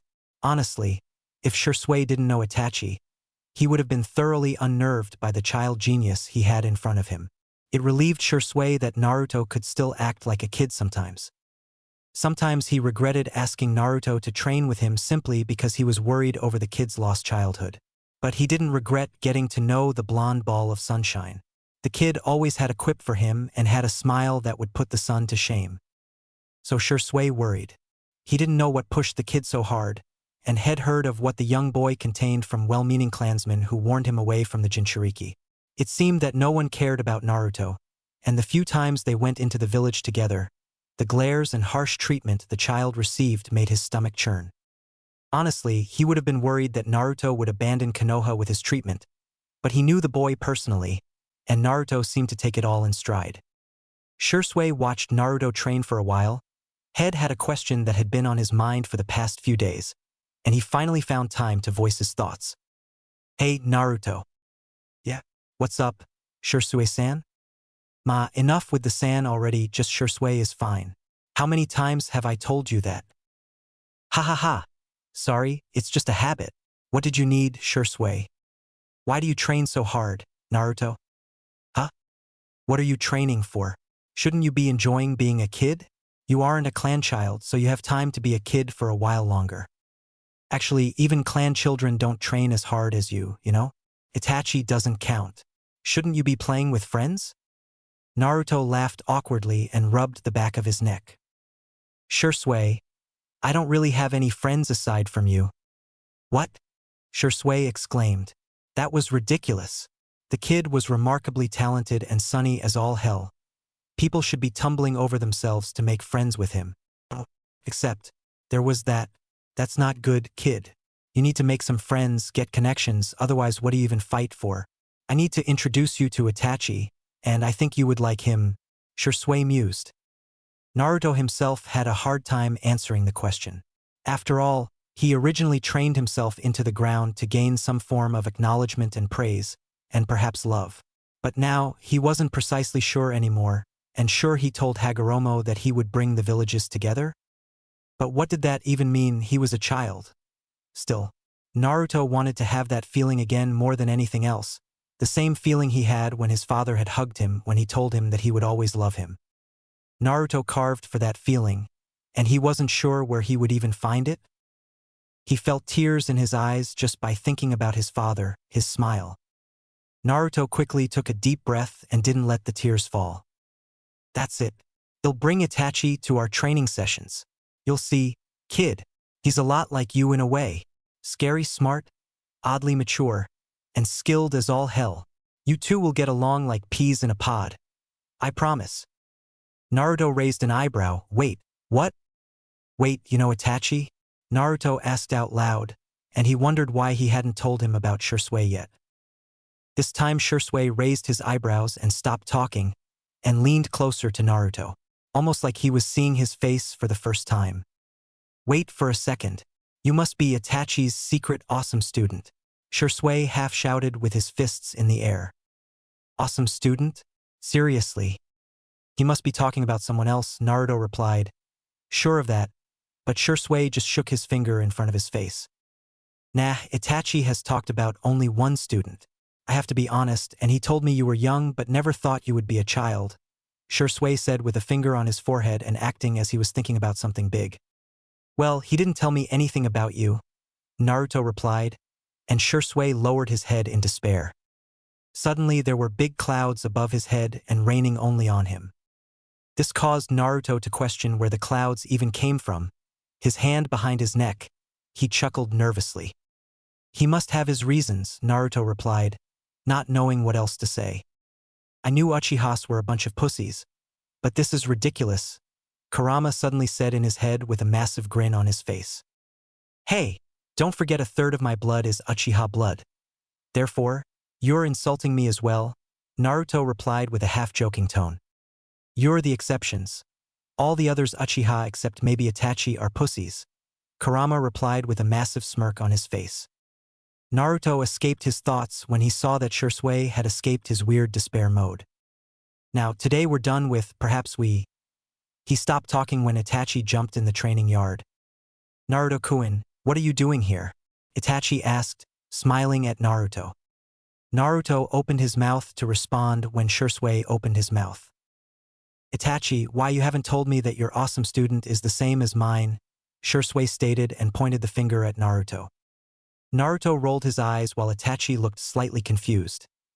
He had been on a mission for some time now and wondered how Naruto was, knowing he lived alone. He arrived in the house to see the house empty and then checked the training grounds one by one until he found him training with Shursui. What do you mean? Since when Naruto is your student? Itachi asked, walking closer to them. I have been training with him for a week, Itachi. He just showed me the ropes for Shunsin, Naruto explained. Yup, and he was about to tell me how much a better teacher I am. Compared to you, Shursui stated, giving Naruto a wink. Naruto just shook his head in denial. Much to his disappointment, and Itachi chuckled slightly. Naruto, since it is already late, why don't you come with me? My home will make dinner very soon, Itachi suggested, thinking that would be a good way for Naruto to make a friend with Sasuke. Naruto lowered his eyes and put his hands behind his back, not sure of what to say. Sure, he wanted to say yes and not eating alone for once would be good, but he didn't want to see them glaring at him, but, most importantly, bring Itachi trouble for inviting the demon to eat. Are you sure? I don't want to cause trouble, Naruto finally replied. Itachi felt terrible for the little boy and immediately nodded his head, and he was sure his mother would be delighted to see him. Don't worry, Naruto-kun. My family is not like the others. Itachi replied and put a hand on his shoulder to reassure him that he really did mean it. Naruto looked up at him and just nodded his head. See you tomorrow, Naruto-kun, Itachi. And don't forget I want a rematch, Shursui said with a cheeky smile at both of them. Naruto laughed, and they soon made their way towards the Achiha compound. They soon reached the compound's gates, and Naruto saw the entrance being guarded by two, who Naruto thought were Achiha shinobis. They noticed Itachi and gave him a nod of acknowledgement, but they soon noticed his sun hair and whiskers on his face. Their gaze turned to glares immediately. One of them gripped the sword he was holding harder, and for a moment, Naruto thought he would attack, but Itachi put his hand on his shoulder and made him walk behind him and release his ki. The guards were silenced immediately and lowered their weapons. Naruto walked inside and had to admit that it looked beautiful. He could see houses everywhere, and each house had a flag or anything that showed the Achiha symbol. Walking inside the compound, he received fewer glares. There was barely anyone glaring at him, much to his relief, but Naruto knew this was just the beginning. They soon reached the house. Naruto looked at its size, and it definitely looked like the most prominent house in the compound. Itachi gestured to Naruto that he should walk in first, opening the door. Kachan, I have returned, Itachi announced. Soon Naruto heard footsteps coming from a room near the door. Another door opened, revealing a woman around her late 30s with long dark hair. Itachi-kun, you returned, how was the… She immediately stopped when she saw Naruto standing behind Itachi. His eyes immediately lowered, and he took a step back instinctively. For a moment, Makoto said Minato. She knew Naruto looked like his father, but now he looked like a perfect copy of him. Understanding what was happening, she immediately brought a smile to her face. Itachi, who's the little sunshine? She asked, walking closer.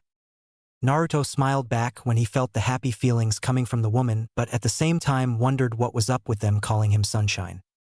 My name is Naruto Uzumaki. Miss, you can call me Makoto. She introduced herself and walked closer. Come inside, no need to stay outside, she said kindly. Naruto felt happy and walked inside.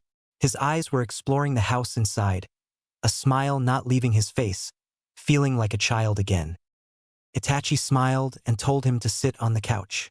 He nodded his head and sat down while Itachi walked over to his mom. Where's Sasuke and Tusan? Itachi asked, wondering if Sasuke was training perhaps. His mother gave Naruto another glance before walking to the kitchen. Sasuke is upstairs sleeping. He said he was tired and your father should return soon, his mother said and started making an extra dish. Itachi nodded his head and walked upstairs, reaching Sasuke's room. He knocked but did not respond. Waiting a few seconds, he walked inside, seeing his brother reading a scroll on his bed, the scroll on his lap. Sasuke-kun, what are you doing? Itachi asked, seeing as he looked focused. Turning his head to his right, he saw Itachi, and a big smile invaded his face. Itachi, is good that you returned, and in preparing myself to become stronger. I will show everyone that the Achiha clan is the strongest clan. Sasuke started with a puff of his chest at the end. Itachi's smile lowered slightly. There's no need for that, Sasuke. But we are eating dinner right now, and I want you to meet someone, he stated and walked downstairs. Sasuke raised an eyebrow at who he might mean and wondered if he meant Shursui. Reaching the living room, he saw Naruto wasn't there. He turned around and went to the kitchen. Kachan, do you can? He stopped mid-sentence when he saw Naruto helping her to prepare the dish. Be careful with that, Naruto-kun. You might burn your hands, his mother warned as he was using a spoon to mix something in a large saucepan. Itachi smiled at what he saw and heard footsteps coming downstairs. He turned in time to see Sasuke. Brother, can you train me? Sasuke asked, looking at him. Not now, Sasuke, we can train tomorrow, Itachi suggested. Sasuke punted. But he then noticed Naruto, who was still helping Kachan prepare dinner. Who are you? Sasuke asked, noticing his blonde hair, reminding him. Naruto put the saucepan back and turned his head around, and saw Sasuke. Hi, my name is Naruto Uzumaki, he said, smiling, walking closer and pulling out his hand for Sasuke to shake.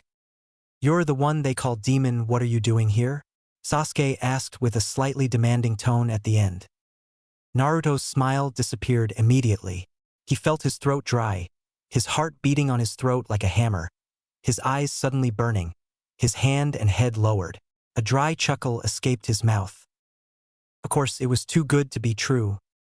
Naruto immediately turned around and was about to run outside when he felt a hand on his shoulder stopping him and the sound of a slap. Turning around, he saw the woman had slapped who he knew was Itachi's brother, and Itachi had his hand on his shoulder. "Why did you say that, Sasuke? I raised you to be better." The woman screamed at the dark hair who was touching his cheek with his hand. Naruto saw Sasuke glared at him with the same eyes like everyone else, and he then turned his attention back to his mother. I. Everyone outside said that he was not good, Sasuke responded.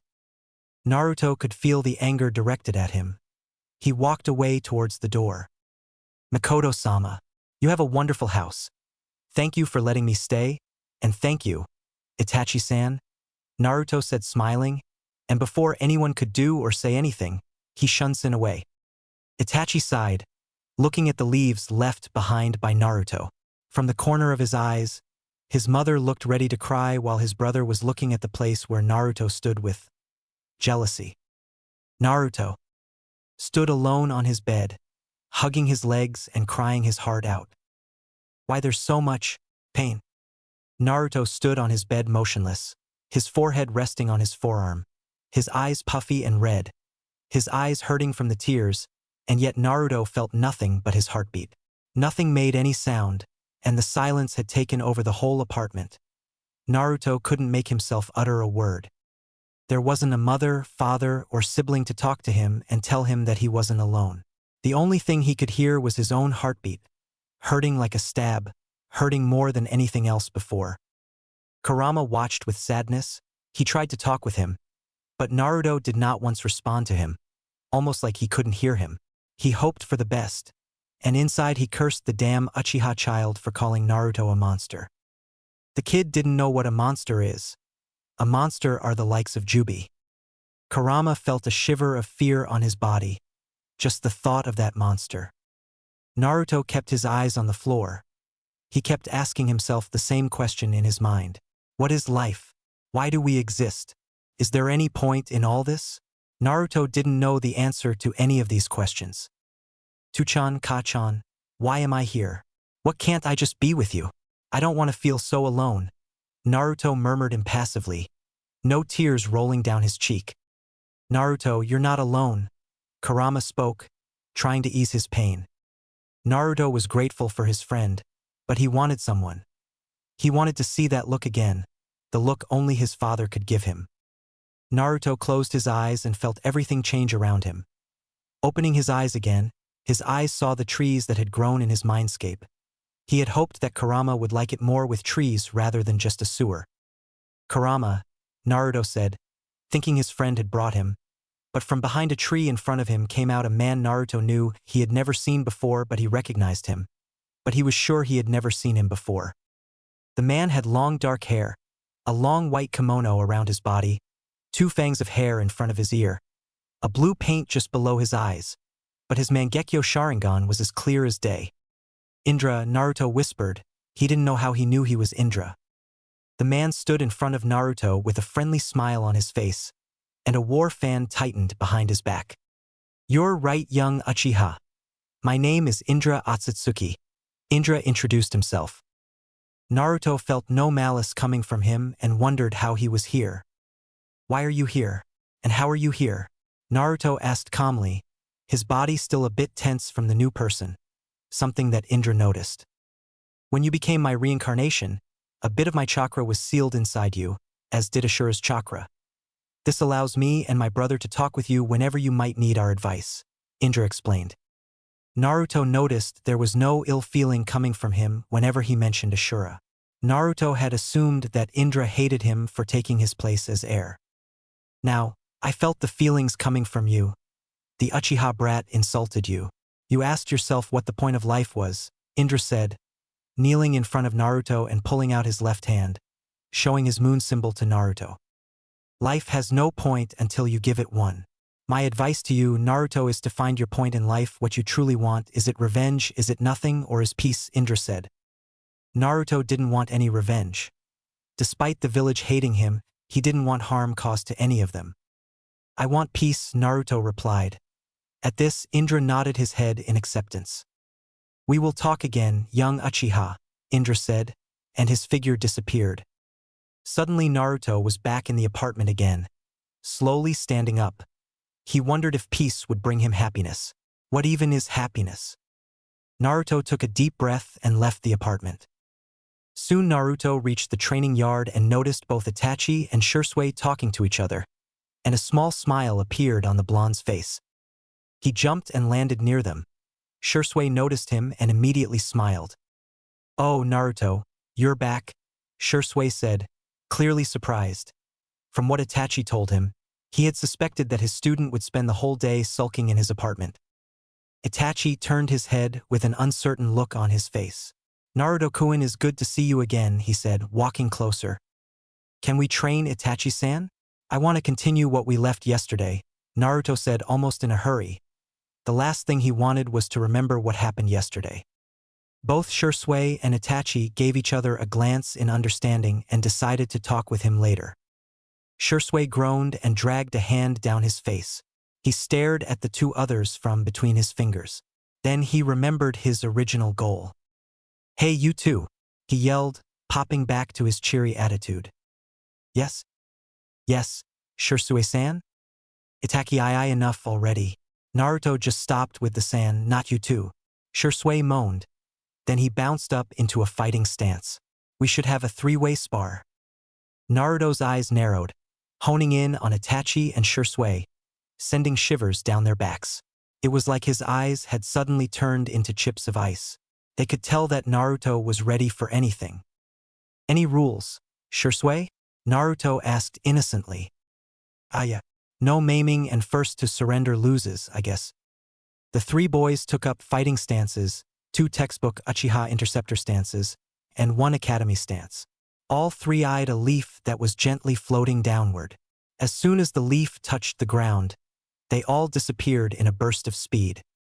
Naruto sat on the branch of a large tree, eyes darting in every direction for a possible attack. A brace of shuriken came flying towards Naruto, sending him jumping away to the right into Shursui, who twisted and kicked out at him. Naruto blocked the kick and was sent flying to the ground. He hit the ground with a roll as Shursui chased after him.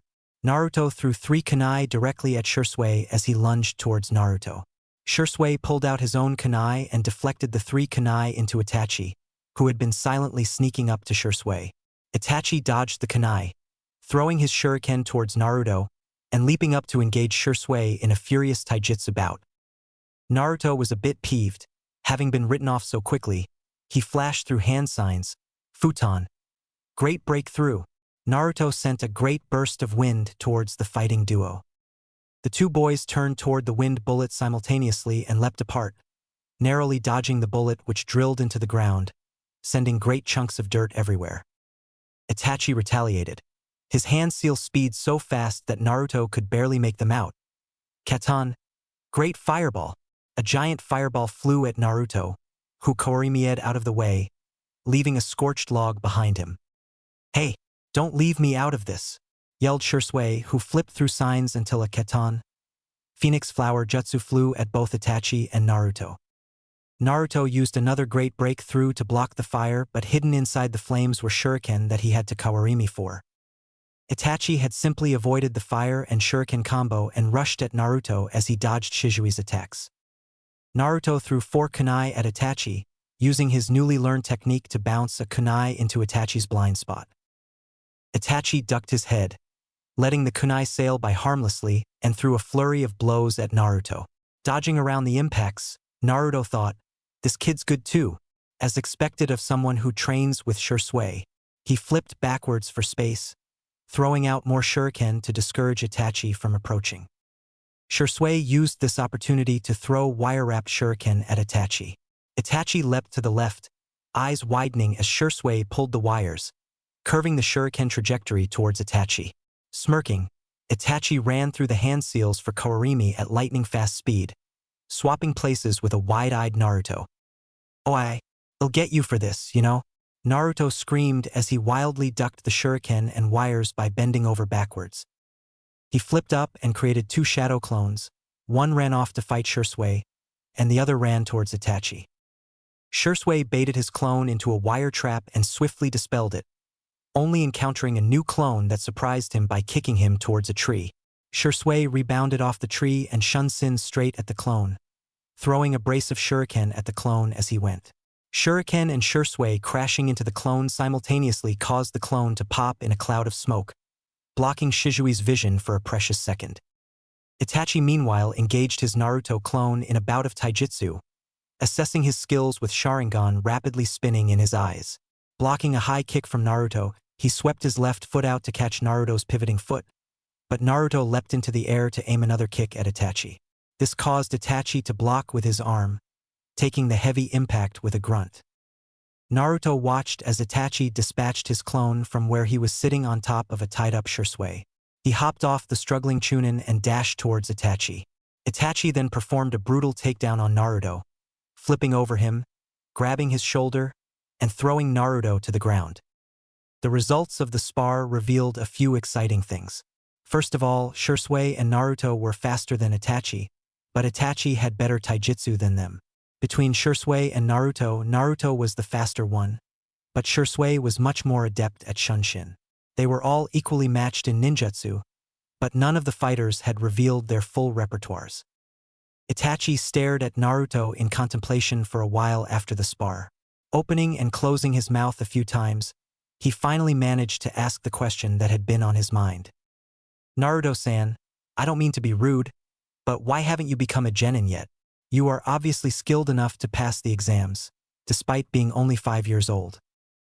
Naruto tilted his head and considered the question. Why hadn't he decided to graduate just yet? He stood in silence for a worryingly long time before he answered Itachi. Itachi-san, perhaps it is because I have the luxury of not needing to graduate early. I want to enjoy my childhood despite having filled it with continuous training. Itachi nodded. He understood this very well, and he had been forced to graduate early from the pressures of his father and the demands of the clan elders. If clan duties had not demanded it of him, he might not have chosen to graduate either. Well, it's late enough, I guess. That was a good spar. You really caught me off guard with that clone there. Sunshine, Shursui said. They'll walk you home, Naruto. Itachi, you go on ahead of me. I'll catch up. Of course, it was very nice sparring with you today, Naruto-san. I hope we continue to have good relations in the future, said Itachi, dusting himself off. Yeah, for sure. And so the three boys set off on their ways. Shursui spent the majority of his walk with Naruto in content silence. He would often ward off some of the more malicious glares that the villagers sent towards Naruto with his Sharingan-enhanced stare. Thank you, Shursui, for being such a good friend, Naruto said earnestly. He was honestly thankful that Shursui had taken the time out of his day to search for him and effectively pull him out of his depression. And now he was worried for Naruto's well-being in the village. Sunlight doesn't say that I'll get embarrassed, said Shursui, rubbing the back of his head awkwardly.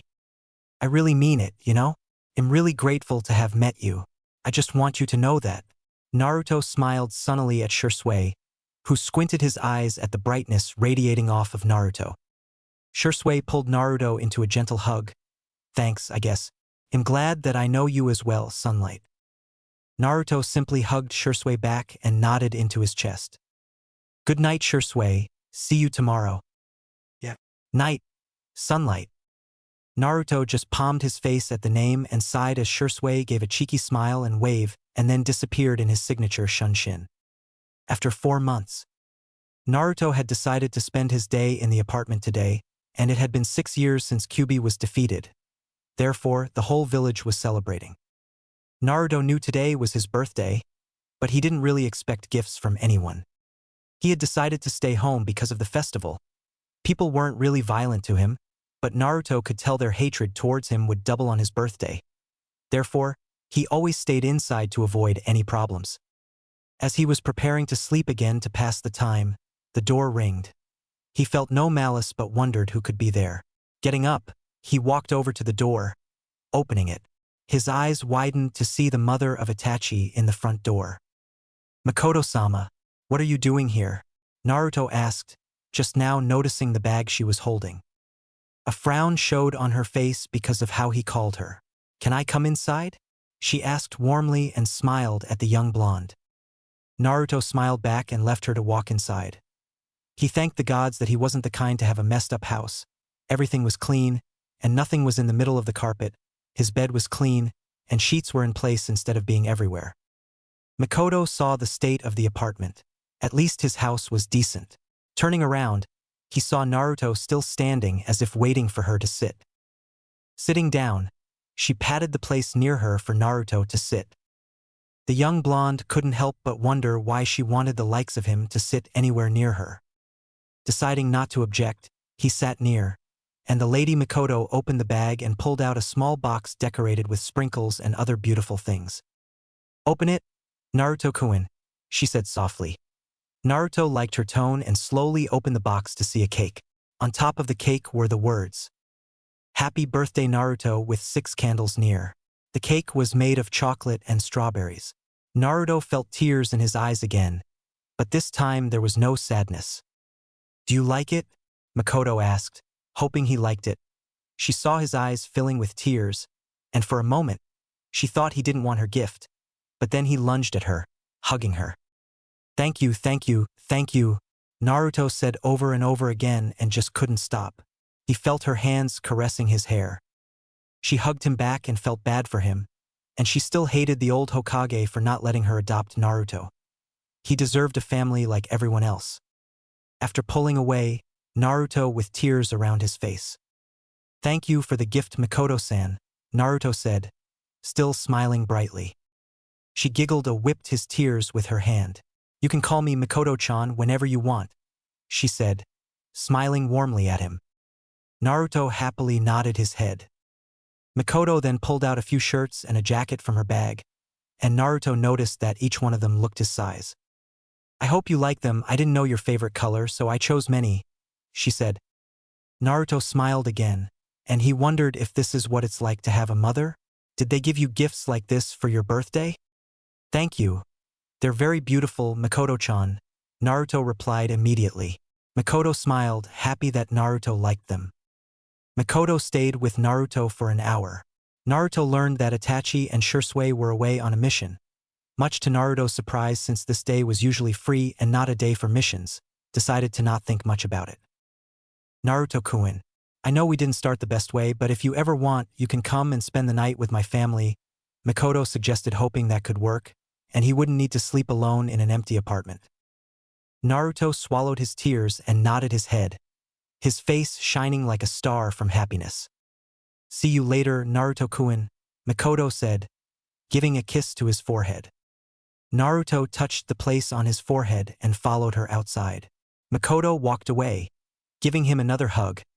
Naruto kept waving at her until she was out of his sight. Night. Naruto had just finished cooking when he felt people gathering in large numbers around his home. Dismissing it as part of the new Kyuubi festival, he started to eat, until someone started to bang violently on his door. Naruto jumped to his feet and ran to his window. His senses were going haywire, detecting a large group of people standing in front of his door. Whoever was pounding so hard on his door had absolutely no positive intent towards Naruto at all. In fact, it was all negative, so negative that Naruto was reminded of a stormy night with a young crying girl and a pillow. He ran to the window and looked out, and then he quickly hopped out and ran off, shouts following him as he went. There he is. He went out the window. Catch him. Make him pay. Demon brat, get back here. Naruto shot a quick glance behind him. What he saw made him pick up the pace and run faster. A mob had shown up at his apartment to hunt the fox brat. Naruto was honestly shocked at the amount of hate and people that had gathered. He had done his best to live unobtrusively in the village of Konoha, and people rarely saw him on the streets since he shopped under a henge. He never played with children as he was too busy training, and he never wandered the streets looking for food since he kept himself in good condition by budgeting. He didn't understand the sheer amount of hate that was pouring off of the mob pursuing him. Naruto ducked and weaved around various stalls, barely taking in his surroundings' bright colors and cheer as he ran for his life. He ran towards an alleyway hoping to throw the pursuers off his trail. It was not to be, unfortunately. There appeared to be some chunin in the drunken crowd who could accurately track him through the throngs of people that Naruto had run through. Naruto giggled hysterically under his breath as he ran, tears building at the corners of his eyes. He thought of all the ways this encounter could possibly end. None of the endings were particularly good.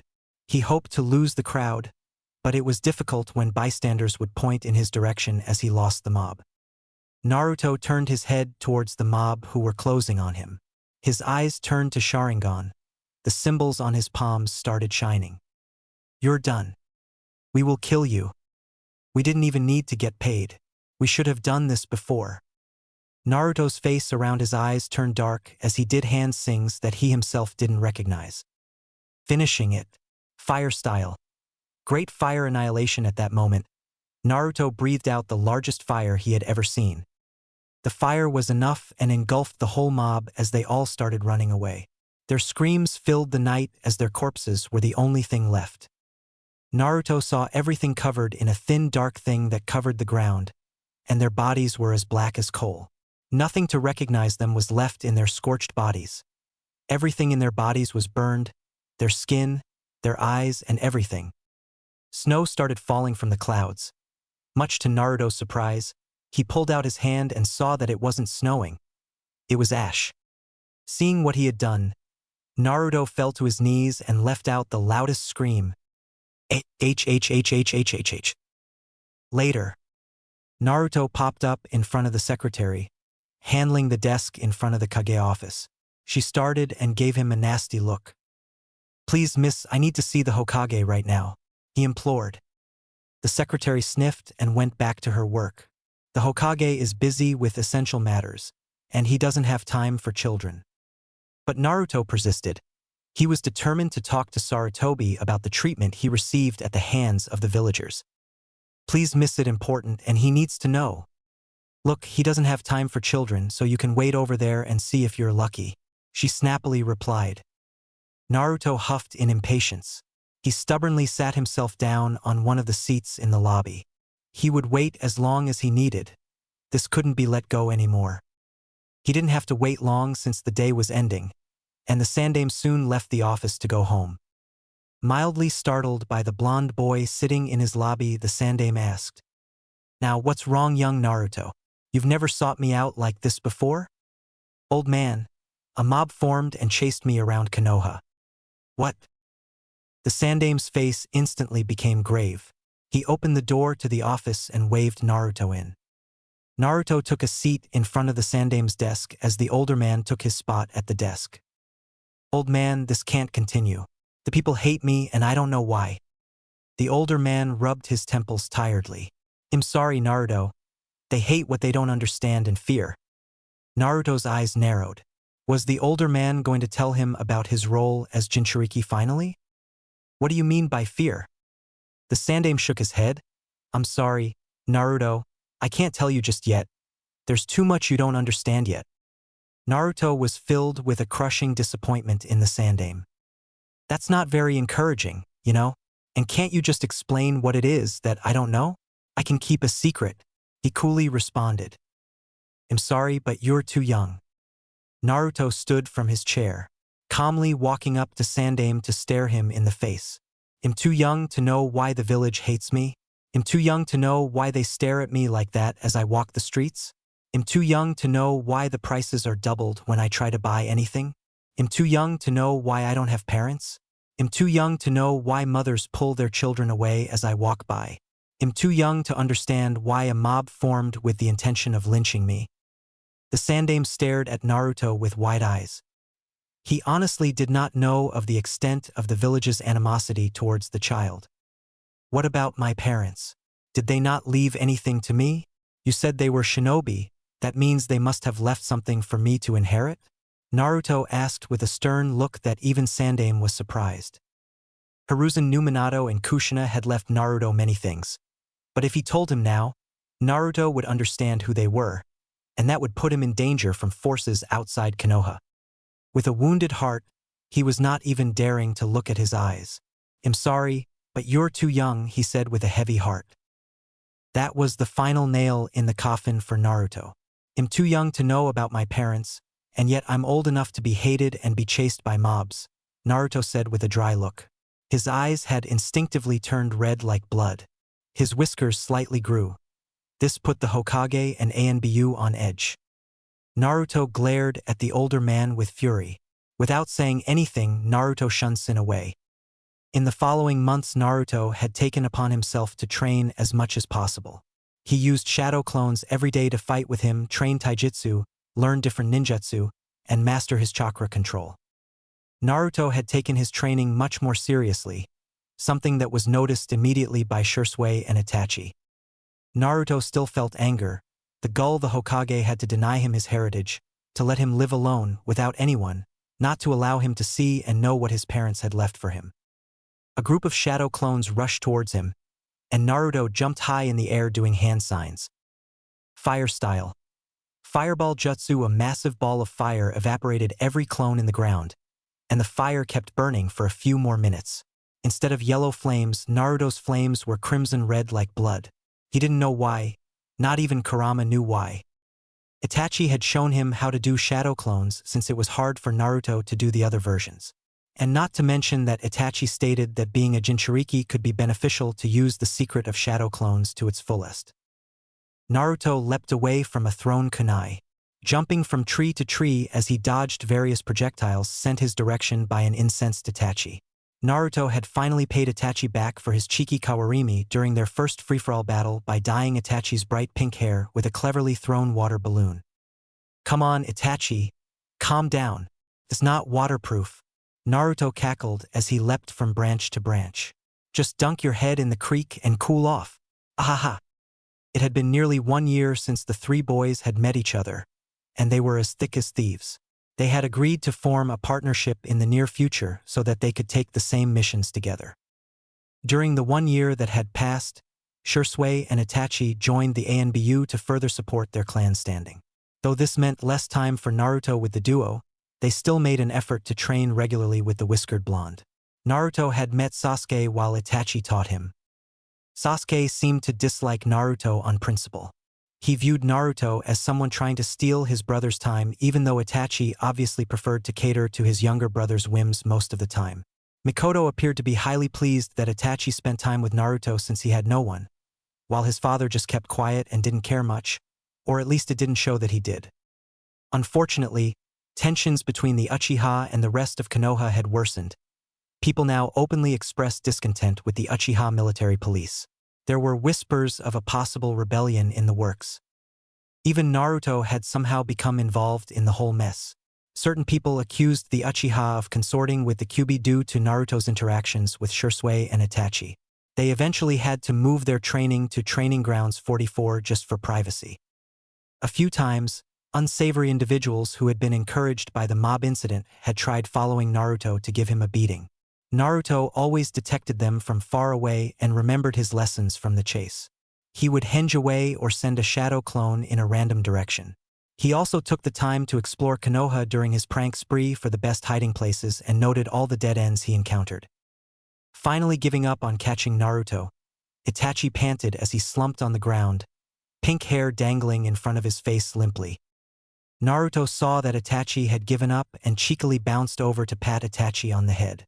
Itachi glared weakly at Naruto from between strands of neon hair. "Hey, Naru, ha ha ha ha ha ha."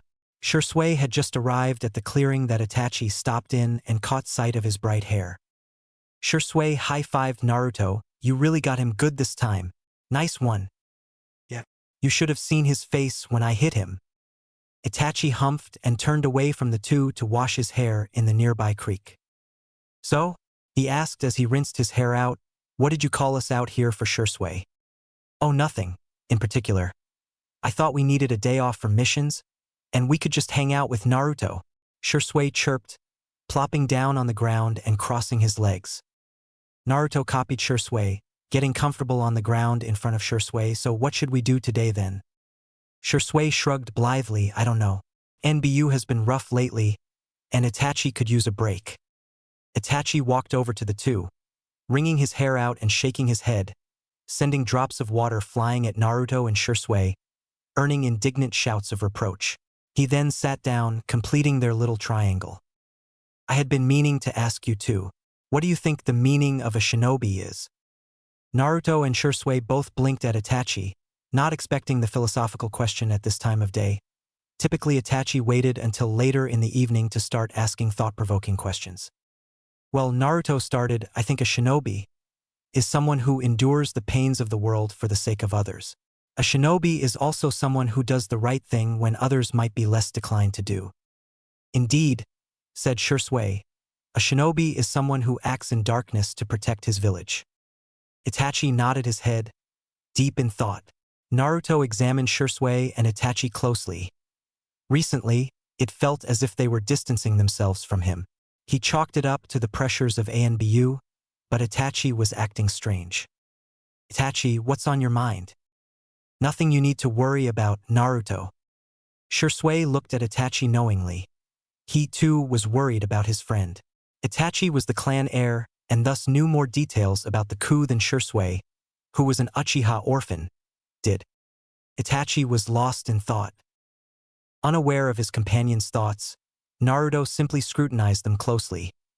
He could feel that they both were troubled and conflicted, Itachi more so than Shursui. He didn't know what could upset them, so perhaps it was an ANBU mission gone wrong? Itachi, do you know any clone jutsu I could work with? Naruto asked them, hoping to break from their silence. Itachi turned to Naruto and looked at him as if he didn't understand him. What did you say? I said if you can help me with any clone jutsu, I tried normal ones, but they just don't work with me, Naruto stated, hoping he could do something. Naruto, why are you training so much? It has been 3 months since you have started training harsher, Shursui asked, concerned that Naruto was training more than he should. At this question, Naruto stood up from where they were sitting and took a few steps away, his head facing his direction. For a moment, both Itachi and Shursui thought that he would walk away, but instead, he turned his head towards them.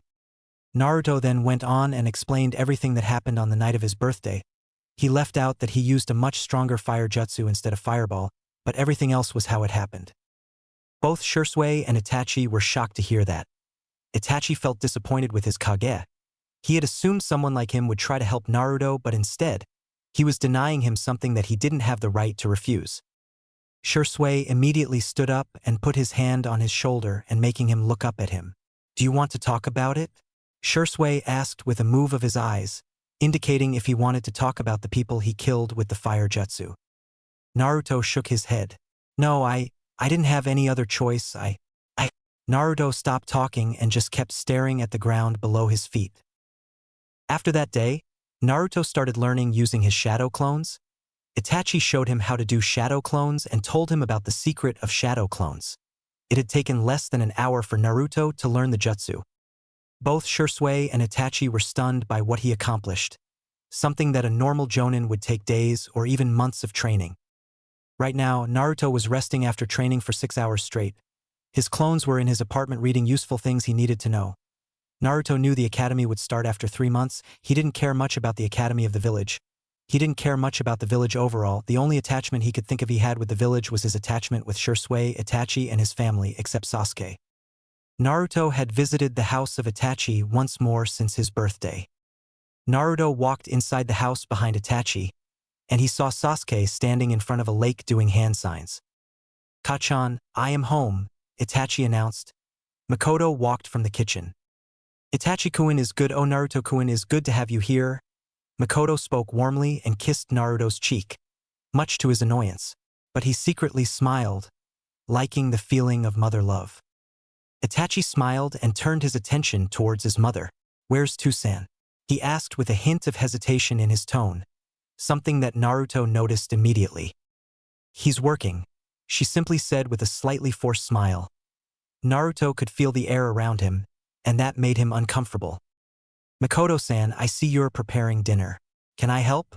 Naruto asked, hoping to lighten up the mood. Of course, Naruto-chan, she agreed, and Naruto followed her to the kitchen. Naruto soon started preparing the dinner with her, mixing different things, and hoping that he was doing an excellent job at it. Itachi had walked upstairs for something, and Naruto felt a glare behind him. He glanced behind him to see Sasuke standing in the middle of the living room, His eyes narrowed at him. Naruto just ignored the emo and kept making the dinner. Soon who Naruto assumed was Itachi's Tusan came. The man stood taller than Itachi, with dark hair and the eyes of a shinobi, something that Naruto had seen only in a few people.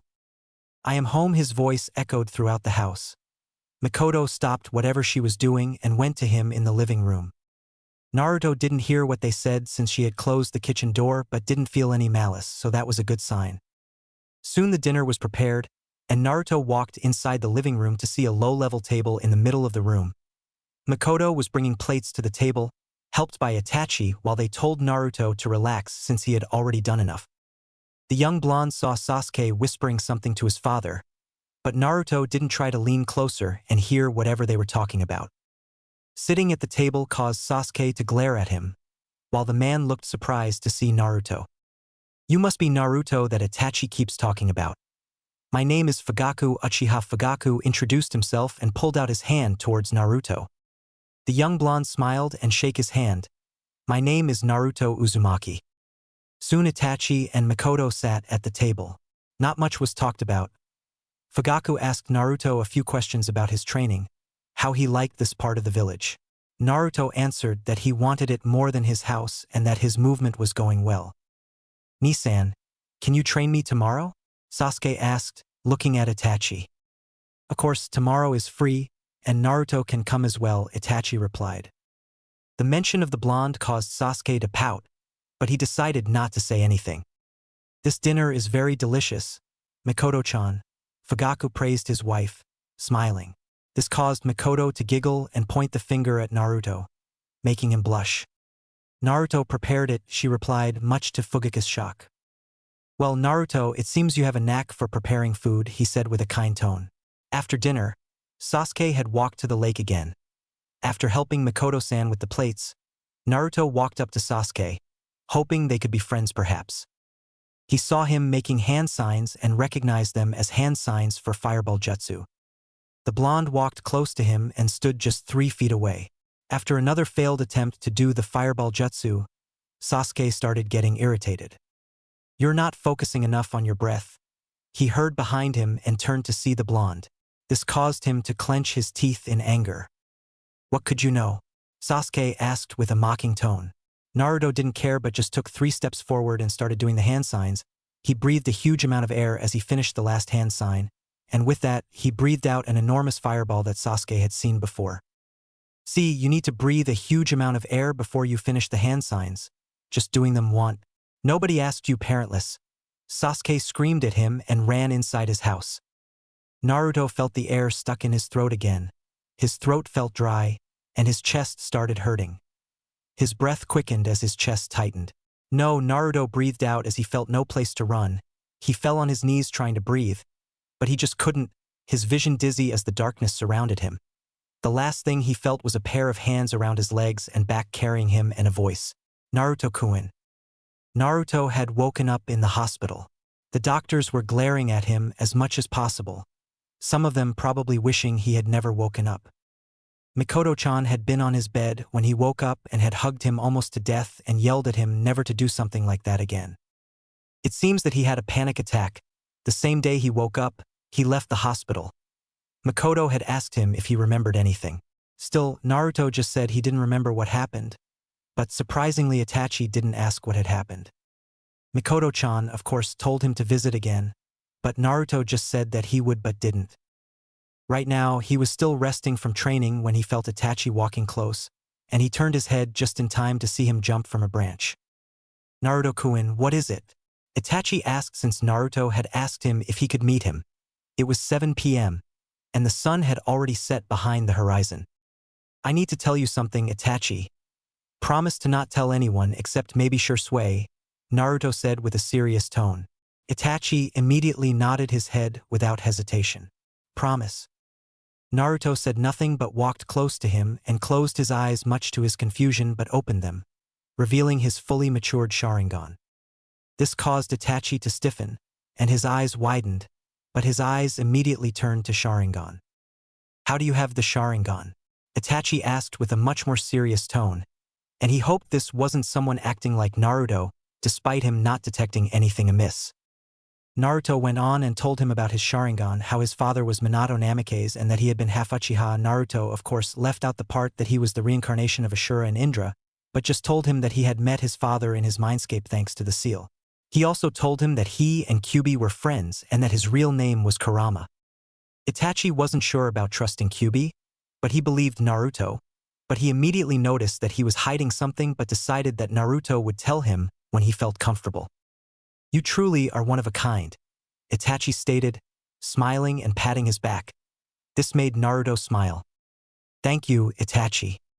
You can call me Nissan Naruto." Secret place. Danzo slammed his hand on the table and raged. The root agent standing in front of him stoically did not flinch. "You mean to tell me that a crowd of adults and fully trained Chunin lost a child in our village?" "Yes, sir. After the boy turned a corner on 56th Street, the crowd was unable to locate the boy again." Danzo leaned back in his chair and sighed. Such incompetent ninja in Konoha's forces nowadays. This is precisely why his root was necessary for the well-being of the village.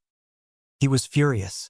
His plot to attack the Jinchuriki with a mob and then save him, thus making the Jinchuriki indebted to him, had failed spectacularly. Now years of planning had potentially gone down the drain. Hiruzen was suspicious of him now. Root was on the verge of being disbanded. No matter, the Jinchuriki was always a long-term goal. There are other ways to secure his loyalty. Continue to monitor the boy as usual. The Foundation agent nodded and disappeared. Even the reports he received regarding the Jinchuriki were unsatisfactory. At times the boy would disappear from his agent's view, and they would not be able to locate him again for hours. It bothered him a lot that even the best of his spies couldn't read the boy.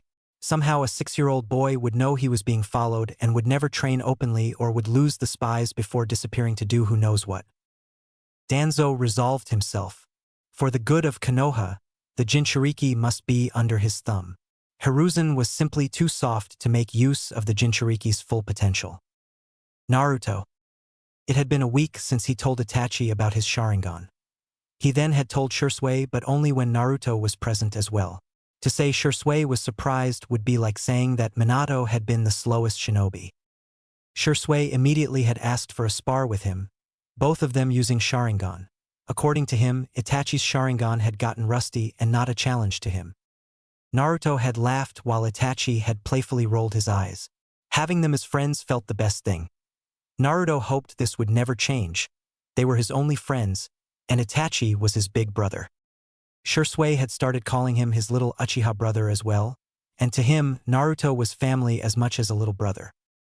Right now, Naruto was walking through the village and couldn't help but notice the ways the citizens were acting, for the first time since forever, and their attention seemed to be somewhere else and not at the little blonde. Listening closely to what they were saying, he heard that Kumo shinobi were here to discuss peace. Naruto fought the urge to roll his eyes. Peace was a delicate thing, even easier to break than glass. One wrong move, and it will shatter and will be very hard ever to put the pieces back together. Night. The Hyuga compound stretched before the intruder in the darkness. He eyed its stern white walls, standing forbiddingly tall with growing wariness. Inside them, rows of houses lined up in neat patterns. He pressed on, slithering stealthily near the ground. His hands locked so tightly into a hand seal they trembled. A precarious camouflage genjutsu was his only lifeline and the reason had been chosen for this mission. It was a clever thing, a technique of suggestion. Slowly, he weaved his chakra into subtle signals that crept gently into the guards' minds. And though they scoured the compound, all-seeing, they overlooked him as though part of the scenery, a meaningless object blending into the background so neatly. They glance around and over and behind him, their brains not even registering the threat. Without hiding him, it made reality around him more pronounced, more eye-catching, infinitely more vivid, and interesting to look at. It diverted the attention of drowsy, bored sentinels who had not dealt with a serious threat in months, mainly because no one dared. The jutsu had one clear, fatal limitation: focus. If a single eye looked at him, truly directly at him, he was dead, and worse, disgraced, a failure. Silently, he sent a prayer up to the thunder god. Then he scuttled between two little houses, past a deserted courtyard, towards the heart of the compound.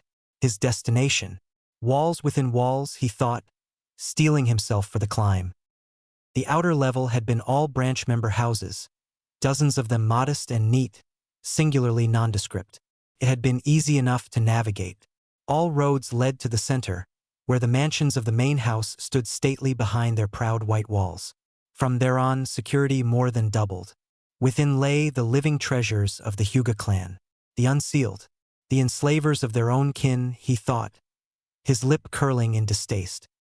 His task was to abduct an unsealed Hyuga child, securing the famed bloodline for the glory of his village.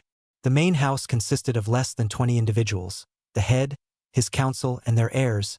There only existed a single unsealed Hyuga younger than 5, and she was zealously guarded at all times. Hyuga Hinata, his mission objective. He jumped off the wall softly, crouching low on the ground. For a moment he held still and searched. Chakra signatures of small children were such soft things. In the gardens? He thought with some surprise. Though it saved him the trouble of having to penetrate the mansion, he wondered warily if it wasn't some kind of trap. What could such a small child be doing out of bed in the middle of the night? Had his plan been found out? Narrowing his eyes, he sharpened his chakra sense, stepping without a sound between rows of flowering plants. The little girl sat gingerly by a rose bush. She cradled its petals gently, thoughtfully, as she spoke in a hushed tone. I think Father is angry with me again. I still can't. My eyes haven't. She gave a small unhappy sigh. Mama says I might have a little brother soon. Or a little sister. His hand closed around her mouth, smothering a scream. Slowly, carefully, he spun an illusion that fell over her mind like a blanket. The child swayed, sagging limply into his arms. Heaving her small weight over his shoulder, the shinobi fled into the night. As he passed a door, he now stood outside of Hyuga compound, but a child with cold purple eyes stood in front of him. He felt his whole body freeze, and he couldn't move as his body started shaking like a leaf. He saw the child who had blonde hair raise his right hand. Bansho Tenin, the last thing he felt was his body being pulled. The blonde had noticed the Kumo shinobi lurking around the Hyuga clan during the day. Naruto kept his eyes on the Kumo shinobi. He was only a kid, but even he knew Konoha and Kuno didn't have the best of friendships. The night came and Naruto felt the shinobi within the Hyuga clan. Unknown to Naruto, the symbol of the moon on his left palm started shining in a dark color. Naruto followed behind and stood just outside the clan compound, his face shadowed by the shadow of the houses, but his purple eyes shined through the darkness. Naruto saw the kidnapper carrying a bag over his shoulder, and the Achiha could feel the small child in the bag. His blood boiled at the man daring to kidnap a little girl and use her for their own needs and use her like a cow. Naruto released his ki, and his left hand raised slowly at the ninja who had frozen in place from his superior ki. Bansho Tenin, Naruto spoke with a dark tone. The shinobi suddenly started getting pushed towards him. As he got closer, Naruto raised his right hand. A dark rod came out of his palm, but no blood, and Naruto pierced his stomach, causing the shinobi to feel the full chakra of the kid. The shinobi screamed in pure agony as he gripped his head with his palms, almost trying to pull something out of his head. Naruto's face didn't even twitch from his agony, his face as cold as ice. His eyes went to the child inside the bag, his eyes turned to the shinobi moving in the grass like an injured animal, his hands trying to take out the rod. Because of that, Naruto put his hand on the rod and with a single move, he pulled out the rod, causing the blood around his wound spill out faster. His blood started spreading around the grass like rain. His purple eyes suddenly turned to blue again, and the moon on his left palm stopped shining. Naruto felt dizzy all of a sudden. His young body fell on his knees, his hands on the grass. Naruto tried to catch his breath. He wasn't sure what exactly happened when his senses felt the chakra coming closer. His eyes glanced at the bag moving and he slowly stood up, his chest rising up and down repeatedly. He still tried to catch his breath. He walked over to the bag and opened it, seeing hair sticking out, her white eyes looking up at Naruto. The blonde was about to ask if she was okay when his senses went wild. He jumped high in the air, barely dodging a dangerous strike from a man. Landing on the ground, his eyes found the man who attacked. His Byakugan activated, his palms up and ready to strike again. "Stay away from my daughter, demon," the man screamed with anger through his clenched teeth. Before Naruto could say anything, "Brother, stop, look in the ground," Naruto turned his head to see another person walking over to them, followed by several guards who glared at Naruto at the moment notice. The blonde saw the new guy was very similar to the one who attacked him. Hayashi looked down to see the man lying on the ground motionless. His eyes widened that someone tried to kidnap his daughter, and he perhaps almost killed her savior. "To-san, he saved me." The voice of Hinata was heard like a whimper, her eyes looking up at her father. Naruto decided to leave and let them deal with their situation when at that moment, the glorious Hokage showed up at the compound. "Son of a bitch," Naruto cursed his luck. The Hokage couldn't choose any other time to show up but now. Hiruzen saw Naruto standing there, avoiding his direction, but the Hokage's eyes found Hayashi Hyuga, who kneeled and slowly pulled away the mask covering the man lying on the grass. Almost everyone gasped to see it was the Kumo ambassador. "Hayashi, how did this happen?" Hiruzen demanded an explanation. Unknown to him, both Itachi and Kakashi, who were wearing ANBU masks, looked at Naruto with concern. Hayashi went on and explained that a scream was heard in the middle of the night. He first checked Hinata's room to see her missing. He then told them that he found the blonde opening the bag and that the shinobi was dead in the ground. Hiruzen exhaled at the thought that Kumo had betrayed them and had tried to kidnap a child of Konoha, but what stuck to him even more was Naruto's involvement in all of this. He knew Itachi trained Naruto, but he shouldn't be able to kill a jonin.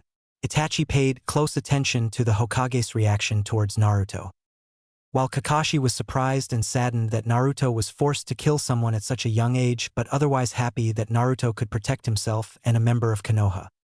Everyone's eyes turned to Naruto when Hayashi explained what had happened. "Naruto, I would like you to come with me," Hokage stated with no place to decline. The blonde just followed behind. "Hayashi, you as well," Sarutobi ordered. The Hyuga nodded his head. Hinata was escorted inside, soon rejoined with her mother. Hokage Tower. The Hokage sat at his seat as every clan head was here.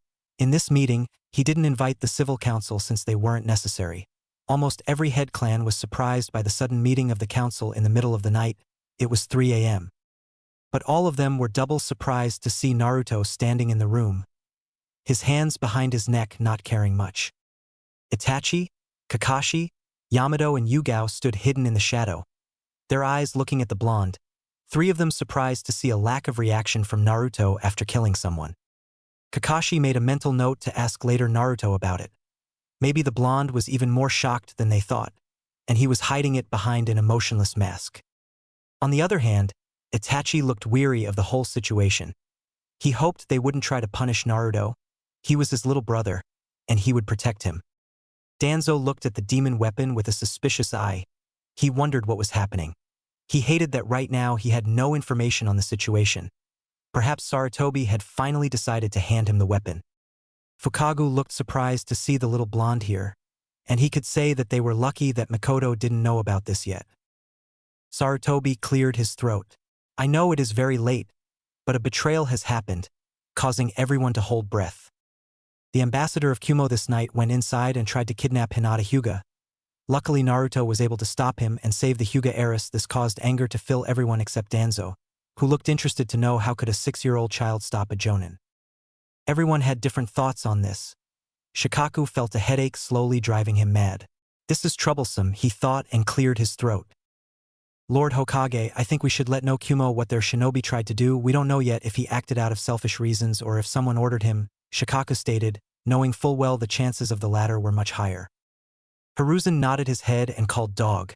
Within a second, Kakashi stood kneeling in front of the Hokage, close to where Naruto was standing. "Send this scroll to Jiraiya. I'm afraid he should cut his research short," Hokage stated and threw a scroll at Kakashi, who grabbed it and disappeared as soon as it appeared.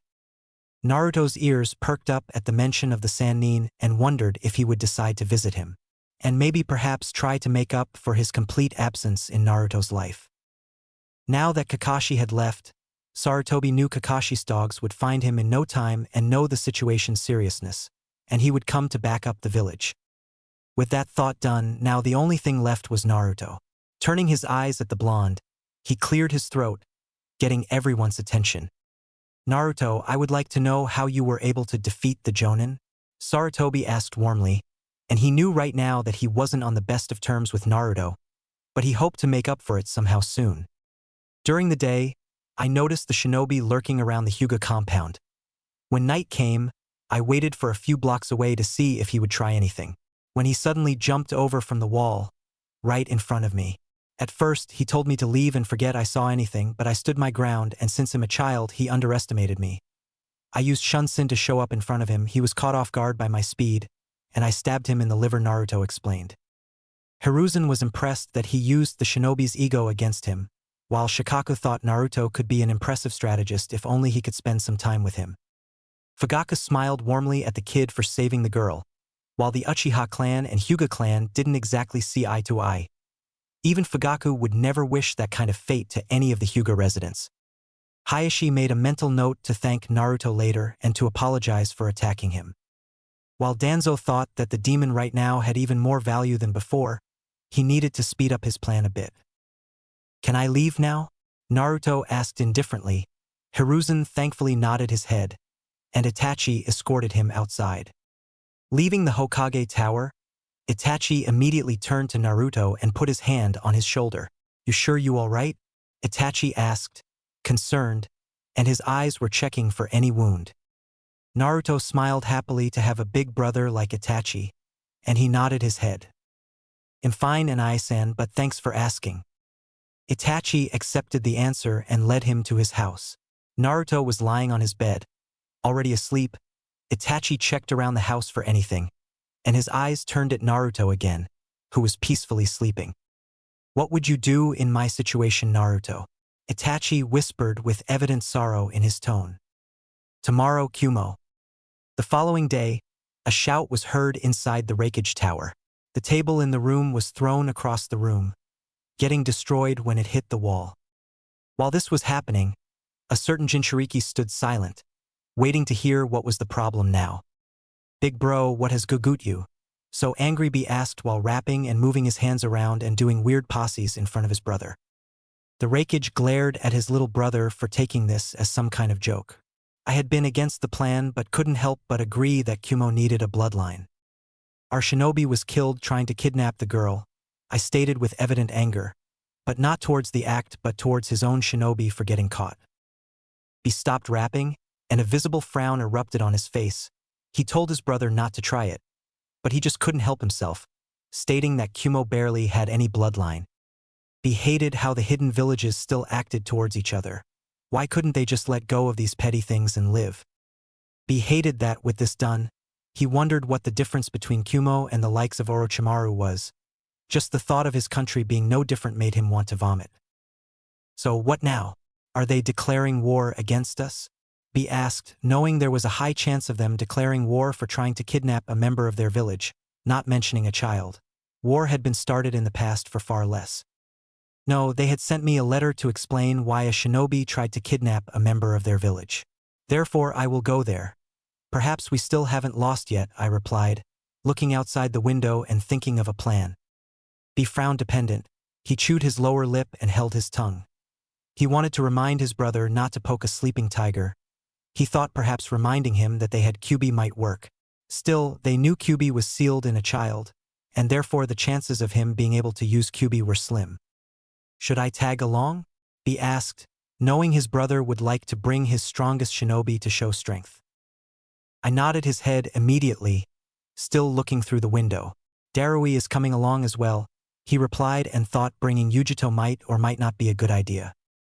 She was still only 8 years old but quite good for a young kunoichi. He thought to leave when his brother turned to look at him. Be prepared for anything. "Itachi. Where's Naruto-kun?" He could be scared alone, his mother shouted at him. To say Mikoto Uchiha was angry would be like saying that Orochimaru is a good guy. Itachi had come home with his father and explained to his mother what had happened. When she heard that the Hokage sent Naruto into his home alone after killing a foreign shinobi, she got furious. What is that old man even thinking? Naruto-kun needs someone to tell him that what he did was not wrong and not feel alone. Mikoto half-shouted at both him and his father. "Miko-chan, you know we can't have Naruto sleeping in this house. Our reputation with the Hokage is already falling down the hill. and him getting suspicious that we are using something on Naruto when he isn't looking can worsen our situation. Fugaku explained, knowing full well how his wife was whenever Naruto was mentioned. Makoto bit her lower lip, tears developing in her eyes. She could feel the disappointing look of Kushina-chan. She should have raised her son. Screw the Hokage. Naruto needed someone not to be alone. Did the Hokage not understand how much trauma that could bring, or he simply didn't care? Ka-chan, tomorrow after my workday is over, I will bring Naruto here again if he wishes, Itachi suggested. Makoto looked at Itachi and nodded in agreement. Konoha Naruto. He stood motionless, just staring at the ceiling. As he stood on his bed, he thought of the Anbu that visited him this morning. Naruto recognized his chakra. He knew that Anbu had watched over him many times. Naruto opened his eyes at the sound of the birds singing near his window.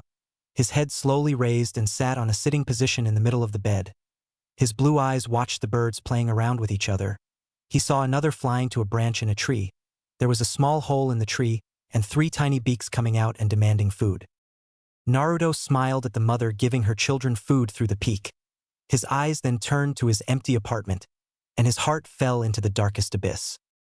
"Good morning, Naruto," Kurama suddenly said, smiling at the little blonde.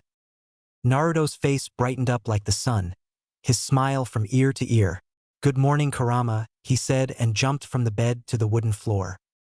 Naruto's eyes went to the moon symbol on his palm, and he couldn't help but think of last night. "Kurama, did you feel anything different last night?" Naruto asked, thinking that his friend might know anything. "Feel what?" "I didn't feel anything unusual," not knowing where the blonde was going with this. "Last night I saved the girl, but I don't remember much. It almost feels like a clouded memory. It feels almost like I wasn't the one who did that," Naruto replied, still looking at the moon symbol on his palm. Now that Naruto mentioned, Kurama did find it odd the lack of reaction from Naruto. At the same time, he knew his little friend had killed people before intentionally and unintentionally. Still, his complete lack of response, almost as killing people, had been something he had done for years now and didn't scare him anymore. "I don't know, Naruto, but perhaps you should ask Indra. After all, the Uchiha did say you can have his advice whenever you want," Kurama advised and hated that he couldn't help him in this situation. Naruto mentally nodded and started preparing breakfast, boiled eggs with bread and onions. Both Itachi and Ai-san and Mikoto-chan told him to eat vegetables and fruits. After preparing it, he started eating the boiled egg with bread. After he was done, he took a bite from onion and had to admit it wasn't as bad as he thought. Knock knock. Naruto stopped eating and walked over to the door. Opening it, he saw the Anbu with dog mask that he saw last night. The blonde wondered what he wanted so early, or maybe the Hokage had requested his presence. "Can I come in?" the Anbu asked respectfully. Naruto opened the door wider and stepped aside as the Anbu walked inside. Closing the door, he turned to the Anbu.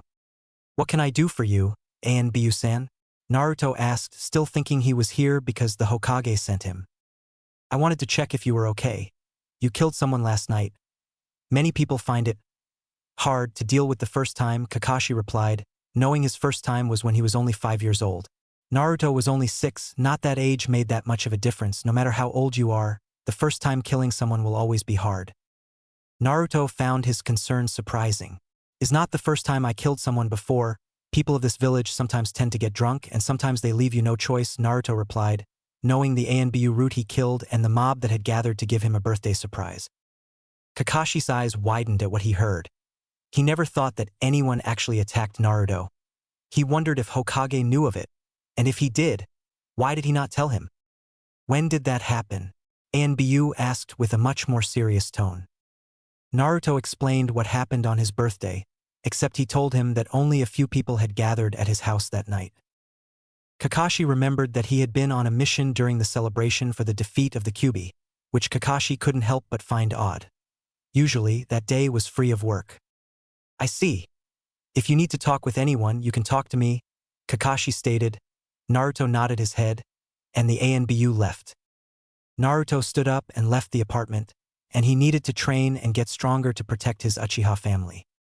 Reaching the training yard, he did the shadow clone jutsu, and 1,000 clones suddenly appeared. "Alright, 100 start reading, 700 start training on elemental manipulation, and the other 200 will beat me up." Soon the clones left to do their jobs. Naruto's eyes stayed blue as he prepared for training. After 5 hours. Once a training ground stood, now filled with craters everywhere. Naruto was lying on the biggest crater, his body spread, sweat rolling down his face, his shirt was wet with sweat, and his back ached badly. In the following hours Naruto trained, using taijutsu and ninja weapons, like kunai, shuriken and swords, but not once did he use the Sharingan. He wanted to train without Sharingan. He used it only against Itachi or Shursui or if he had no other choice against someone else. As he kept breathing, a thought occurred to Naruto. He slowly put his hands on the ground and stood up, still breathing heavily. Kurama, Indra said I could talk with him and Ashura, but can I also talk with Hashirama and Madara? Naruto mentally asked, thinking of what Indra said to him. Kurama thought of it, and if he was sincere, he wasn't entirely sure. Indra mentioned that when Naruto became their reincarnation, a bit of their chakra was sealed inside Naruto, but he mentioned nothing of Hashirama and Madara's chakra. Is worth a try, but don't get your hopes up, Kurama stated. I have never my hopes up anymore, Naruto replied and sat with his legs crossed and closed his eyes. For a few minutes, nothing happened when he suddenly felt the air itself change. It felt calmer, and he felt sleepy. Opening his blue eyes, he was back in the forest of his mindscape. But surprisingly, the ground everywhere was covered by red leaves. Naruto heard footsteps coming towards him, and slowly ahead of the trees came out a person with white kimono covering his whole body. Naruto knew he had never seen him before but knew his name, and he knew him somehow. Ashura. Ashura stood in front of him, his eyes looking at him warmly, a splendid smile on his face. Ashura kneeled in front of Naruto. What can I do for you, young Senju? Ashura asked kindly. Ashura, I wanted to ask what is your advice on what to do with how hidden villages are with each other. Hashirama told me that he and Madara united the clans and created Hidden Leaf Village. But there's no peace. This is just a temporary peace. A war hidden in the shadows waiting to explode. What should I do? Naruto asked, feeling anger. The shinobi had been ordered by the Raikage to kidnap a Hyuga if he could be a Hyuga child. Naruto knew this, but he wasn't sure how the whole memory of him saving Hinata was almost clouded but not the memories of the dead Jonin, and Naruto wasn't sure why. The blonde had thought to tell the Hokage, but right now, he wasn't sure if the old man was trustworthy anymore. Telling him about the memories of the dead Jonin would force him to ask how he knew. Therefore Naruto had thought that saying nothing would be better rather than just opening new problems. I'm not sure, young Uzumaki, my father told me to spread the knowledge of chakra. I followed my father's footsteps, sure that was the way towards peace. The conflicts between each other started soon after the birth of my third child. My children took responsibility for my actions. People did not come together when the knowledge of chakra was spread. Wars didn't end. They stayed the same, Ashura said with a heavy heart. He could remember when he was first forced to execute a member of their group. He had been caught using chakra to kill people for fun. He had been caught red-handed in his basement, body parts everywhere hanging around the wall. In his personal room, he had found him there smiling eagerly. Jars filled with blood in the table behind him, bodies of men, women and children hanging around the walls like decorations, their guts hanging from their sliced open stomachs. A corpse hanging behind him had 4 arms attached around his back. Psycho Haimai had started laughing in front of him, saying that he would find every little secret that chakra was hiding from him. The experiments were needed to find just how strong can a person get. Ashura had killed him on the spot. The bodies were buried, but the body of Psycho was thrown into the wilderness and let him rot, without a place where people could remember him. The second time had been after many years in Jui Town. His children had discovered people forcing the town to give them money in return for healing them, but the worst part was they were the ones causing the sickness. I don't have any easy answers, young Senju. Even my father didn't know how to bring peace. My grandmother tried to enslave the whole world, and my father believed spreading the chakra would bring people together. My advice to you, young Senju, is to unite the people of this world, under one symbol, under one village. Like how Hashirama and Madara created the Hidden Leaf Village, I believe you can create a new one that belongs to everyone, Ashura advised. Naruto said nothing as the figure of Ashura started disappearing until it was gone. The young blonde found himself in the apartment again, his hands rubbing his back. Naruto understood what he meant, at least he hoped he did. His thoughts were on his Achiha family. Would it be safer for them? What would they think? Naruto looked down at his palms, at the moon and sun symbol. Why did he have so much responsibility? It wasn't enough that he was an orphan, but the people of his home hated his guts.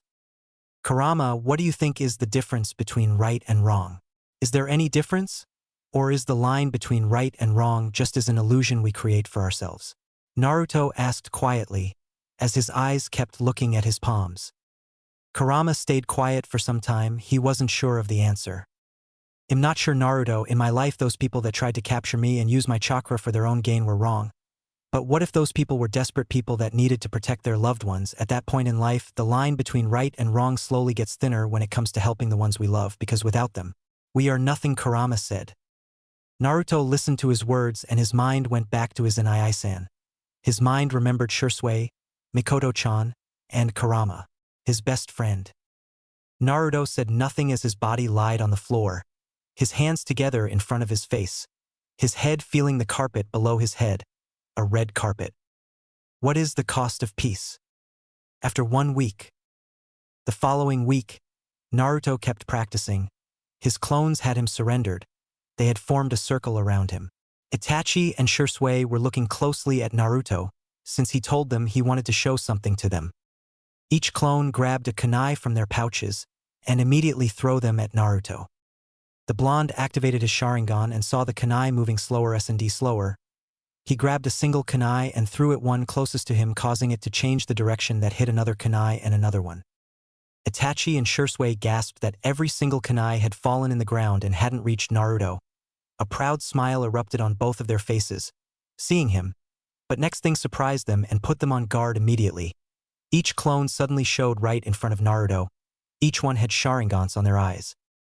Shursui was about to intervene when Naruto threw himself up in the air doing hand signs. Fire style. Dragon form jutsu. A Hugs dragon came out of his mouth and obliterated every clone in the ground. Itachi and Shursui jumped away from the unbearable heat coming from the red flames that burned down the whole grass in the entire training field. Itachi noticed that leaves around the trees had turned dark from the heat. He hadn't known about the existence of red fire. He had known of Amaterasu, the dark flames that never extinguished. The Achiha duo moved over to Naruto, who was lying in the middle of the field breathing heavily. The whole field had turned dark and smoke around the ground. His chest rising up and down like that would be his last breath, and he was trying to breathe as much as possible. That was awesome, Naruto. You sure have many secrets, Shursui stated, helping him up and slapping his back. That was indeed incredible, Naruto-kun. Didn't know there was red fire, Itachi commented, as his eyes noticed that the moon symbol on Naruto's palm looked slightly darker, or maybe that was just him. I didn't know about crimson red flames myself, though indeed does look awesome, and they are way stronger than normal flames, Naruto replied. Itachi had already figured out the last part and wondered that if he should teach him his explosive clone jutsu and fire style, star fire. Itachi decided to teach him that as a birthday gift for his 7th birthday. It had been a week since Hinata Hyuga had been saved from Naruto. The word had spread like wildfire. The clans were happy to hear that Naruto had saved Hyuga's heiress. But the civil part was more skeptical. Some stayed neutral, while some would say that the demon was getting strong or some dumb shit like that. Itachi had invited Naruto to his house 6 days ago to eat dinner with them, but Naruto had respectfully declined his offer. Itachi of course knew about how his last visit ended. He still remembered his little brother calling Naruto parentless.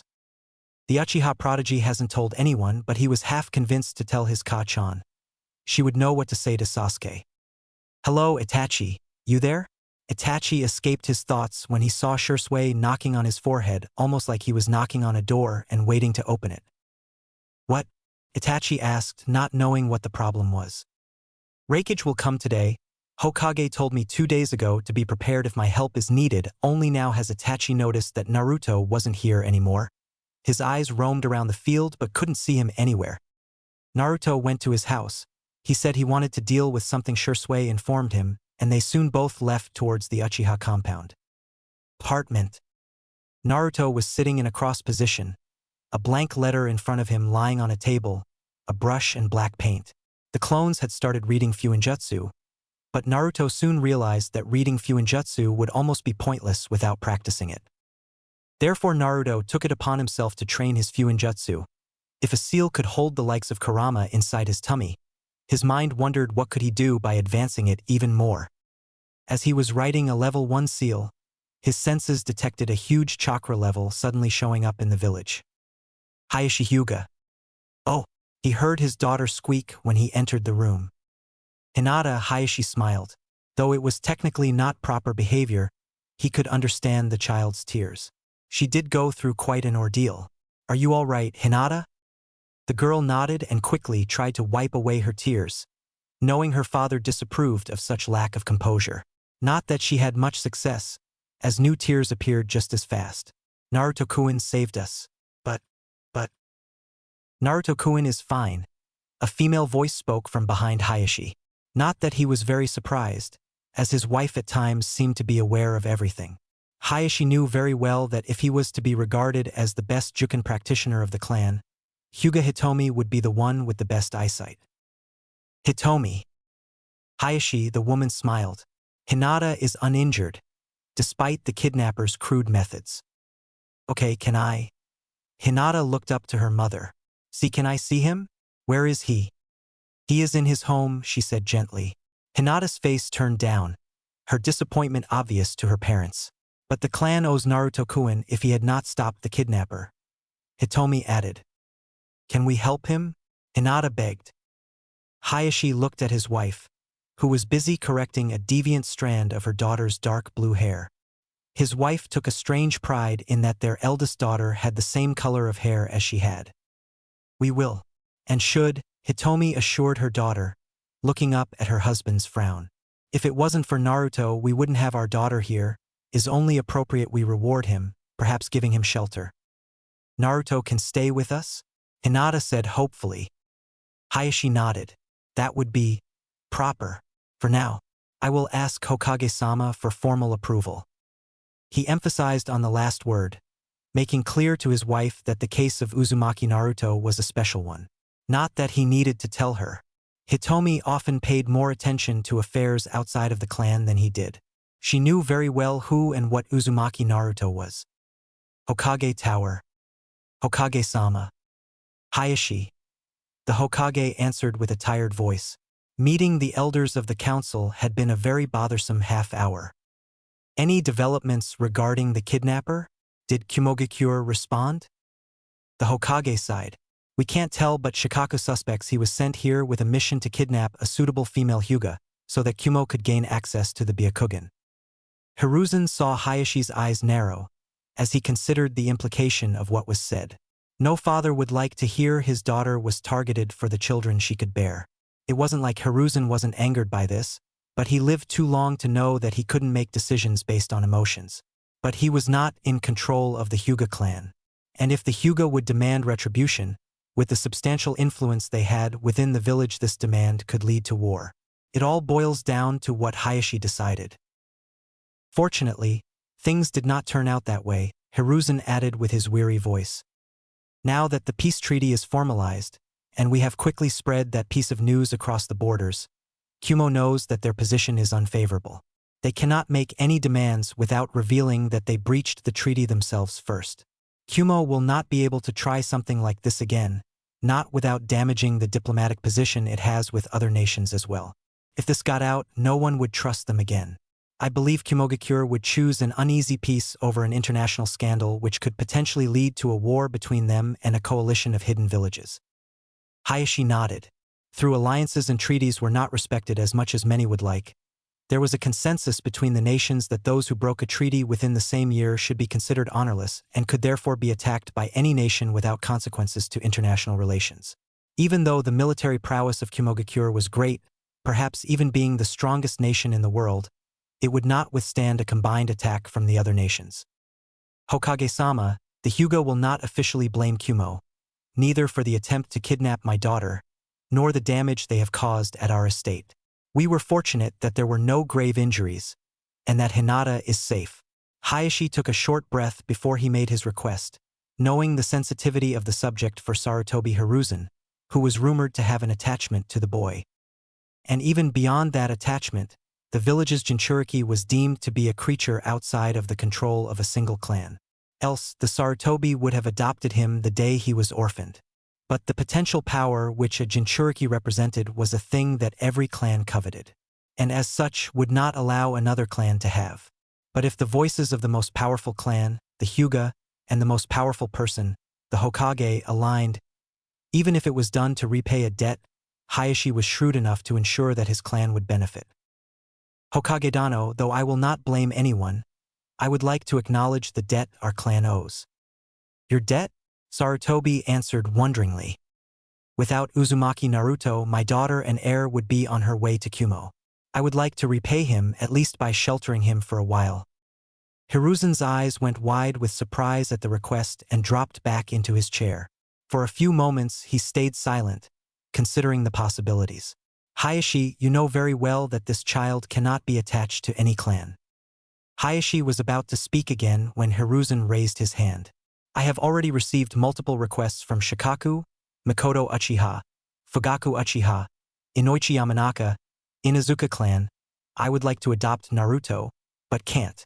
I'm afraid if you like to do something for him, you can perhaps help him in other ways, Hiruzen stated with a painful heart. Hayashi said nothing. His facial expression didn't change, not even in the slightest. But inside he couldn't help but feel that his daughter would be disappointed. Hiruzen. He stood close to his desk smoking his pipe, his mind on what Hayashi offered. Did I do something wrong? What about the other clans? Hiruzen asked himself, feeling a headache coming. He hoped Jiraiya this time would decide to come and stop wasting time. Just as he finished that thought, the window opened immediately. He didn't bother to check who it was. Door just was never an option, Hiruzen said as he heard his student laugh. Doors are just a waste of time, nothing else, Jiraiya stated before his face turned serious and the temperature around the room decreased by a few degrees.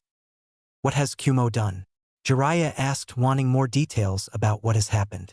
Kakashi had sent him a brief recap, but he needed more information. Hiruzen sighed and told him everything, even Naruto's involvement in all of this.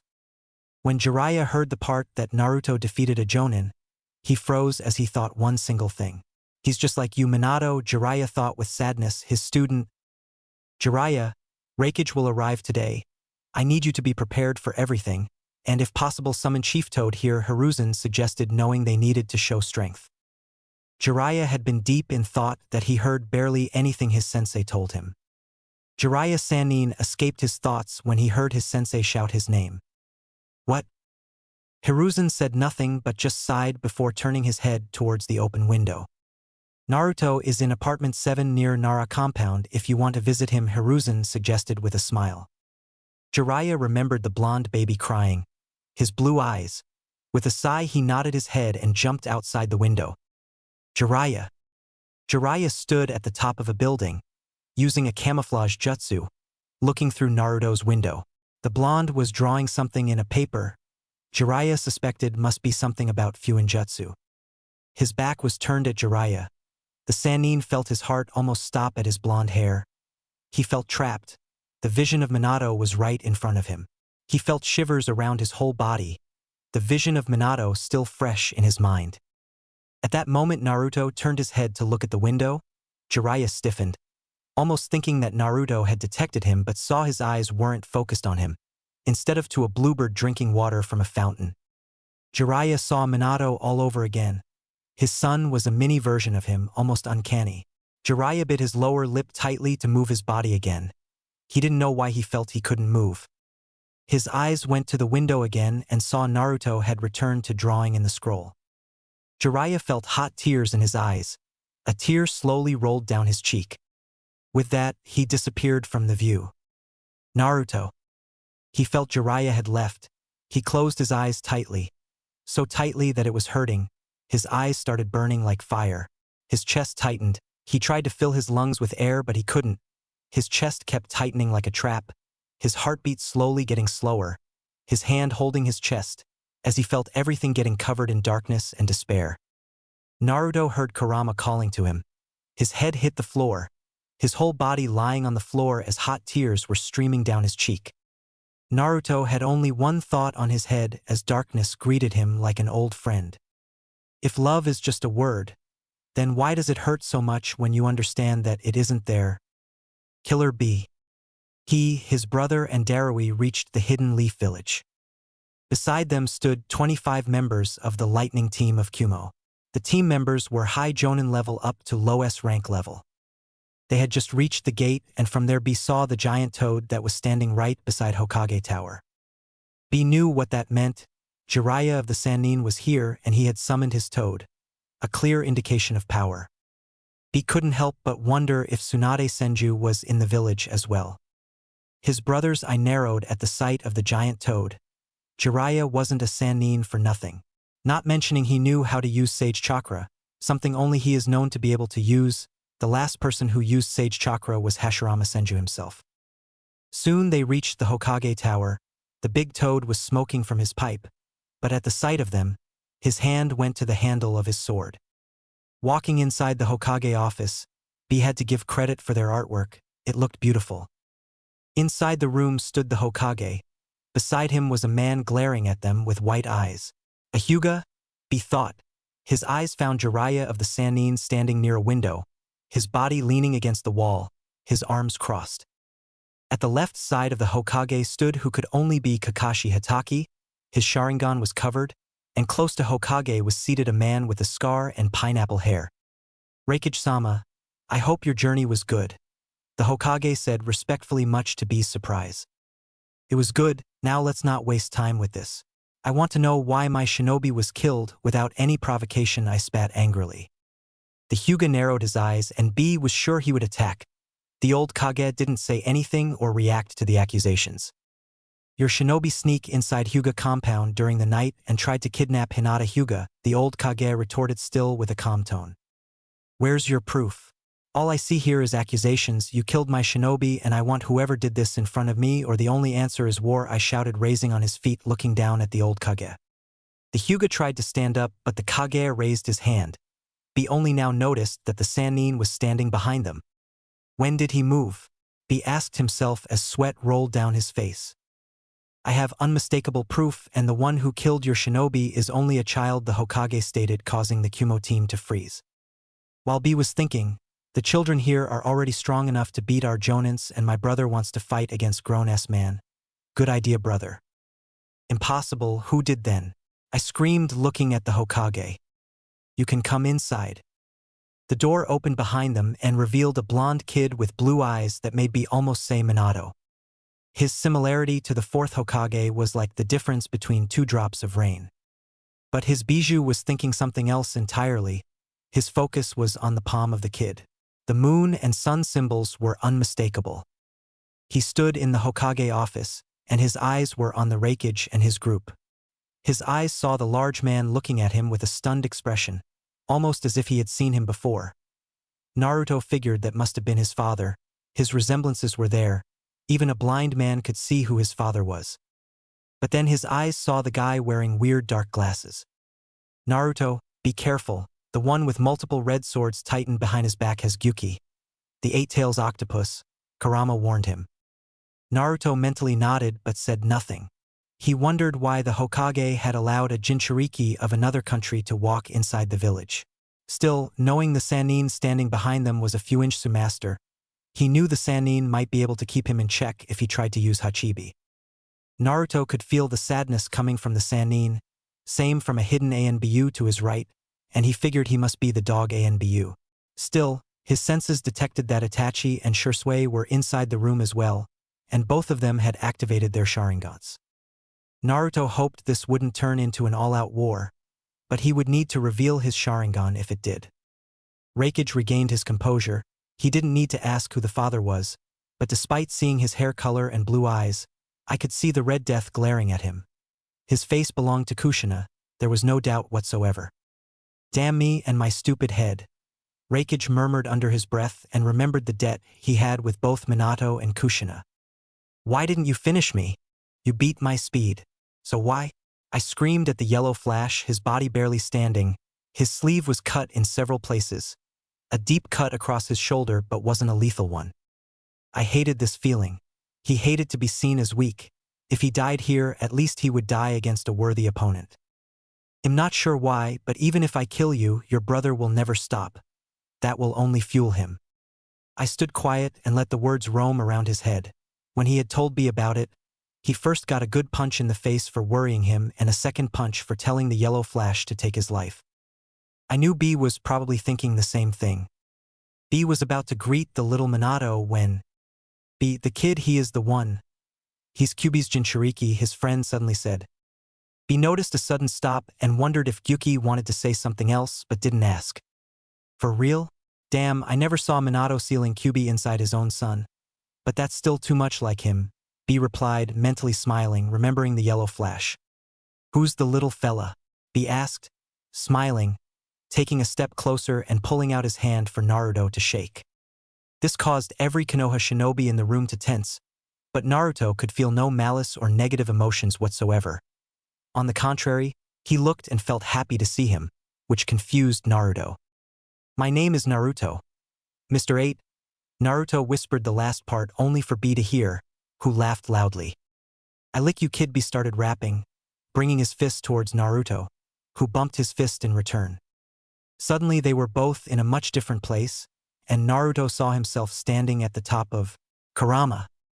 Naruto screamed, seeing Kurama. He was about to ask what was happening when an octopus with 8 tails and horns at the side of his head, almost like a bull, suddenly came out of a shadow. Naruto noticed there were 7 other places, but they were covered in shadows, but he noticed each place had a number in the floor. From 1 to 9, he was in front of number 9, and the center of the room was a symbol he had never seen before, yet he felt like he had seen it before. Naruto scratched his head, but no idea was showing up in his head. Ignoring his gut feeling, he turned to look at Gyuki. You must be Gyuki, Naruto exclaimed, not believing that he was seeing another bijou. He knew there were 8 others, but still seeing one was pretty astonishing. The guy with weird black glasses was standing on top of him. Indeed, I am young. Young kid, Gyuki replied kindly, much to his surprise, but Naruto wondered why he stopped mid-sentence. You're standing at the top of Kurama. That means you go well with each other. Gyuki continued, earning a huff from the demon fox.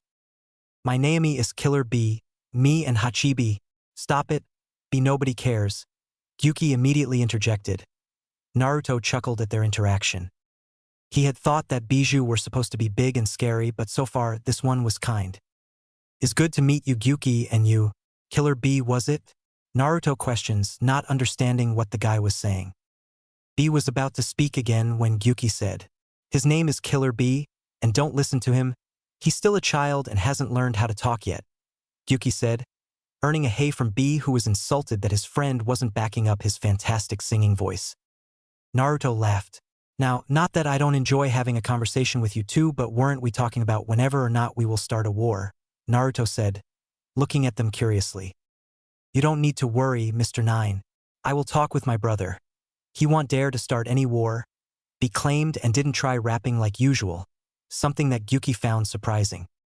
Naruto raised his eyebrows in confusion, while he was happy to hear that his Achiha family wouldn't have to go to war and risk their lives, which brought a question to his mind. Why? B grinned and crossed his legs. Let's just say it is a debt my brother and I have to the Yellow Flash and the Red Death. Naruto understood that he meant his father and mother, but didn't say aloud. Despite promising not to start a war, he still didn't exactly know Killer B. Therefore, he just nodded his head in appreciation. I appreciate it, Naruto said. While this was happening, both Gyuki and Kurama were having a conversation that neither Naruto nor B heard. The kid? I saw his palms. He's the one? Gyuki asked, still wanting to be 100% sure that he wasn't dreaming. Indeed he is. I have seen him being able to talk with Ashura and Indra. He has already awakened the Rinnegan, but he's not strong enough to hold it for long. I'm sure he will be able to use Rinnegan the moment he awakens his Mangekyo Sharingan. Kurama replied with a hint of pride in his voice. Gyuki frowned. While he hadn't spent time with the Uchiha clan, even he knew what needed to happen for Naruto to awaken it. Kurama knew it as well, but with what Itachi said when Naruto was sleeping and not mentioning subtle hints here and there, the Uchiha clan situation was not going well. But he wasn't sure what to do. He could tell Naruto, but that wouldn't help much. Naruto wasn't strong enough yet to do anything, and even if Naruto tried to use his power, that only would cause more chaos. Kurama wasn't sure what the future held, but he hoped for the best. You know how strong he can get? Gyuki asked. I know Gyuki, and Naruto has my full support. He needs my help, Kurama stated. Naruto suddenly returned to the Hokage tower and saw many were looking at them strangely. Their fists were still connected, moving his hand away. The Raikage looked at his brother with a knowing look. He had seen him do the same with Yujito, and Konoha had only one bijou. You're the one who killed my shinobi? Raikage asked, but more like a statement. Naruto turned to look at the Raikage, and to his surprise, the Raikage held no malice. He wondered what was up with people of a foreign village being more friendly towards him than most people of his village. Naruto just nodded his head, and Raikage left out a huge breath. Inoichi Yamanaka had scanned Naruto. Your shinobi was found holding Hinata Hyuga in a bag over his shoulder. The third stated with a much more dangerous tone, his tone slightly higher, his pipe no longer on his mouth. While Inoichi didn't actually scan Naruto, the Raikage didn't need to know that part. The third wanted to show Naruto that he trusted his words, and forcing him to have his brain checked by Inoichi wouldn't help with that. Raikage said nothing but turned at the Hokage, and he took his seat. The Hokage gestures for Naruto to leave. The blonde left much to the disappointment of B. Training yard. After leaving the Hokage tower, he reached the training yard, and Naruto created 1,000 clones all around him. Now all of you will beat me up until I can't move, Naruto shouted with a fist up in the air. Yes, sir, the clones shouted back with fists in the air. Several clones rushed at him. Naruto activated his Sharingan and jumped away. His moon started shining in dark color. Immediately he did several hand seals that were nearly impossible to trace, and he intertwined his fingers as he took a deep breath, drawing upon the chakra within his chest. Fire style. Great fire annihilation. He called out as he then unleashed a torrent of flame from his mouth. The blast of flame, so hot it was red in color, had a massive range and covered the entire training yard. The sea of flame towered everything. The very heat turned the ground into hot melted rock. The same air sizzled from the heat as the clones began a counterattack. Several clones jumped forward and synchronized their chakra. Suetun. Suijin Hiki. Water release. Water wall. In response to Naruto's sea of flame, a massive amount of water was expelled from the clones to meet his attack. Superheated flames met cold water, and the effect was explosive. The temperature change caused the air to suddenly expand and contract, and unleash a shock wave that threw the nearby clones off their feet, before a massive screen of steam obscured their view. Then Naruto himself rushed through the mist and was completely unaffected by the sheer heat, and he got right into the sea of clones. Startled, many of the clones rushed to attack him from all sides. His Sharingan seemed to glow as his eyes darted back and forth and read their movements. Predicting their entire method of attack, he sidestepped the slash from a clone with ease, grasped his wrist and kicked upward to break his elbow and force him to drop the sword he was carrying. He grabbed the sword before it hit the ground and spun and slashed the blade into the shoulder of another clone that tried to stab him from behind with a kunai, and then Naruto kicked him away. Who wants to dance? Several clones rushed forward and tossed several shurikens at the Achiha, who effortlessly blocked with his stolen sword and ran at them before they could counterattack and beheaded them with a single slash of his stolen blade. Their bodies puffed immediately. Like a demented dance, Naruto cut a swath of death and destruction through the clone army without even taking a single scratch. Like a twisted dance, the Achiha spun, dodged and sidestepped attacks while deftly landing devastating blows. Another clone, in desperation, then tossed a kunai with an explosive tag in it, and Naruto then caught the kunai in midair with a finger and slapped the paper bomb onto an unfortunate clone and kicked him into the crowd. He desperately tried to take it off, but the bomb exploded, destroying several clones while he jumped into the smoke and destroyed several others. Another clone jumped at him when Naruto jumped high in the air, his hand signs, his Sharingan shining. Fire style. Fireball jutsu. A massive ball of fire collided with the ground, causing a huge explosion that threw the clones everywhere. The shockwave ripped apart trees. Naruto calculated that less than half were left. He landed on the ground and waited as the clones rushed towards him. Later, the training ground was desolated to wasteland, smoke coming out of several places around the battlefield. Rocks and earth itself was red and glowing in several areas. Naruto was lying on the ground, his limbs spread, his chest rising up and down. After defeating his clones, he created 1,000 more clones and used only cold weapons, no jutsu and no Sharingan.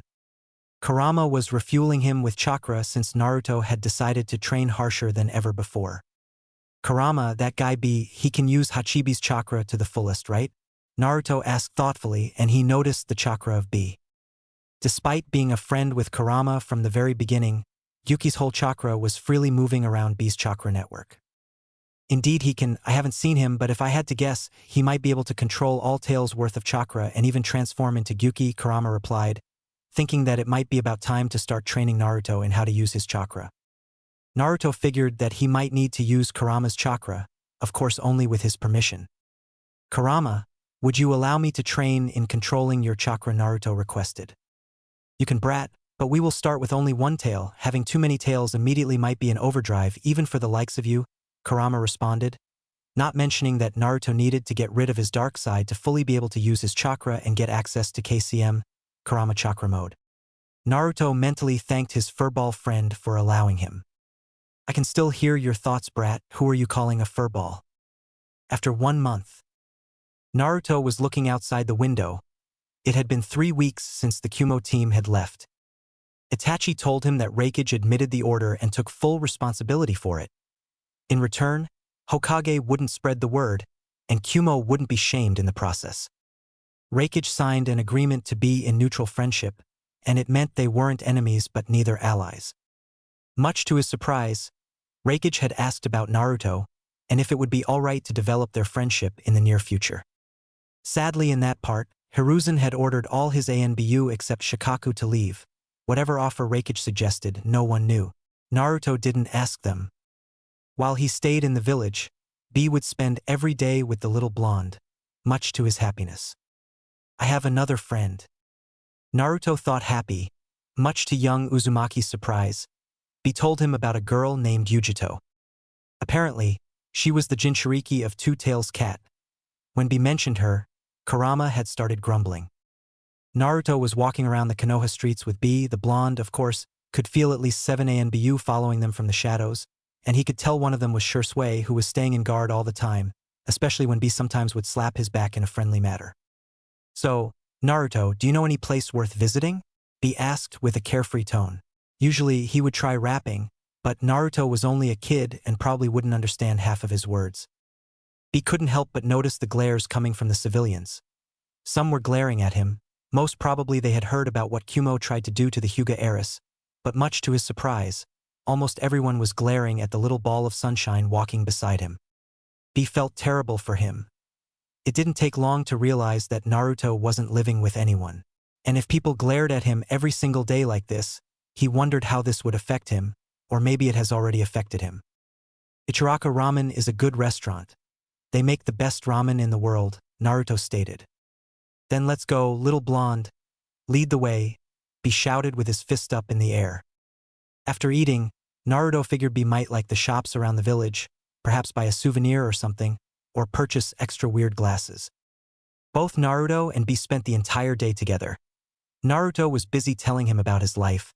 By half of the day, B started teaching him the art of rapping. At first, Naruto was skeptical but decided to listen to him. At the end of the day, Naruto could sing something. B called it progress and promised to teach more in the future. Tell me, young sunshine, have you thought to start training in controlling Kyuubi's chakra? B asked with a low tone. Not yet. Kurama says I will start once I'm ready. According to him, Naruto replied. In that case, let me give you a few tips. First, the hardest tail to control will always be the first, in your case the 4th and the 9th tail.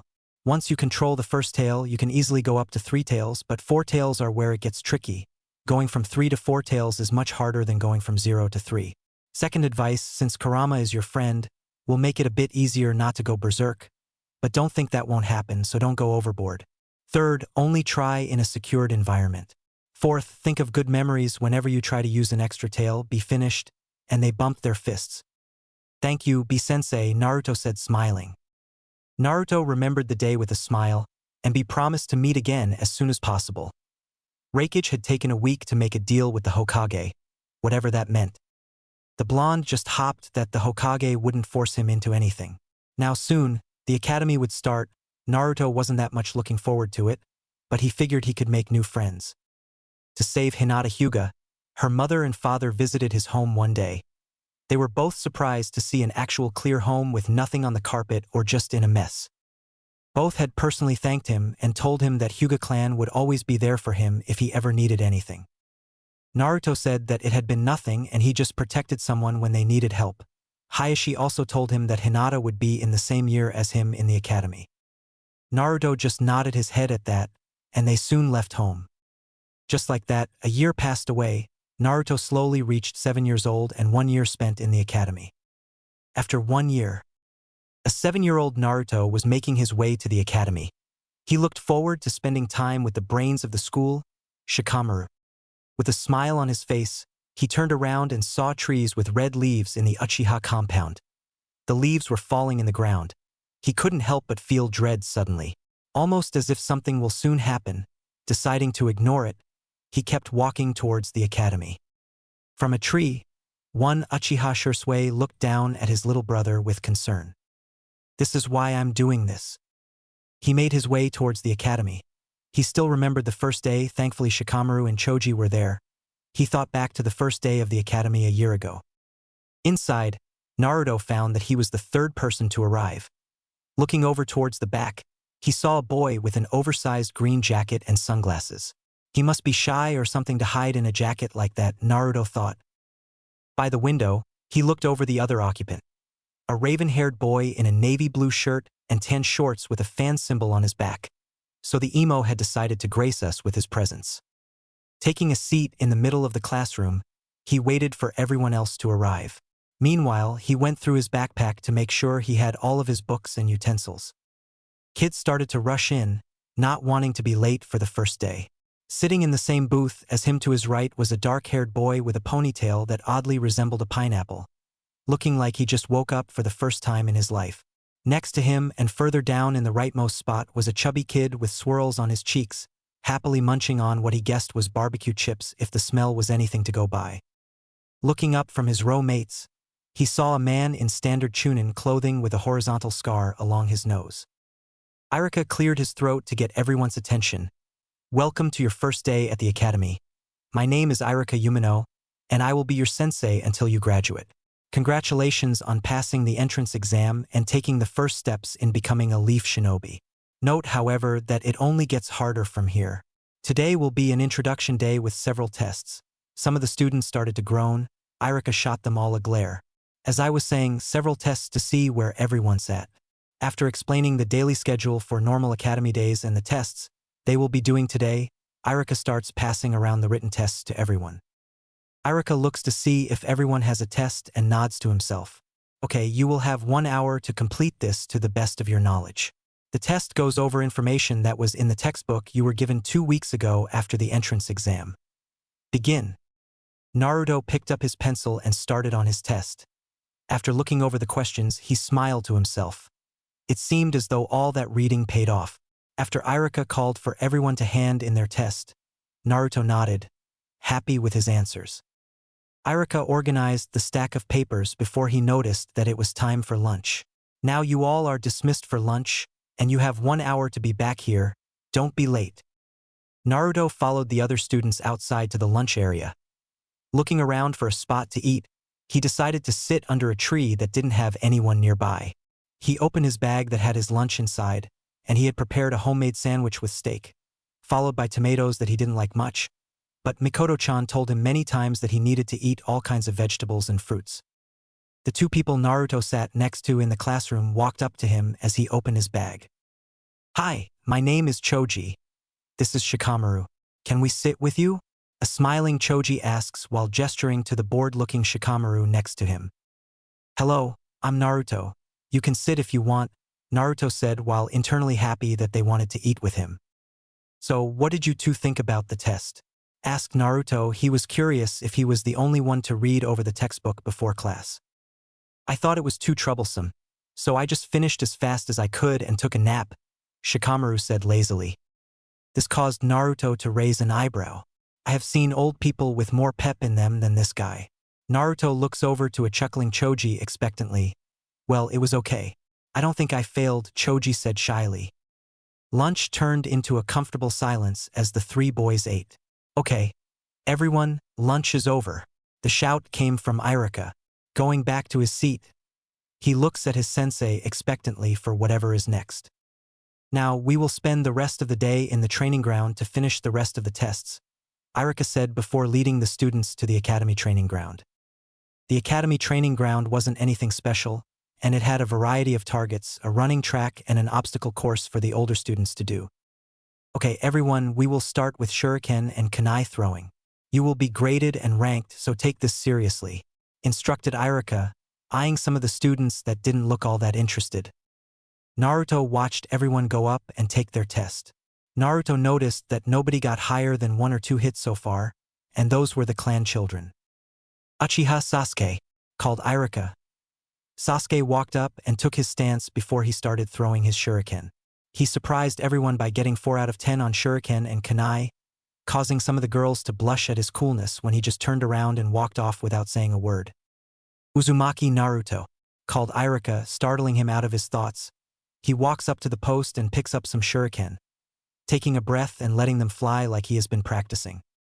Throwing the shuriken like he's been practicing, Naruto had a huge grin, having hit 10 out of 10 shuriken. Looking over at Irika-sensei, he sees a surprising look as Irika wrote on his clipboard.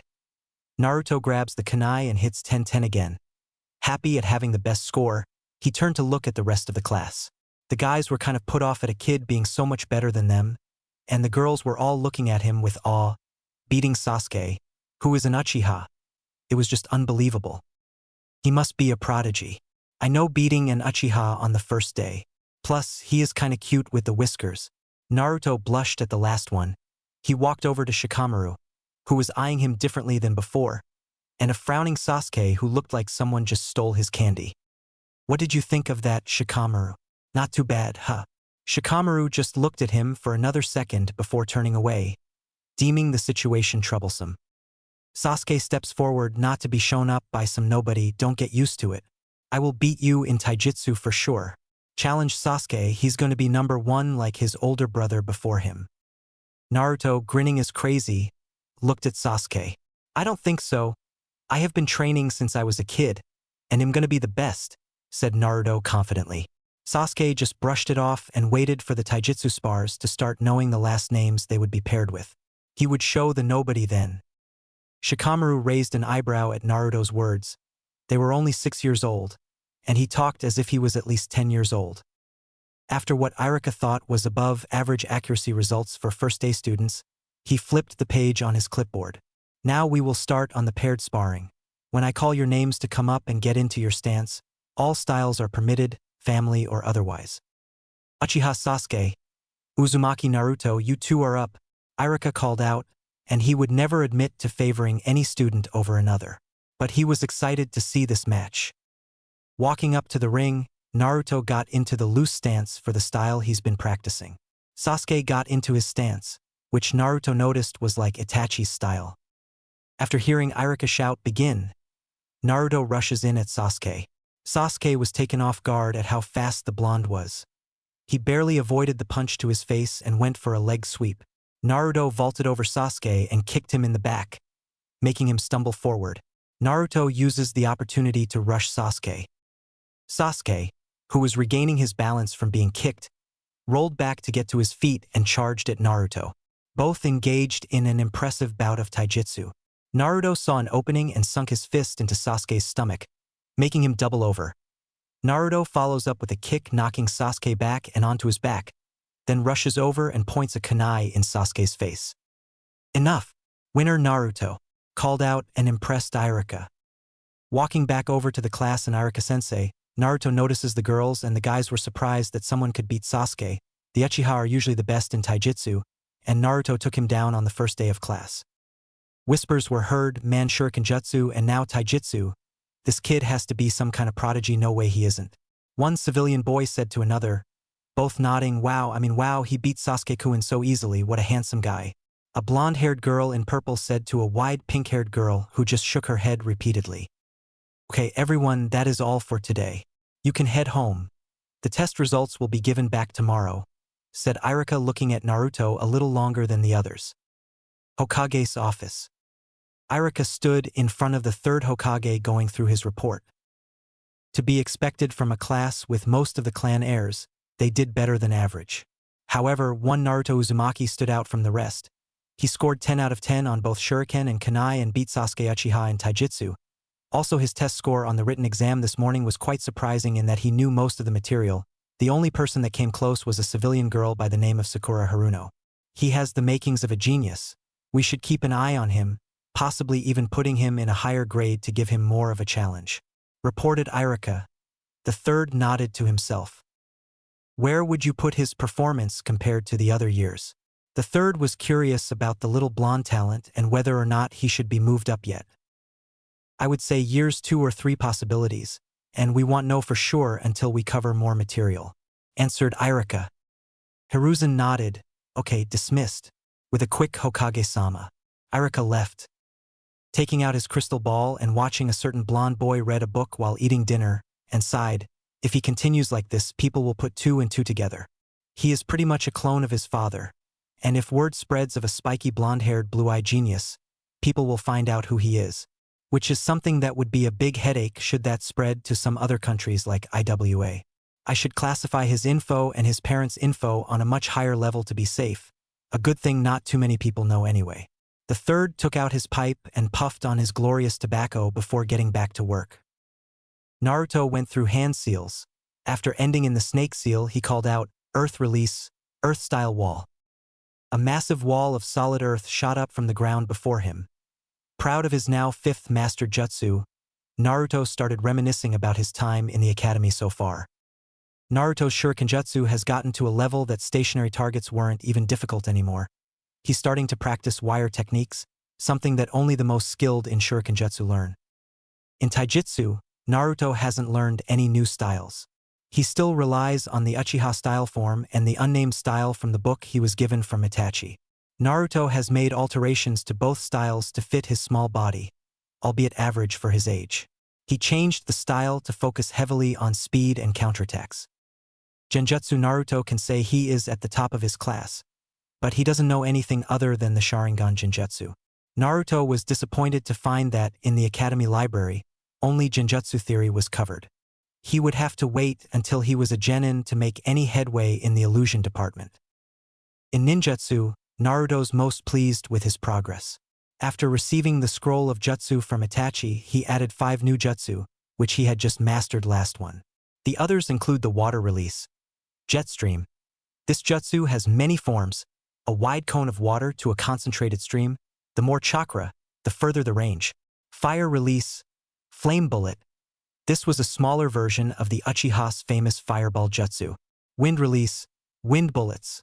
Another chakra-dependent jutsu in that the more chakra fed into the technique, the more bullets produced and the stronger they would be. Lastly is his favorite jutsu so far, lightning release. Lightning stream, the user would extend 2 fingers after condensing lightning chakra and release it all at once in a stream. It was mostly a stunning jutsu, but with enough chakra and control it could pierce or even kill. Right now, Naruto put his hand on his pocket to see the kunai Shursui had gifted him for his birthday, and Mikoto made the sweater he was wearing. Just the thought of the last winter put a smile on his face. Naruto knew this was how family felt like, and he would give it all to protect them. The snow had started for 5 weeks now. Naruto stood in his apartment.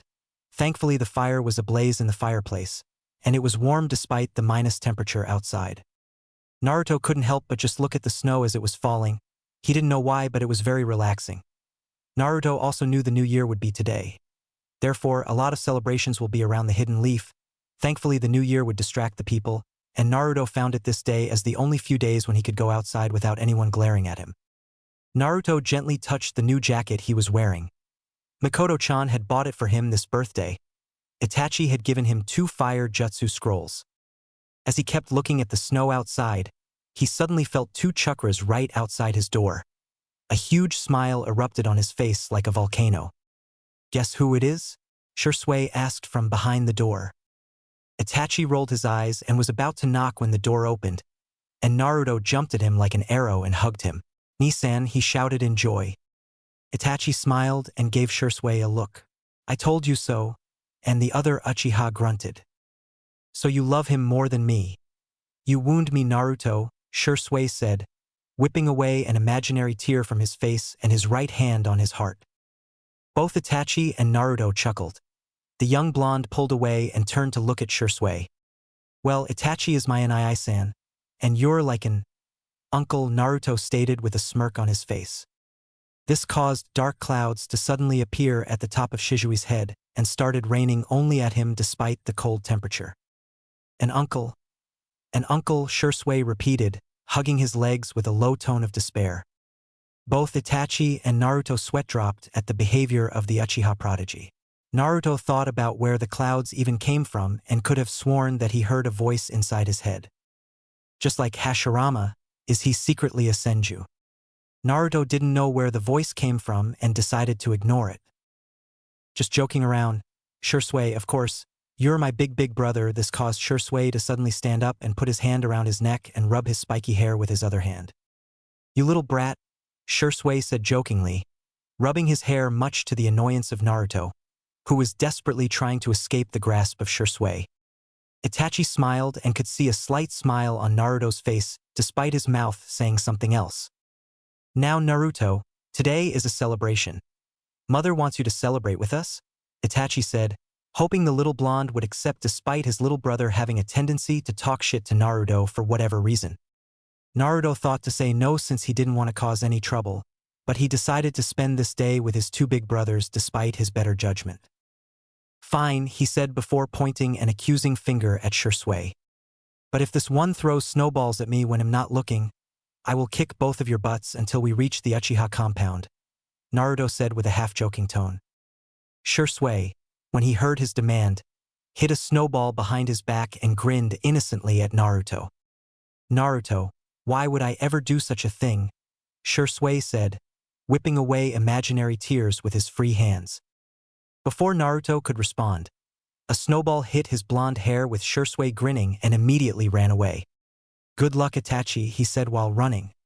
Before the Achiha prodigy could understand why Shursui said that, he saw Naruto making the biggest snowball. Haha, bye, Itachi said, running with Naruto hot on his trail. Come back here, both of you, Naruto demanded and started a chase of cat and mouse.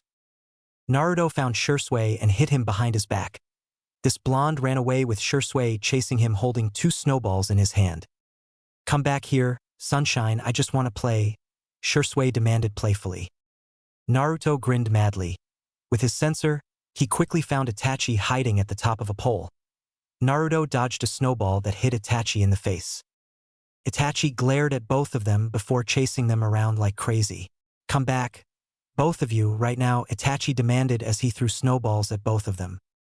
After 1 hour of chasing each other around the village, they stopped playing, with Naruto grinning and raising 9 fingers from his hands. Only 9 times, you lose, Shursui, he said, causing him to pout before he started rubbing his blonde hair. Naruto laughed and tried to move his hand away. Later, around 5 p.m., people had started hanging around the village, visiting restaurants and many different shops. Naruto reached the Achiha compound, both his brothers standing at his side, but Naruto couldn't help but notice the small glares coming at him. But this time they were different. He had seen hateful eyes his whole life, but these eyes were different. Naruto just couldn't put it together why it felt different. The blonde decided to ignore them and was happy to know Shursui was spending the day with them. Since Shursui was an orphan, he had decided to spend the night with Itachi's family. PSS. Naruto the blonde turned to his right to see Shursui gesturing for him to walk closer. Itachi ignored them. Hey Naruto, tonight, our Itachi is inviting a lady friend. You as a little brother should 100% try to support him to make a move. Naruto's eyes widened at his eyes, and he couldn't stop but look at Itachi in surprise. Her name is Izumi. When she arrives, make sure to tell her how much our innocence Itachi talks about her when she isn't around. Shursui whispered with his arm around the blonde's neck. Naruto had no idea that this Izumi even existed. He just nodded his head despite having no idea what actually to say to her. Shursui grinned and patted his back and started acting as if nothing was said, much to Itachi's annoyance who had a guess. Home.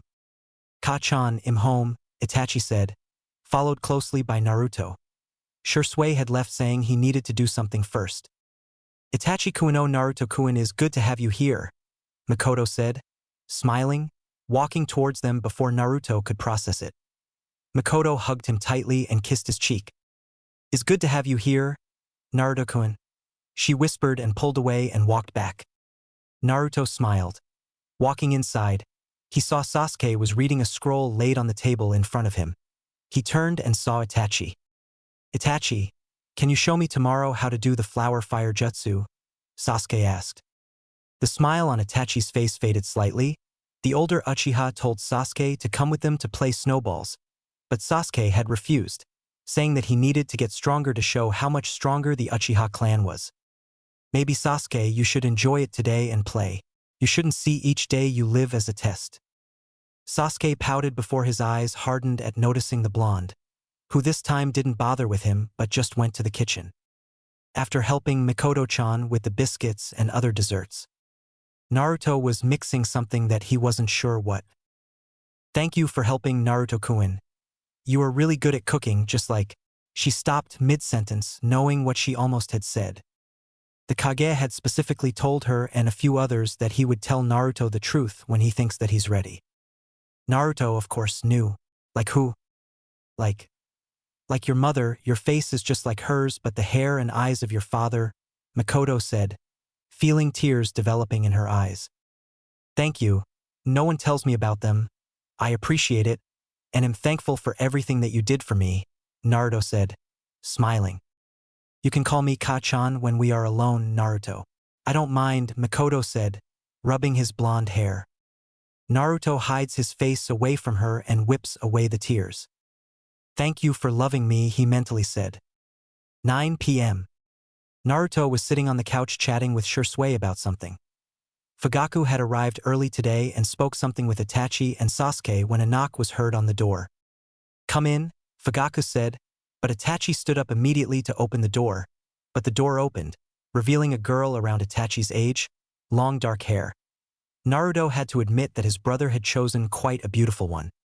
"Izumi-chan, is good to have you here," Itachi said, smiling and blushing slightly, much to the amusement of both Naruto and Shursui, who were grinning like crazy. "Oh, how are you doing, Izumi-chan?" Makoto said, winking at Itachi's face, whose face turned red in embarrassment. Makoto welcomed Izumi inside and made sure that Itachi was sitting right beside her. Naruto, at this point, was barely holding his laughter. The big brother who he thought was invincible was completely defenseless. Even the stoic Sasuke looked amused by what was happening with his brother. Soon Fugaku brought a gift for Itachi and Sasuke. For Itachi, he gave him a scroll with A rank on the top, while for Sasuke, he gave him several kunai and shurikens that weren't real sharp but mostly for target practice. Naruto was happy when Makoto brought him a little box, much to his surprise. "Open it." Naruto opened it to find a red scarf that was perfect for him. "Do you like it?" "Thank you so much," Naruto said, smiling like never before. While this happened, Shursui looked at his little brother's happy face, and he remembered the most important thing in this world again. Almost 12 a.m. Naruto was outside, standing just looking at the sky, the snow falling on his face. He heard footsteps. He turned his head to see Shursui sitting close to him. "Beautiful night." "Indeed, I wish this moment would never end," Naruto said melancholy. Shursui turned to him and put his hand on his shoulder. "I know what you go through, Naruto. I lost my parent at a very young age. I don't even remember them anymore. But you have me, Naruto, and I will do anything to protect my little brother." Shursui gave him a side hug. At the other side of the house, Itachi stood with Izumi watching the snow falling. "I really liked your family, Itachi," she said, grabbing his hand and intervening her fingers with his. Before Itachi could say anything, Izumi brought her lips to his. "Today." As Naruto walked inside the academy, he felt a cold shiver around his whole body. He turned around but didn't see anyone and couldn't feel anyone. Shursui was looking from a far distance, and his eyes became Mangekyo. "I will protect my home and family even if it results to this." "Itachi-san, how are you?"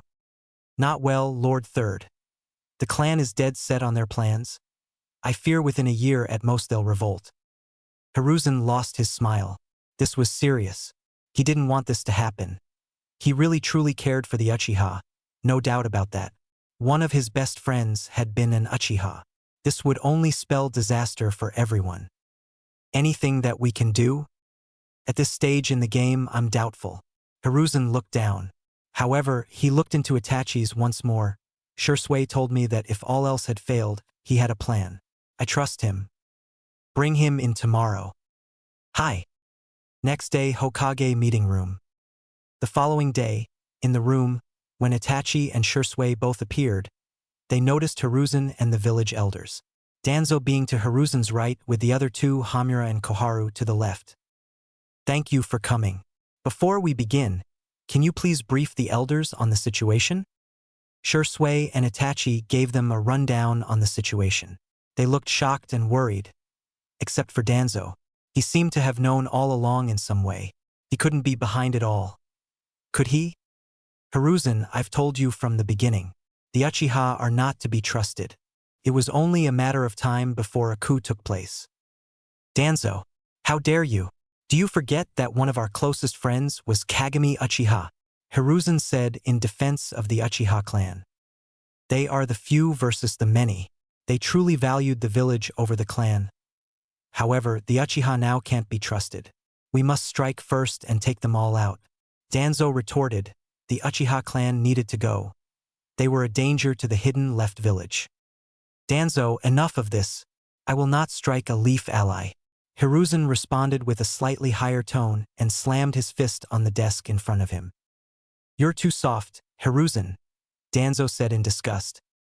Lord Third, if I may, Shursui said, interjected before things could go south. What is it, Shursui? Please tell me you have a plan. Hiruzen almost pleaded to Shursui.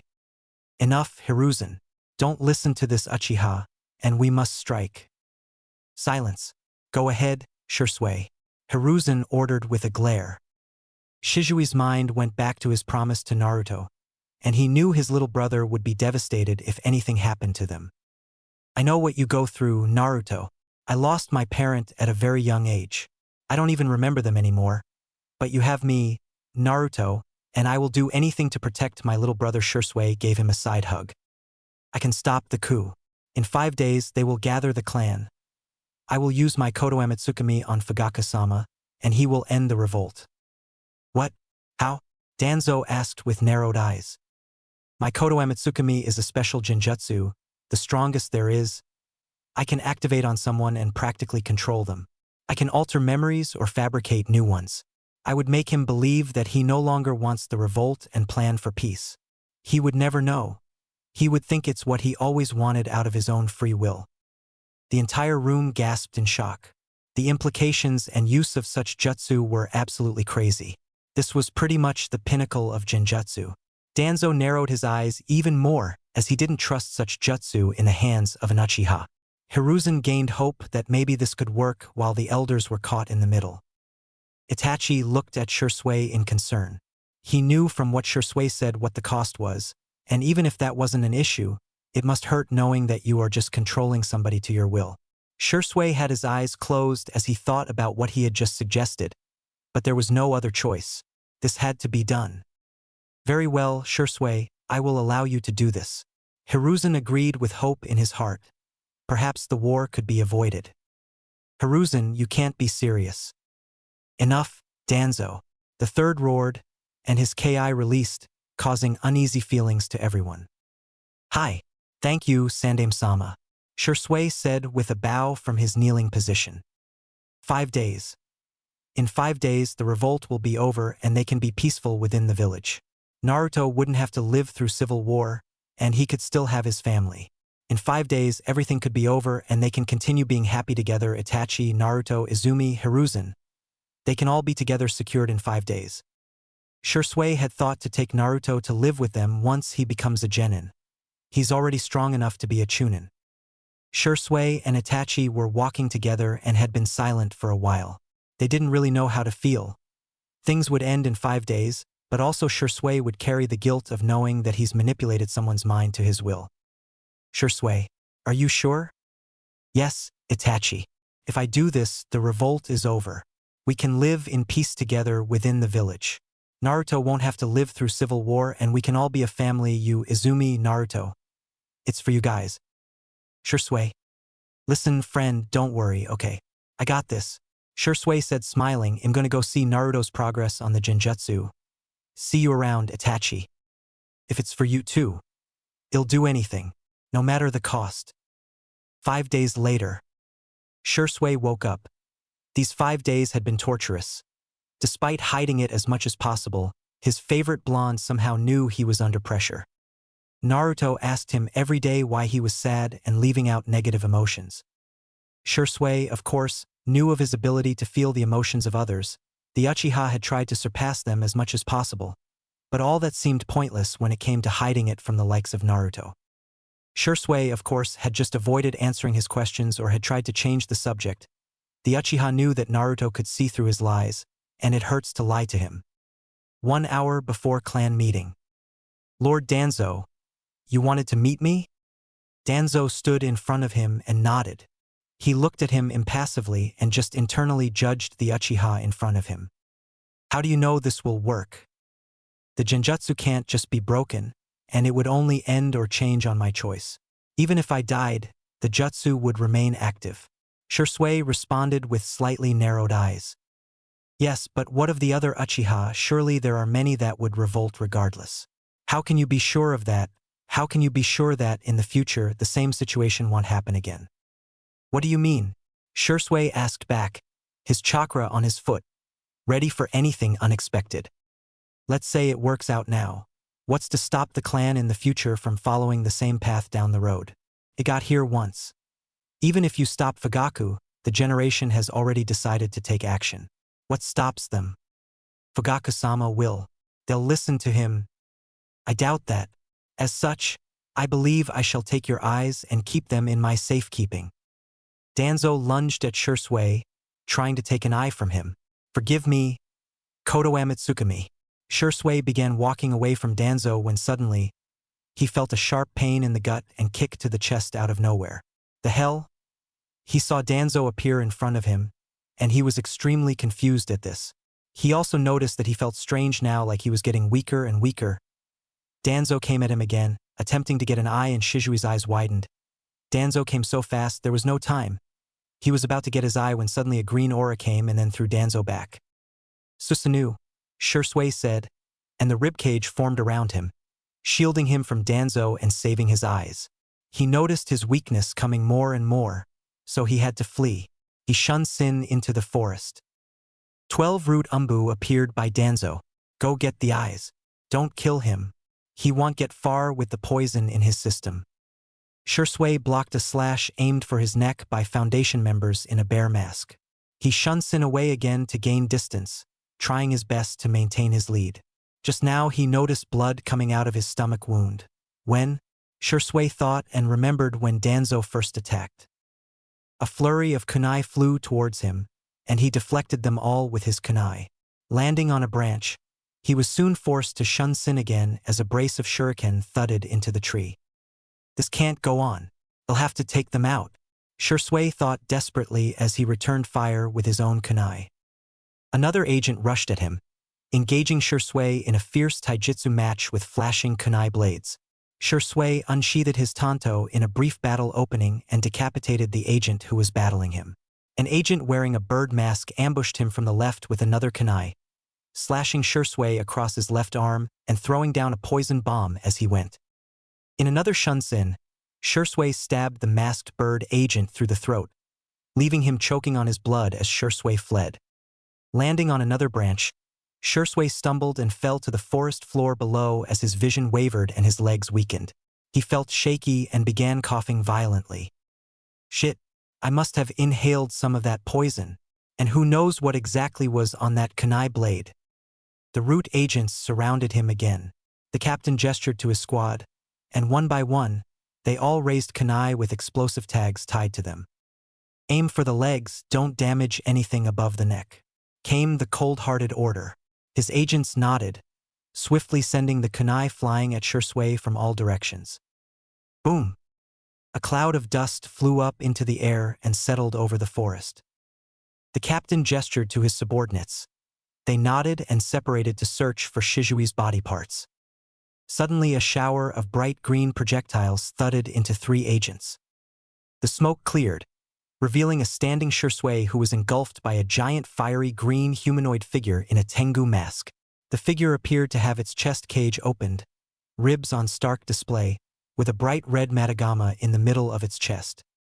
Shisui panted as his Susanoo slowly disappeared from existence, leaving him defenseless once more. One of the agents broke off from the formation and engaged Shisui as the captain, and the last remaining member hung back and started preparing a jutsu together. Unexpectedly, the single agent engaging Shisui fell with a kunai through the back of his neck. One fireball blasted into the remaining root agents, charring them alive, not even leaving time to shout. "Shisui, are you okay?" A worried shout came from the other side of the clearing. Itachi came running out of the forest towards Shisui, and he hurried to support Shisui as he collapsed. "Huff, thanks. Men, how did you know I needed help? And sorry for the trouble. You didn't show up in the gathering. I left and sensed that your chakra signature was in distress. I arrived to see your technique disappear," Itachi replied as he hovered over Shisui with a basic diagnostic jutsu. He frowned in worry. Shisui had been poisoned with a fast-acting agent that Itachi doubted anyone aside from Tsunade had the skill to remove. "Shisui, you don't have much longer left. But we can go to the hospital." Shisui shook his head. "We're going to our spot at the Naka River. There's something I must tell you urgently." He then disappeared in a shunsin. The Naka River was indeed a spectacular sight in the setting sun. The beautiful pink rays of light played off the tops of the trees surrounding the valley of the Naka River, and the water was a beautiful blue that rushed cheerfully along. The river looked like a painting rendered masterfully by a professional artist. Unfortunately, this beautiful sight was lost upon the 2 shinobi that had just arrived. Itachi appeared at the Naka River to a coughing Shisui.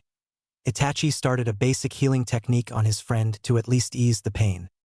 Shisui panted as he looked at Itachi with worried and drawn expressions. He laughed. "Don't make these worried faces at me. I believe in you to carry on for me in my place." "Itachi, the Koto Amitsukami plan has failed. Danzo's root interfered. He doesn't trust me, and he wants my eyes for himself. He will resort to anything to protect the hidden leaf. They'll probably be coming for my eyes again." Itachi stoically watched Shisui remove his own eyes, holding out a hand to them. "Please, keep my eyes safe. I believe in you. Itachi, I will be giving you great power. You'll need it in the coming days. Please protect Konoha in my stead." Itachi gasped. "Shisui, you can't." Shisui patted Itachi on the shoulder. "I'm not going to last much longer anyway. Take it as my dying wish." As he started coughing blood, his palm on his mouth filled with blood and dripping on the grass. Speechless, Itachi could only gaze at his friend with a stricken expression on his face. Shisui smiled at them blindly. "Come on. Even like this, I can tell the face you are making. Don't look so worried, Itachi. Everything will be fine." Itachi sadly took the eyes in his hand, drawing a seal on his arm with Shizui's blood and sealing it away immediately. Itachi summoned a crow and implanted Shizui's eyes into it, and he lowered his head respectfully to Shisui. "I will carry on your will for the Achiha." Shisui grasped Itachi on the shoulder again. "From now on, you may be forced to walk down a long, dark path. One that is filled with pain and suffering. I have to apologize." Shisui grip on Itachi's shoulder tightened. "That I can't be there with you through it all. Still, I hope you don't falter from your path, and keep moving forwards as a leaf ninja. I believe in you and Naruto. That is why I'm able to ask you to carry on my will." Itachi had silent tears trailing down his face as Shisui patted his shoulder. Itachi grit his teeth tightly. "Promise me to take care of Naruto. He will be alone. I know he's only a child, but I believe in him. He shall be the one to unite this world. He's special, and he will need love now more than ever." Shisui coughed even more blood, and his color skin slowly turned pale. "I will, Shisui.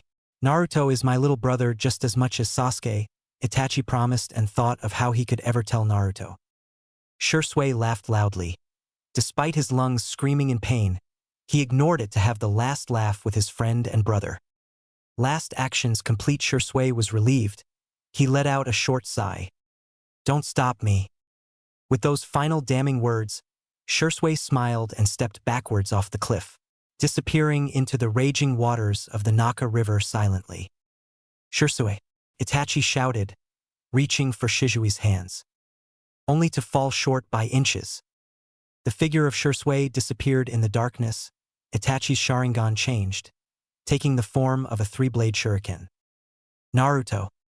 Smiling, he had just finished the academy for today. Naruto rushed outside, the courtyard buzzing with people. The parents had come to take their children home. At the same time, Naruto waited for either Shui or Itachi to come. Naruto felt the wind blowing against his face as a hand touched his shoulder. Turning around, he smiled, seeing Shui in front of him smiling. Naruto was surprised that he hadn't felt his chakra coming. "Naruto, is time." Naruto looked confused. His eyes glanced, but he couldn't see Itachi anywhere. "Time for what?" He stopped mid-sentence as Shui kneeled and hugged him. Naruto immediately returned the hug but couldn't help but feel cold. "Shui, are you Naruto? Promise you will live a long life. I never said it, but you're like a little brother and you're family to me. I have come to say goodbye. Take care of Itachi," Shui whispered in his ear.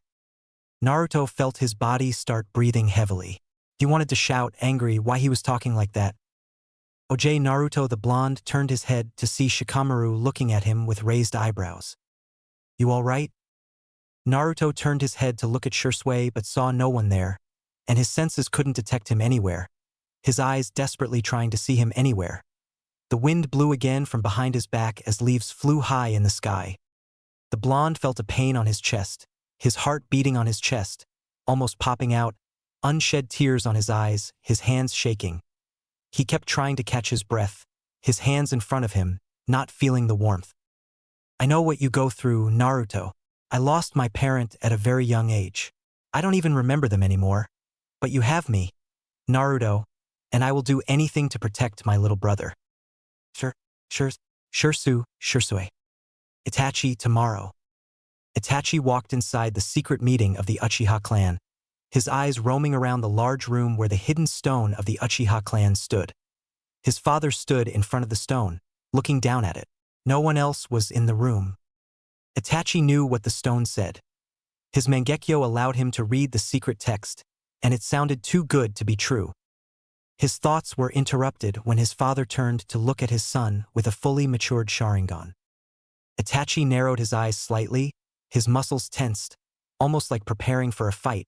He never believed his father would fight him, but one can never be too prepared. "Itachi, I thought you were training Naruto?"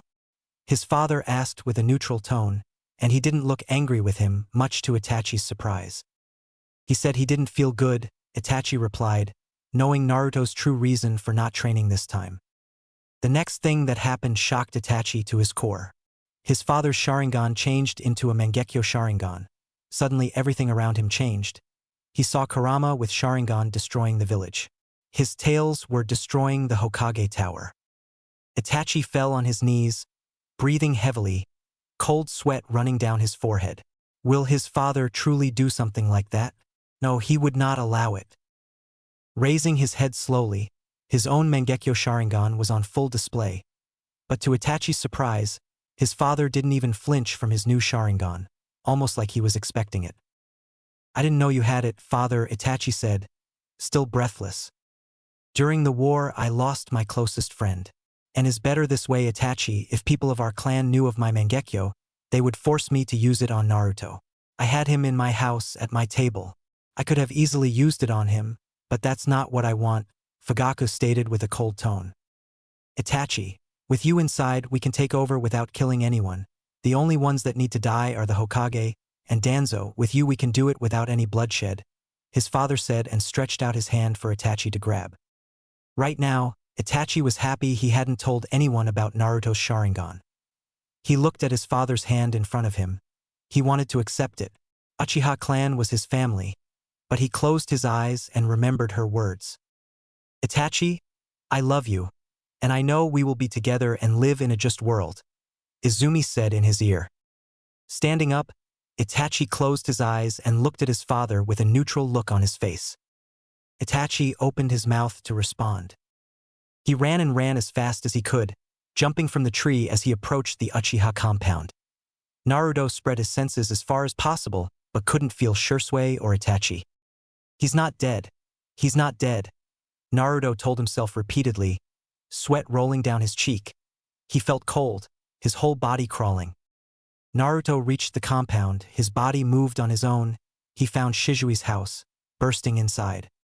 Shisui, Naruto yelled at the top of his lungs, his eyes desperately trying to find him. Where is he? Here. Where? Naruto understood he wasn't here.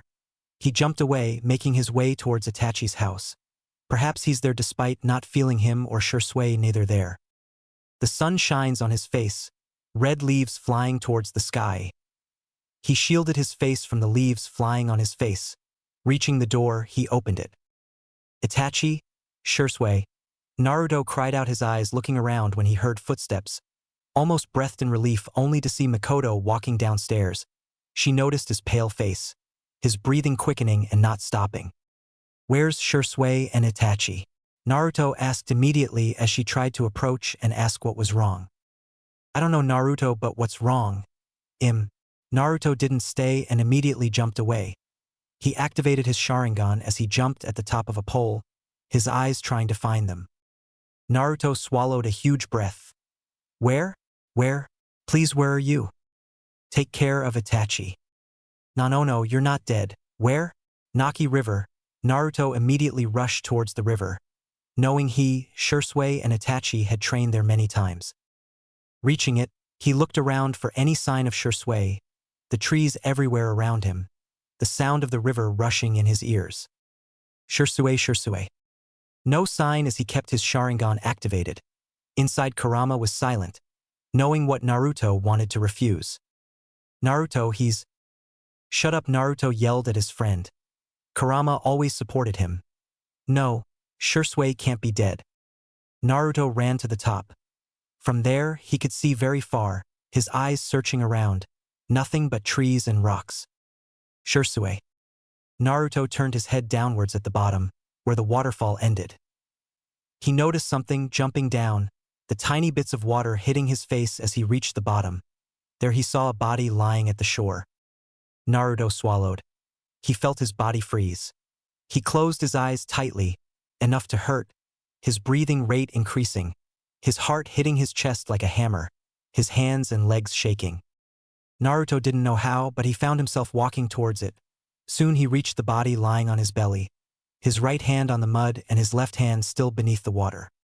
His hand moved on its own, rolling the body to face him. No. Itachi, Nisan, help. Kurama, you can help him, Naruto shouted, his hand touching his neck, desperately trying to find a pulse. Naruto, I'm really sorry, no. Shut up. He can't be, he promised he can't be. Naruto fell on his knees. He closed and opened his eyes, Shisui still there. Big brother, please. Naruto suddenly felt lightheaded, his entire body numb, everything covered in darkness. The last thing he heard. I'm sorry, Naruto-kun. Itachi, after 2 days' night. It was just past dinner time when Izumi heard a quiet but firm knock at her door. A pretty smile immediately graced the young girl's features as she sensed a familiar chakra signature. For a moment, she had an internal freakout. This was so sudden. She certainly hadn't expected Itachi to show up out of the blue. Not that she was complaining. What if she looked like a hot mess? Untying her apron and tossing it aside, she quickly made her way to the living room mirror. She examined herself thoroughly, ensuring that there was nothing in her teeth and that she looked presentable. Deciding she shouldn't keep Itachi waiting any longer, she ran her fingers through her long hair and smoothed out her clothes before going to answer the door. Itachi-kun, what brings you? Wait, are you okay? The smile that previously graced her features disappeared as she took in the object of her affection's appearance. Itachi was in full Anbu gear, katana and all. She hadn't been aware that had been assigned to a mission. What was even weirder was the fact that Head stopped by to see her before leaving. The raven-haired man quietly stepped into her apartment and removed his mask, donning a carefully controlled and blank expression. However, Izumi had known Itachi for a long time. She studied him carefully, looking into his eyes. She saw the pain in those onyx orbs of his, and her chest constricted painfully. Something was terribly wrong. Shutting her door and taking a calming breath, Izumi offered what she hoped was a comforting smile. "I can tell something is wrong, Itachi-kun. Talk to me," she said. He stood there for a few moments, still as a statue. Inwardly, two parts of himself were at war with one another. He had a mission to carry out. Tonight was the night that the Achiha clan, except for his younger brother, were to be exterminated. Why did his father and his fellow clansmen have to be so damn foolish? As he gazed into Izumi's innocent and hopeful eyes, he was almost tempted to take her, Sasuke and Naruto, and run someplace far away. Nobody had to die tonight. He could take his two little brothers and his lover. They could be happy together, the village and the clan be damned. "You know that can never happen," Itachi thought bitterly. The ANBU captain had decided to begin his onslaught with Izumi, the woman he was well aware of harbored deep feelings for him. She was so sweet and innocent, completely unfit for shinobi life. Yet, she felt that she had something to prove and insisted on continuing to push herself. As twisted as it sounded even in his own mind, he had to kill her first to spare her. If nothing else, he wanted her last moments in the world to be painless and for her to never be traumatized. He almost released a bitter laugh, disgusted with himself. Trying to protect her while killing her, how noble. Truthfully, Itachi wanted to tell her everything. He knew he could tell her anything, and she would never judge him. She would simply understand. Unfortunately for both of them, their fate was sealed. He knew that he couldn't put things off any longer, and he activated his Sharingan, his expression blank. "There's nothing to talk about," he said coldly, his voice wavering ever so slightly. Izumi's eyes widened in alarm as realization washed over her like a tidal wave. She thought back to the hushed conversations that Itachi and Shursui had when they thought she was out of earshot. Had things truly gotten that bad? Had communications between the village and the Achiha broken down that much? She took a shaky breath, more out of shock than fear. "You're here to kill me, aren't you?" she asked calmly, no hint of accusation in her tone. Itachi swallowed thickly, trying to maintain his composure. "I don't expect you to understand, and I'm sorry." Tears stung at the back of her eyes, and she cursed herself for being so weak. She knew that there was no way she could fight him. Even if she could, she wouldn't. It was clear even to civilians that there had been tension between the village and the Achiha for years. The optimistic side of her always believed that things would be resolved peacefully. As she took in Itachi's pained expression that he was so desperately trying to hide, she found that she couldn't be angry with him if she tried. She had known him for years and knew that he despised the shinobi lifestyle and only wished for peace. She knew he had his reasons if he was standing in front of her like this to take her out. Her heart broke for him as she realized the pain and suffering he would endure for the rest of his days. Izumi released a breath she wasn't aware she'd been holding and bravely looked into Itachi's eyes. "I know that you wouldn't be doing this if it wasn't your last resort. I want you to know that I'm not angry with you, and that I love you," she whispered, unable to stop the tears from falling. Upon hearing her confession, Itachi closed his eyes as the weight of her words washed over him. Of course, had known that she loved him.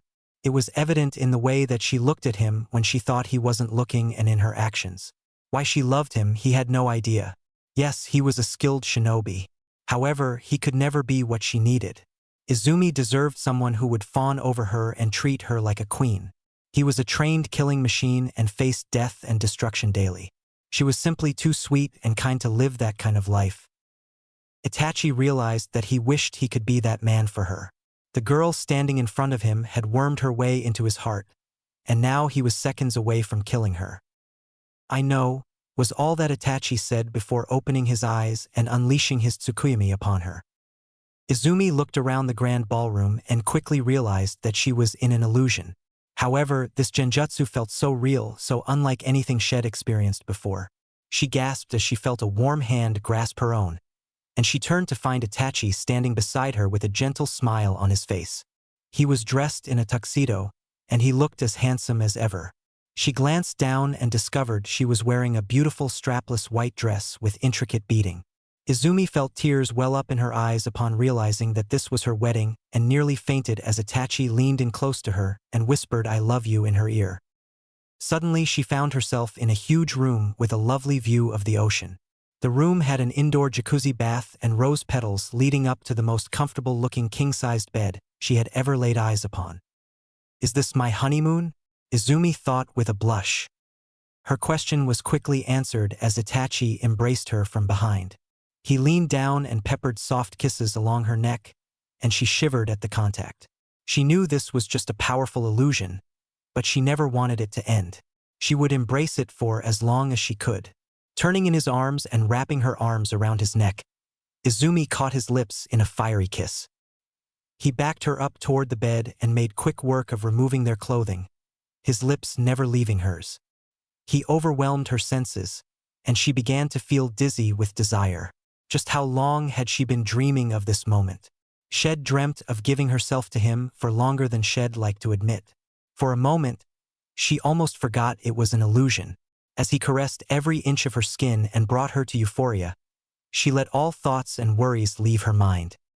Time suddenly moved forward, and Izumi found herself sitting on a familiar park bench. It didn't take her long to realize that she was sitting in the park where she and Itachi played as children. Scanning the park for any sign of Itachi, she gasped as she took in the sight before her. The raven-haired man was holding a little girl in his arms, spinning her around as she squealed happily. A little boy that appeared to be a couple of years older than the girl spotted Izumi and ran towards her with a smile on his face. "Mama, come play with us." Izumi couldn't stop the tears of joy from falling. Once again, time moved forward, and she found herself sitting in a rocking chair on a front porch, a cup of tea in hand.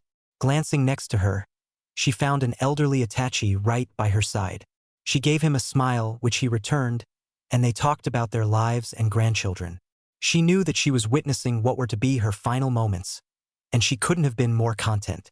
Growing old and passing on beside Itachi would be the perfect ending to her story. Later, in the following hours, silent screams echoed throughout the Achiha compound. As he ran another one of his kin through, as he felt their blood splatter against his sword and clothes, he couldn't help but think that the stains would never come off his soul. No matter how spotless his clothes looked when he finished purging them of the blood of his comrades, his conscience could never be cleaned. It was on this matter of thought where he found his father, alone. It was as if he was being waited for. "Itachi, what lies behind this slaughter?" He waited before speaking again, but his twisted eyes spoke to him in the way his father never could. "The Manjikyu Sharingan. Are you going to show me a different future from the one I showed you?" Itachi's eyes were dead as he faced the man who raised him, knowing only one of them would walk out alive. Masked Achiha. Elsewhere, while father and son faced a dangerous confrontation, the shadowy figure in the orange mask known as Achiha Madara had his own part in eradicating the Achiha. He was walking out of the now corpse-filled Achiha police building. So easy, he thought when he felt a rush of cold around him. The masked man looked around when he immediately turned his head, looking at the moon. I could have sworn I felt someone up there." The figure disappeared, leaving Itachi to deal with his little brother. Itachi. Itachi stared at the numerous bodies strewn around the streets. "This is the future I see for the Achiha." Fugaku's warped Manjikyu eyes narrowed dangerously. "I see." Fugaku's calm demeanor belied what he was thinking on the inside, his mind racing, and he disappeared in a puff of smoke. Kage Bunshin? Itachi narrowed his eyes and thought, "This isn't good. Tusan was the worst possible enemy for me. This is going to be a battle of Manjikyu Sharingan." He pushed the thought out of his mind as he traveled to his home, where he knew his father would be, along with his mother. A quick shunshin got him outside of the house, where he walked toward the door cautiously, watching for any traps or surprises. He was trying to discreetly check their bedroom for them when he heard a voice from the living room. His father's voice resonated throughout the dead-silent compound. Come inside, there are no traps. I will not participate in a death match with my own son.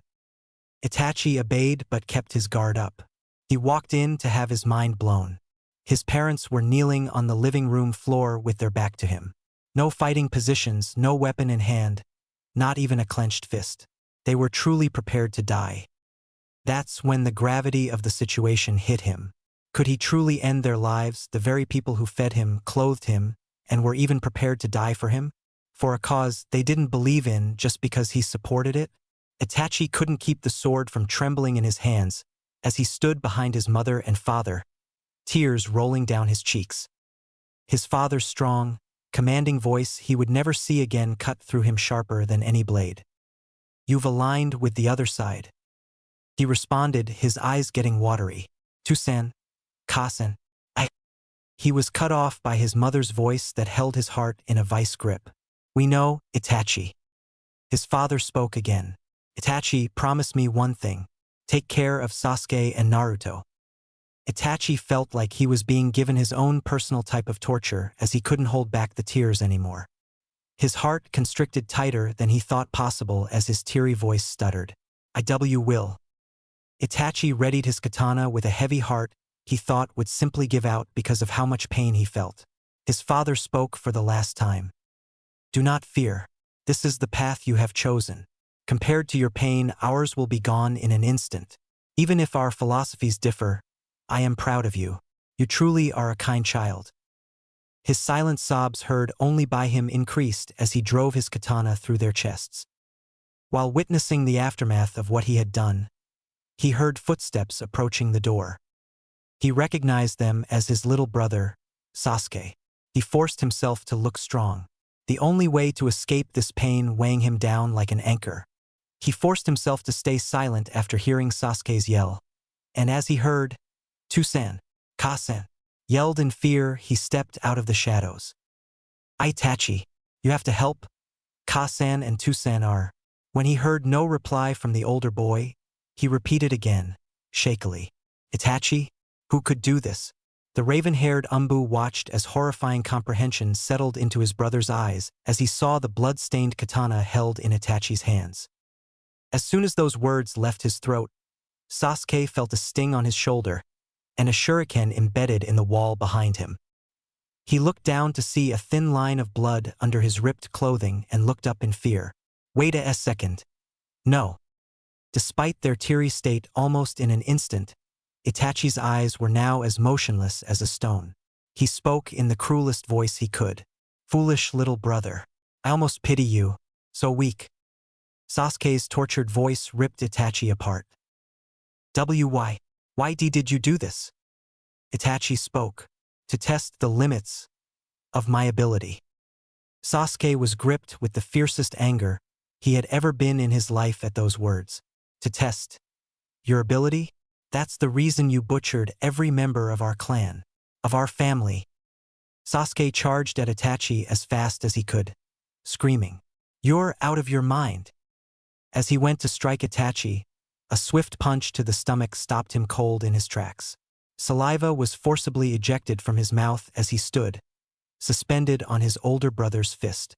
Removing that support sent Sasuke careening to the floor, face to face with his dead mother and father. It was then Sasuke started to sob uncontrollably. The volume is only matched by the booming sound of Itachi stepping toward him. He looked up in fear before realizing what he earlier had not. I'm scared. He repeated again audibly. I'm scared. The younger Achiha turned and ran out the door as fast as possible. His sobs echoed throughout the night as he screamed, I don't want to die. He kept running through the streets of the Achiha district, hoping it wasn't empty for the reason he knew it to be. He kept running until the sound of Itachi's ninja sandal hitting the floor in front of him struck fear into every cell in his body. Please, don't kill me. Itachi's hard voice answered him. You're not even worth killing. Foolish little brother. If you wish to kill me one day, foster your hatred and despise me. By all means run. Cling to your wretched life. And when you have the same eyes as me, his warped Manjikyu Sharingan spun menacingly. Seek me out. In the following 2 words, Itachi had to gather up more resolve than he ever had to in his life. Manjikyu Sharingan. Sasuke yelled in agony as Itachi used his Tsukuyomi to force him to fall asleep. Only when he fell to the ground did Itachi release him from the clutches of Tsukuyomi. With that, Itachi disappeared and decided to visit Naruto one last time. However, he turned as he heard the sounds of two kunai racing toward him. After seeing it was Naruto. Naruto was silent, his breath stuck on his throat like a lump, frozen like ice, piercing his flesh. His eyes saw Itachi in front of him, but at the same time, he couldn't believe his own eyes. Why? Why? Itachi? Why? Naruto finally managed to ask, his Sharingan shining in his eyes. He focused on his answers, he would know the truth, and he would not let him leave until he knew it. Itachi looked at Naruto with pain behind his eyes. He didn't know why he was here and how. He made sure that he would be in the apartment this night. I did it to test my abilities, Itachi spoke with an ice tone. He needed to lie and hide the truth. But, don't lie to me, Nachan. Naruto screams in return, tears streaming down his cheek. Itachi didn't know how Naruto could know he was lying. He knew Naruto could tell lies from the truth, but that wasn't what caught his attention. No. Itachi saw as the Sharingan in Naruto's eyes changed. His Tomo started spinning until finally, they created his Mangekyo Sharingan. Naruto, I need you to leave now, Itachi spoke with a commanding tone, his Mangekyo in his eyes. He prepared to use Tsukuyomi on him. Naruto suddenly spread his arms, his hands open, before Itachi could do anything. Kantaroru no Tensei. Suddenly Itachi felt a wave of cold wash over his whole body. He felt pain spread everywhere when suddenly it disappeared. Itachi's hand moved at his katana's pommel tightened to his back. What's this? He asked himself, unable to stop himself, as his body suddenly rushed towards Naruto. His katana pointed at his chest. No. Naruto closed his eyes, waiting for his fate as a single tear fell on the ground as a scream of despair echoed through the night. Naruto opened his eyes, feeling no pain. He saw the blade just inches away from his chest where the heart was. He saw Itachi's right eye bleeding. Suddenly, before anything could be said, the sky turned red, the moon changed color to black, the bodies of everyone disappeared, including Itachi, who turned into crows. What happened here? Naruto asked, knowing he was in Tsukuyomi. The crows suddenly came together in a single point. Itachi looked at his little brother, who was still waiting for his answer. I'm really sorry, Naruto, my clan wanted to take over the village. It was my decision, Itachi answered honestly. Naruto closed his eyes, trying to take it all in. A flash of Shizui's body hit him. What happened to Shisui? Naruto asked, his Mangekyo shining. Itachi gulped slightly. The last thing he needed was for Naruto to dedicate his life to killing Danzo, but he knew Naruto wasn't an ordinary child. Please, just tell me, Naruto pleaded. Itachi sighed, knowing his brother could tell if he was lying and his Mangekyo wasn't something he had accounted for. Opening his eyes, he told Naruto everything about that day, how Shisui had tried to use Koto Amatsukami, and Danzo trying to steal his eyes. When he was done, Naruto's facial expression didn't change outside, not even in the slightest, but inside he felt a burning fire. Later, Itachi returned back, gasping for air. Naruto suddenly fell on his knees. Naruto felt dizzy. He still wasn't sure what jutsu he used to do that to Nissan, but his chakra had dropped to almost zero. Itachi said something, but Naruto could hardly hear anything at this point. Itachi left him alone as Naruto fell unconscious. Naruto. He didn't know how long he had been lying on the ground. His body slowly rose up, his legs shaking. He used a bit of Kurama's chakra to fully stand up and walk towards the house. Reaching the house, he walked inside.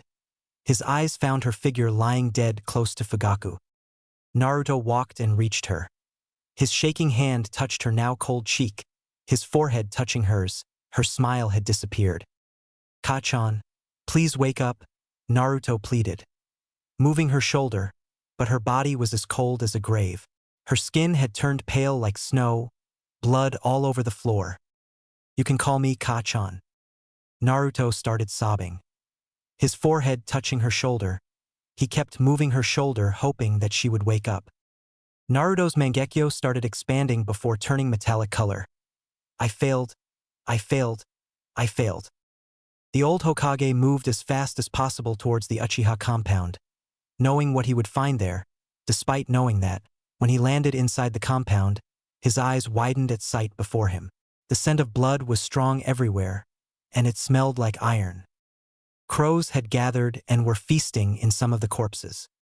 Many of his ANBUs, including Kakashi, looked as shocked as him, even more than him. Hiruzen closed his eyes at the massacre in front of him. Taking a deep breath, he left the weight of the situation to settle in his shoulder. Despite seeing with his own eyes, he still couldn't believe that it had gotten so far, leaving only one option. How many lives were lost today? And Konoha had just lost one of its most important supporters. One of the clans that founded Hidden Leaf along with the Senju clan. Check for anyone alive, Hiruzen ordered. His ANBU spread around immediately, checking for anyone still breathing, for any sign to indicate that someone was still alive. Hiruzen walked slowly around, observing everything in front of him, taking it all, his eyes checking the faces of the dead Uchihas lying on the ground. Some had scared faces, while some looked in peace, almost as if they died sleeping. Closing his eyes, he wondered what his sensei would think of this. Tobirama-sensei always told him to do what's right for the village, no matter what is it, no matter how hard is it, the village always comes first. Yet, he felt that this could have been avoided, and why he felt that this hadn't been the right course of action. Could he have done something more?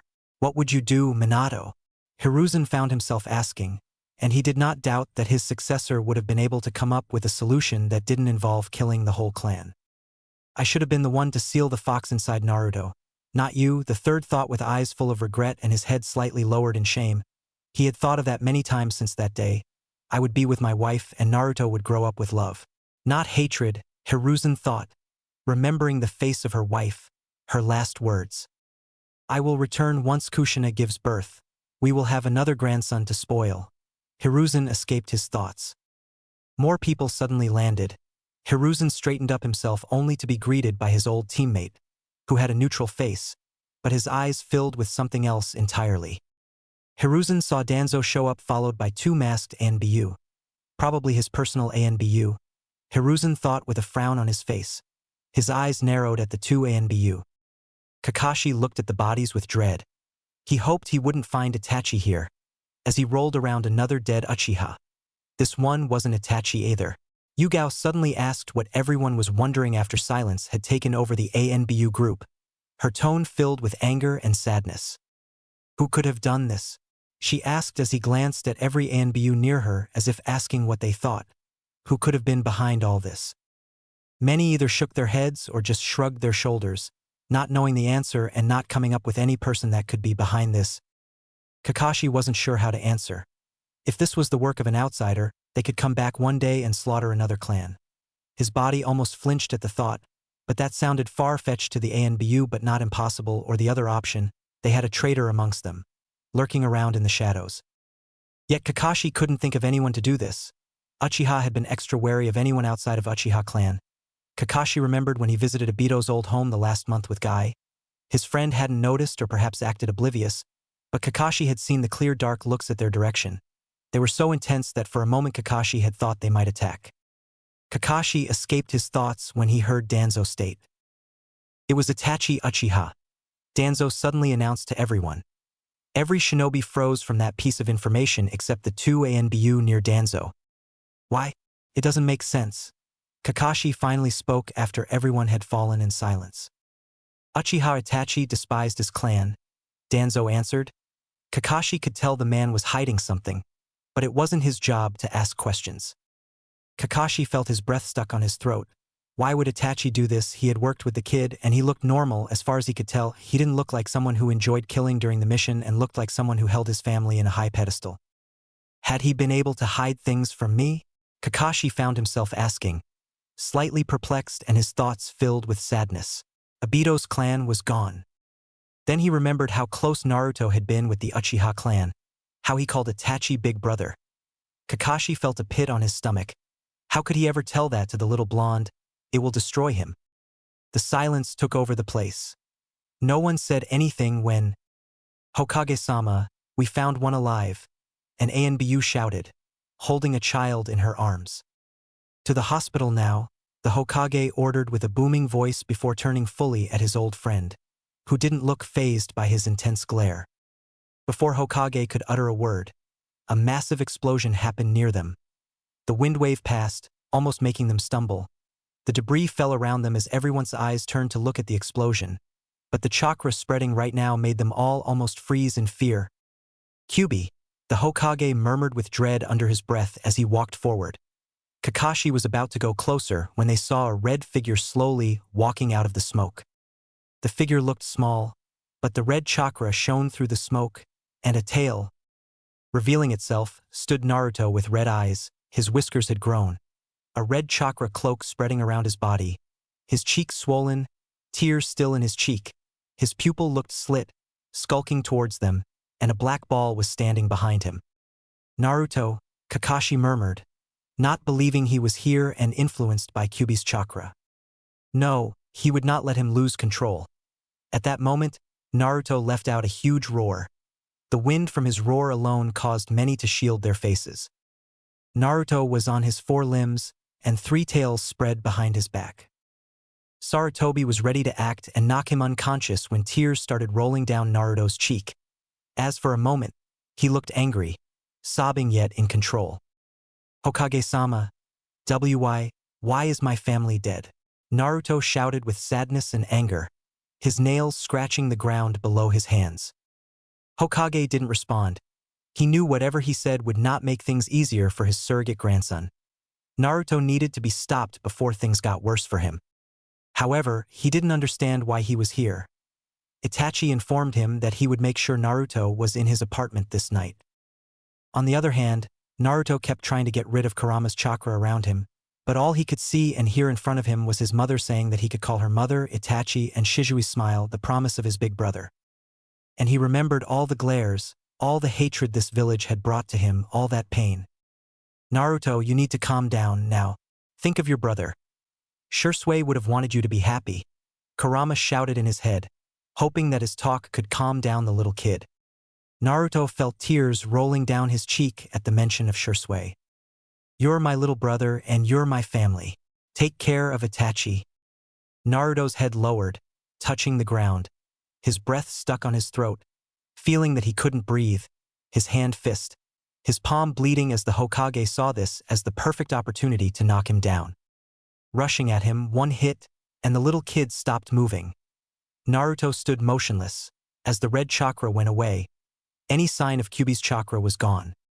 Hokage breathed a sigh of relief as he looked down on Naruto with sadness, knowing the kid had lost as much as Sasuke. He turned at Kakashi and gestured to take Naruto away. Kakashi complied without saying a word, taking him in his arms. The ANBU glanced at the kid in his arms before he jumped away. Hiruzen turned to look at his old friend and then walked over to him Danzo, who stood still, his eye narrowed at Hiruzen with a glare.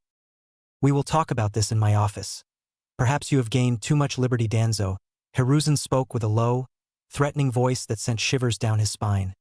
He almost flinched but didn't allow himself to show weakness or any emotions in front of his weapons. Walking away, Danzo observed the dead compound with glee behind his eyes when one weapon showed up to his right, kneeling in front of him. "Danzo-sama, we counted the dead. The numbers don't match," he reported. "What?" Danzo turned fully at him with a higher tone, and his knuckles tightened around his cane. He wondered what could have happened when he felt the air around him turn dense and cold.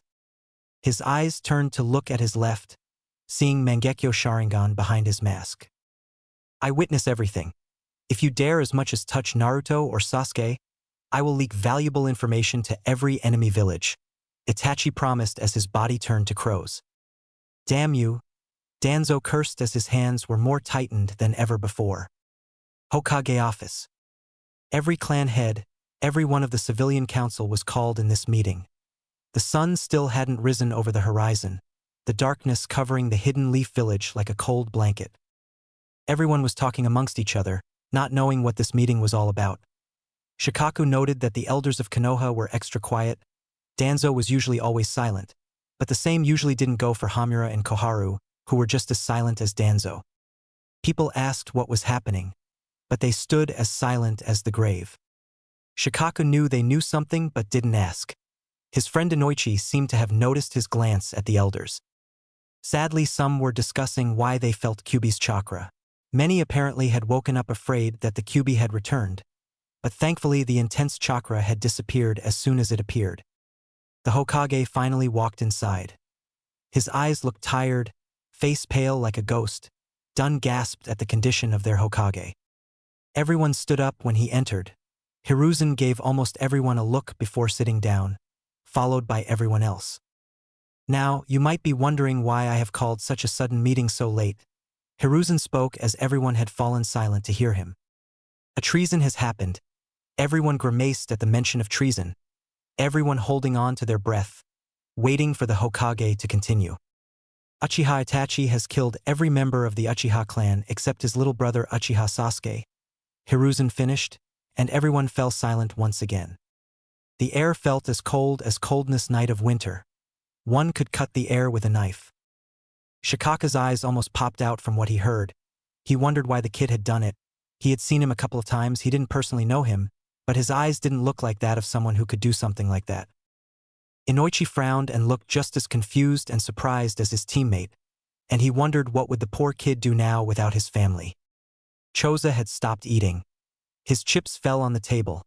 He wondered if the Kyuubi had anything to do with this. He had felt the sudden chakra spike of Kyuubi. Even Hayashi's eyes widened at what he heard before they narrowed. He hoped Itachi had been captured and not let roam freely around the village. The last thing he needed was him attacking Hyuga clan. Sum fell silent at the information she was hearing, which was something new to her. Usually, she was the one who talked the most in the council. Finally understanding the weight of the situation, the whole council went in an uproar. Hokage-sama, how could this have happened, and why would Itachi Uchiha do this? Shikaku asked. First, his voice was still calm despite the situation. Hiruzen closed his eyes for a moment before turning his sights at Shikaku. The third explained what had happened and that Itachi had left the village before they could capture him. He also ordered Itachi to be branded as S-rank missing nin in the bingo book. After hearing the devastating news, many felt pity for the Uchiha kid who had been spared. Thankfully, the whole talk about the Uchiha clan had made many forget about the Kyuubi chakra that had been felt around the village. Leaving the meeting, Hiruzen reached the top of the Hokage tower overlooking the whole village. At this hour, streets and houses would be silent, a few lights here and there, but now the entire village was awake, mourning for the death of the Uchiha clan. As he kept looking at the village, he heard a sound behind him, not needing to glance behind. The mission has been successful, Hokage-sama. Itachi spoke, kneeling in front of the Hokage, his voice low and neutral. Itachi, you do understand now that you're a missing nin, your brother will grow up hating you. Where will you stay? Hokage consoled. I have been given an invitation to join a group called Akatsuki. I can spy from within, Itachi answered with the same neutral tone, looking down at the ground. In that case, Hokage threw a scroll at Itachi, who grabbed it and gave the Hokage a confused look. If you happen to meet Jiraiya or Tsunade, just show them the scroll, and they will know not to attack you, Hiruzen spoke, knowing he could not do much else to help. Thank you, Hokage-sama. Please take care of Naruto and Sasuke in my stead, Itachi almost demanded before disappearing. Later, Hokage stood in his office, waiting for the report. An ANBU suddenly appeared in front of him with a document in his hand. The list Hokage-sama, the ANBU, Kakashi, spoke, giving the list of every dead Achiha. His eyes glanced at the pictures of the past Hokage before turning back to look at the old one. Thank you, dog, Hiruzen said and opened the documents. They showed detailed information of the wounds of every Uchiha, their names, and where they had been found dead. Reading through the names, he reached Fugaku Uchiha, and his eyes widened. What's this? What do you mean? Fugaku's eyes were missing. The old Hokage shouted in fury. The power resonated from his voice alone caused the desk in front of him to break along with the floor below his feet. Kakashi grimaced from the power of his Kage. Hiruzen stood up, demanding an explanation right now, his face furious. Cat reported that he found his body inside his house, what was left of it, close to Mikoto Achiha, shortly after Naruto was sent away to his apartment. But we found no sign of struggle. We believe whoever took his eyes did while he was dead. It must have been Itachi, Kakashi reported almost in haste, his mouth speaking fast. The Hokage narrowed his eyes. He knew at the time Danzo was close. He wouldn't dare to do that while his Anbu were everywhere around the area. If he did try, he would have tried when his dead body was sent to the morgue. Itachi would have never done that, and he cursed himself for not having this information when Itachi spoke to him to report the mission. "You can leave," Hokage ordered. Kakashi said nothing but left, slowly making his way towards Naruto's apartment, knowing the kid needed someone at this moment. Hiruzen ordered for Danzo to be brought here. The time has come for them to talk, a long conversation. "Naruto. Where am I? Am I dead?" whispered Naruto around the void, hoping for someone to answer him. A part of him slightly hoped he was dead.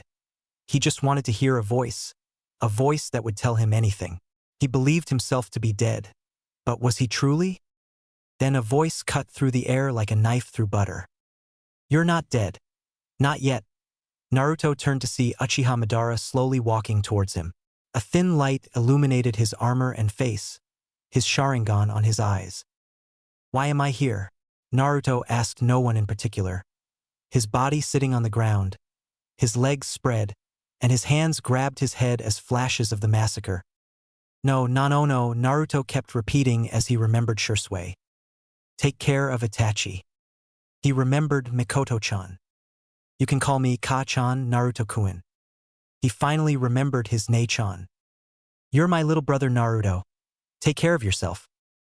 Madara watched in silence as the first stage of Susanoo, a cage, grew around him, but he noticed something strange. The bones had chains tightened around them everywhere. Why? Naruto shouted, hitting the floor with all his strength, his voice echoing throughout the whole darkness around them. Madara walked over the young Uchiha. Despite being known to be ruthless and without emotions, Madara knew what it was like losing a brother. "This is the world, young Uchiha. This is a world full of injustice, wars, and wars. They never stopped unless they're afraid to start it." Madara spoke from experience, knowing people of this world craved for war. "Wake up to reality. Nothing goes as planned in this cursed world. The longer you live, the more you realize that the only things that truly exist in this reality are merely pain, suffering, and futility. In this world, people don't get what they wish most, and that is a fact. We are subjected to the whims of this reality that is filled with suffering and hatred. When there is light, there is also darkness. One cannot exist without the other. This world is full of pain and futility. Those are the only things that exist in this reality," uttered Madara. "There are only winners and losers in this world, along with the selfish desires to create a lasting peace. But there can be no peace when the world is flooded by rage. The selfish desire for peace will only be temporary. War will rise, hatred is birthed from the protection of love, and more hatred will follow after it like vultures. Everything I have said is nexuses, bound together by an unbreakable chain that keeps adding on to its links. The chain cannot be broken, for we all wear it. There is nowhere to break the chain, normally." "What you say has some truth to it," muttered Naruto as he looked away from Madara. "I hate this world.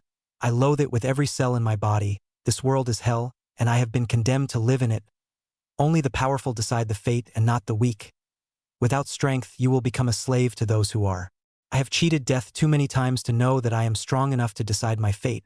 But still, I'll be dead soon, for immortality doesn't truly exist. But even still, the strong can only do so much compared to the world's power. Time is every man's enemy, for it devours all things. Nothing remains afterward. I despise this world with all my being. That's why I want to change it. Change what has been fated for this world," announced Madara. Naruto fell silent, his Mangekyo Sharingan shining in his eyes. Madara didn't hide his surprised face. He had never seen a Mangekyo like this one. He wondered what power was hidden behind it.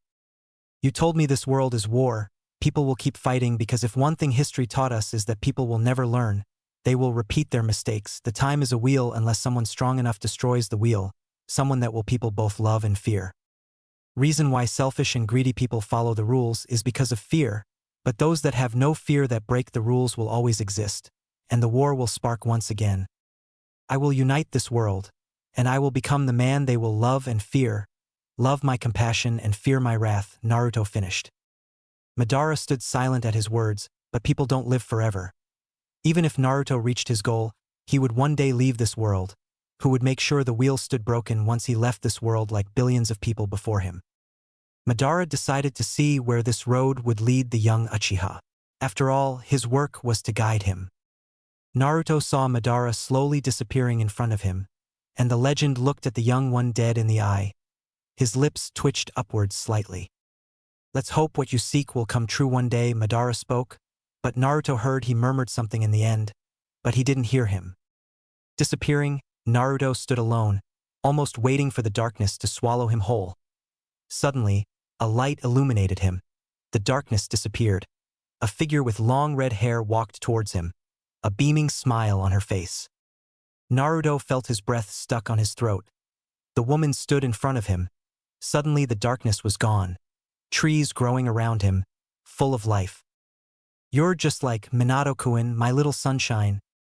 He stood motionless. The woman in front of him shined like a bright light at the end of the tunnel. Who are you? Naruto asked, stuttering, barely holding himself from breaking down. Her chakra felt so familiar, and her face. Naruto knew he had never seen her ever before, and yet she felt so familiar. Her presence alone was warm and welcoming, her smile sweet and gentle. Minato-kun told you nothing of me. She spoke with a kind tone, her smile beaming like a sun in a dark night. Naruto felt tears almost falling down from his eye, and his head slowly looked downwards. It was shame Naruto didn't know. I guess he wanted me to introduce myself, not ruin the surprise. Kushina stopped as Naruto threw his arms around, crying on her shoulder. I have wanted to meet UFO for so long. Naruto kept crying, Kushina patting his back, kissing his cheek. Her son had grown from the baby she saw the first time. Here, my son, she spoke sweetly. Her tone reminded him so much of Mikoto-chan. It was the same tone she used whenever she talked with him. After minutes of silence, Naruto slowly pulled away, not daring even to blink. He was sure this was a dream and thought if he blinked, she would disappear, and he would be alone again. Let me look at you, she said, grinning, her finger on his chin, her violet eyes looking at his face from every angle, her eyes analyzing every part of his face.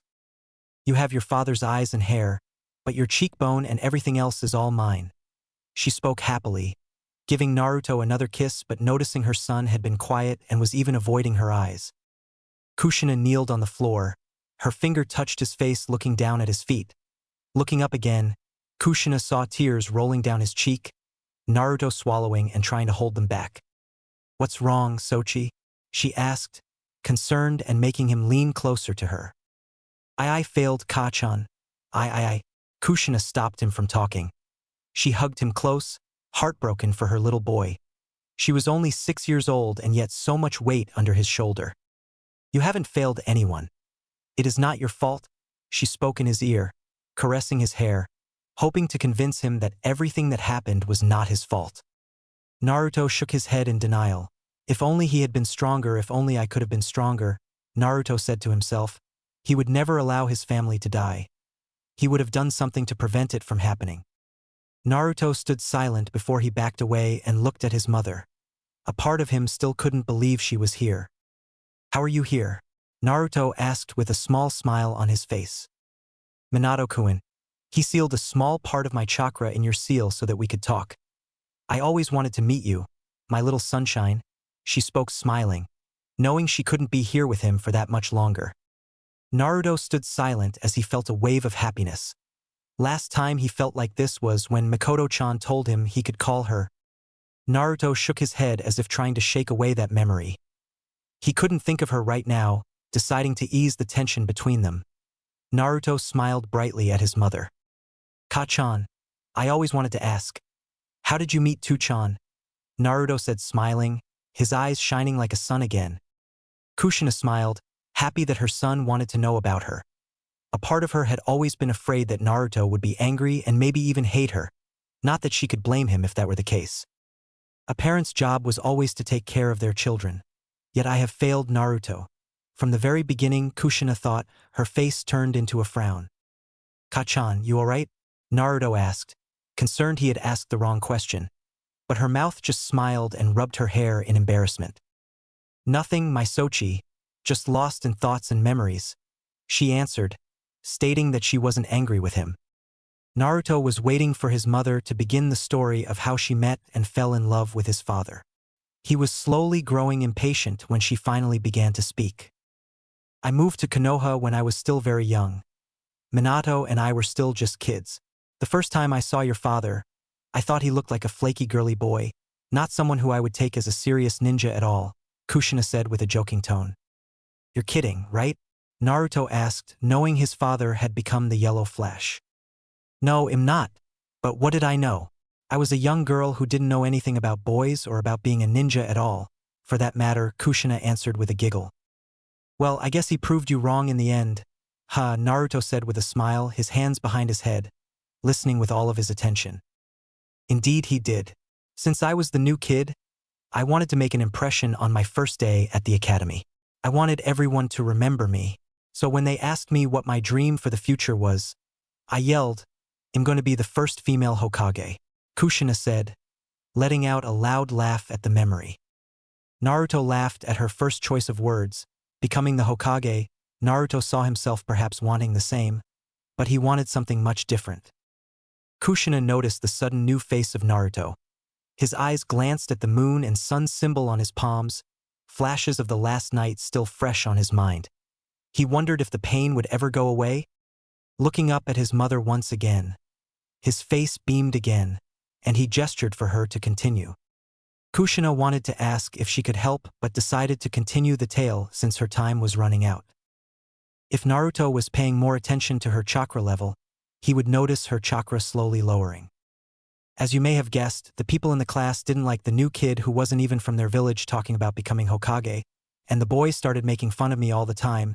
They called me Tomato, Kushina said with a hint of melancholy and anger on her tone. Tomato? Sure, you have red hair, but you certainly don't look like a tomato to me, Naruto said. Looking at her red hair, Naruto couldn't help but love the color of her hair. Well, I did back then. I had a very round face and with my fiery red hair. Well, even I had to admit that I looked like one, and it infuriated me, the redhead said, still laughing slightly at the memory. So, did Dad stand up to the bullies for you? Naruto asked, thinking of his father standing up to protect his mother. Nope. He just stood there watching. Perhaps he himself didn't want to get in trouble, or maybe he was afraid of me, or maybe didn't care, but they kept bullying me, so I showed them myself. I beat all of the bullies half to death. Since that day, people knew from my new nickname.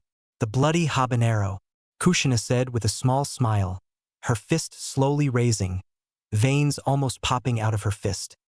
I think I can finally understand why Shikamaru is so scared of his mom. They can be scary, Naruto said with a gulp, remembering Shikamaru complaining that his mother forced him to eat vegetables. And sometimes her eyes would look covered in shadows, making her both terrifying and creepy. He quickly recovered. So what did Dad say when they asked him what his dream for the future was? He asked curiously, wondering if his father had wanted to become Hokage from the very beginning. Minato said that he wanted to have everyone in the village acknowledge him and to become a great Hokage, Kushina said with dreamy eyes.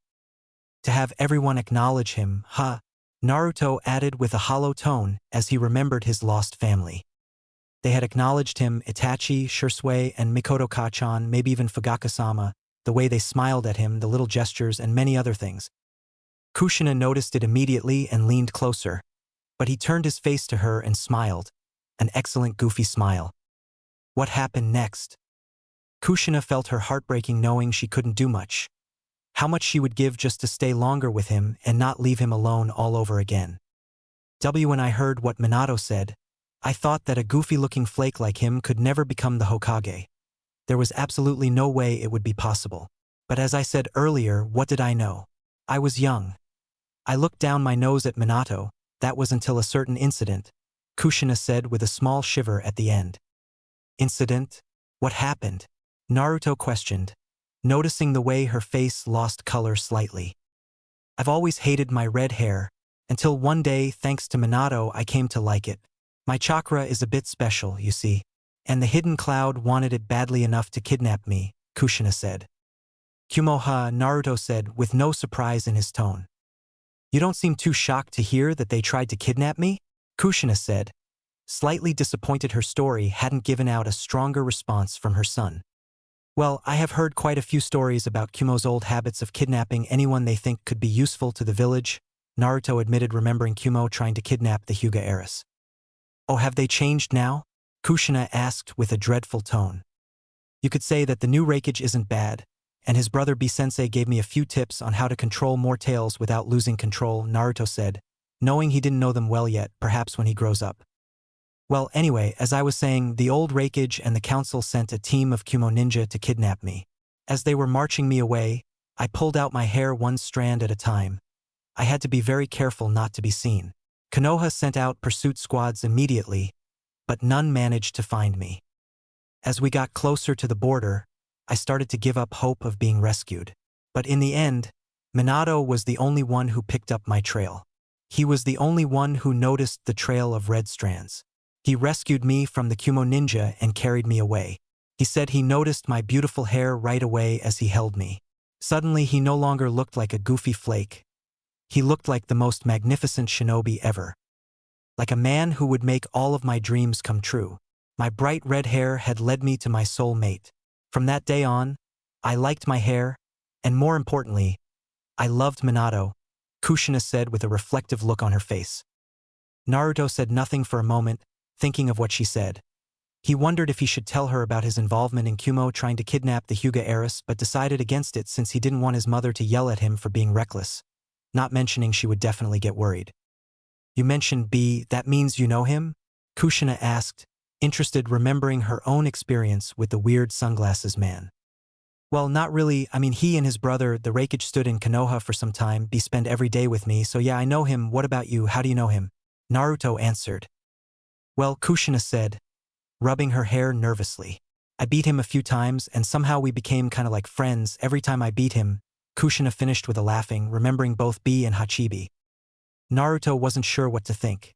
If she knew Hachibi, that meant B must have gone all out and yet not win. He wondered just how strong was his mother. How were you able to defeat Hachibi? Naruto blurted out without thinking. Well, we of Uzumaki clan have chakra chains. They were an advantage against almost all attacks, especially Bijou, Kushina stated, a golden chain coming out of her sleeve. Naruto couldn't help but wonder if he could do the same. How did you come up with my name and which one decided? Naruto suddenly asked, wondering how they thought of his name. Jiraiya-sensei wrote a book, your father loved that book, and the main character's name was Naruto. After your father asked Jiraiya-sensei for permission, we gave you the name Naruto, and he became your godfather, Kushina explained, waiting for a positive response from her son, but instead his face changed. Various different emotions flashed through his face so fast that even Kushina wasn't sure what Naruto was feeling.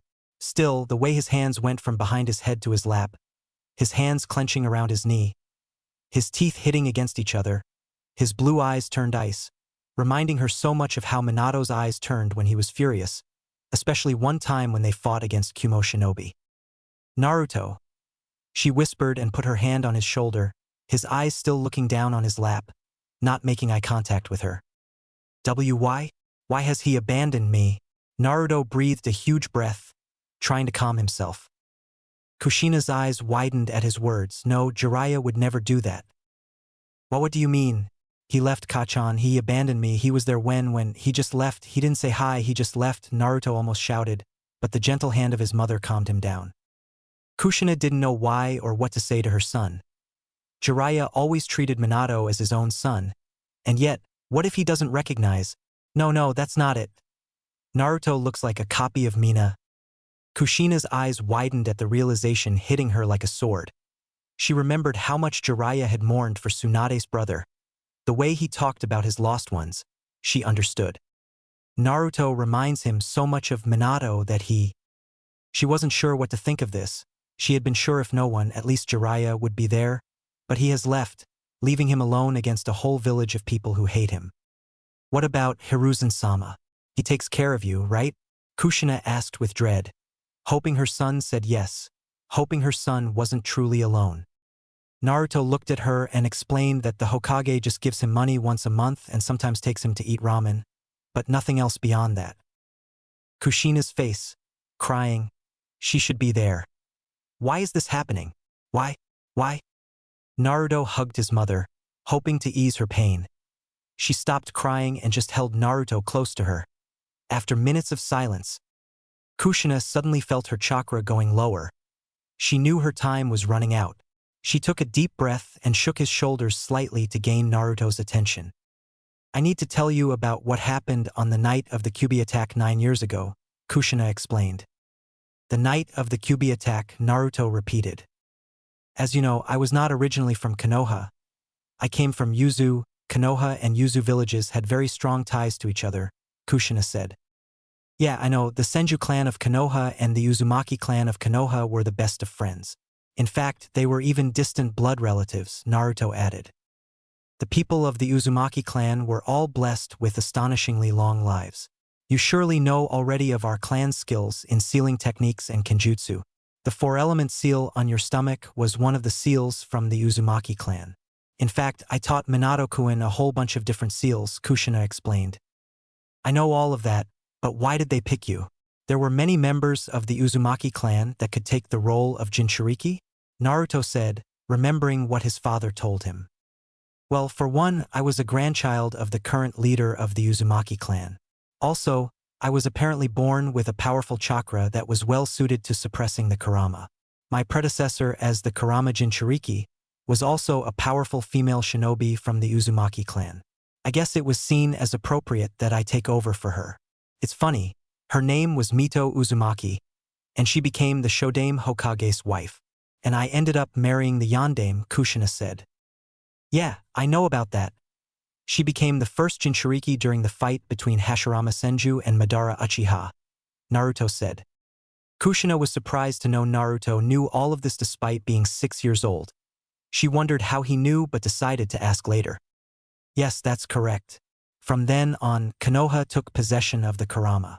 And as Mito-sama neared the end of her life, I was brought to the village as the Kurama's new vessel, Kushina explained.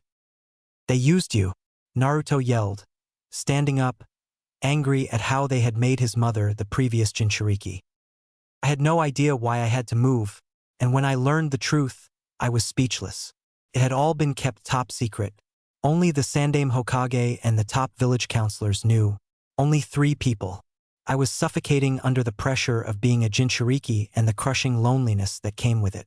But then Mito-sama told me something that made me feel a whole lot better, Kushina said, hoping to ease the tension. What could anyone say that would make it better, Naruto stated, almost shouting.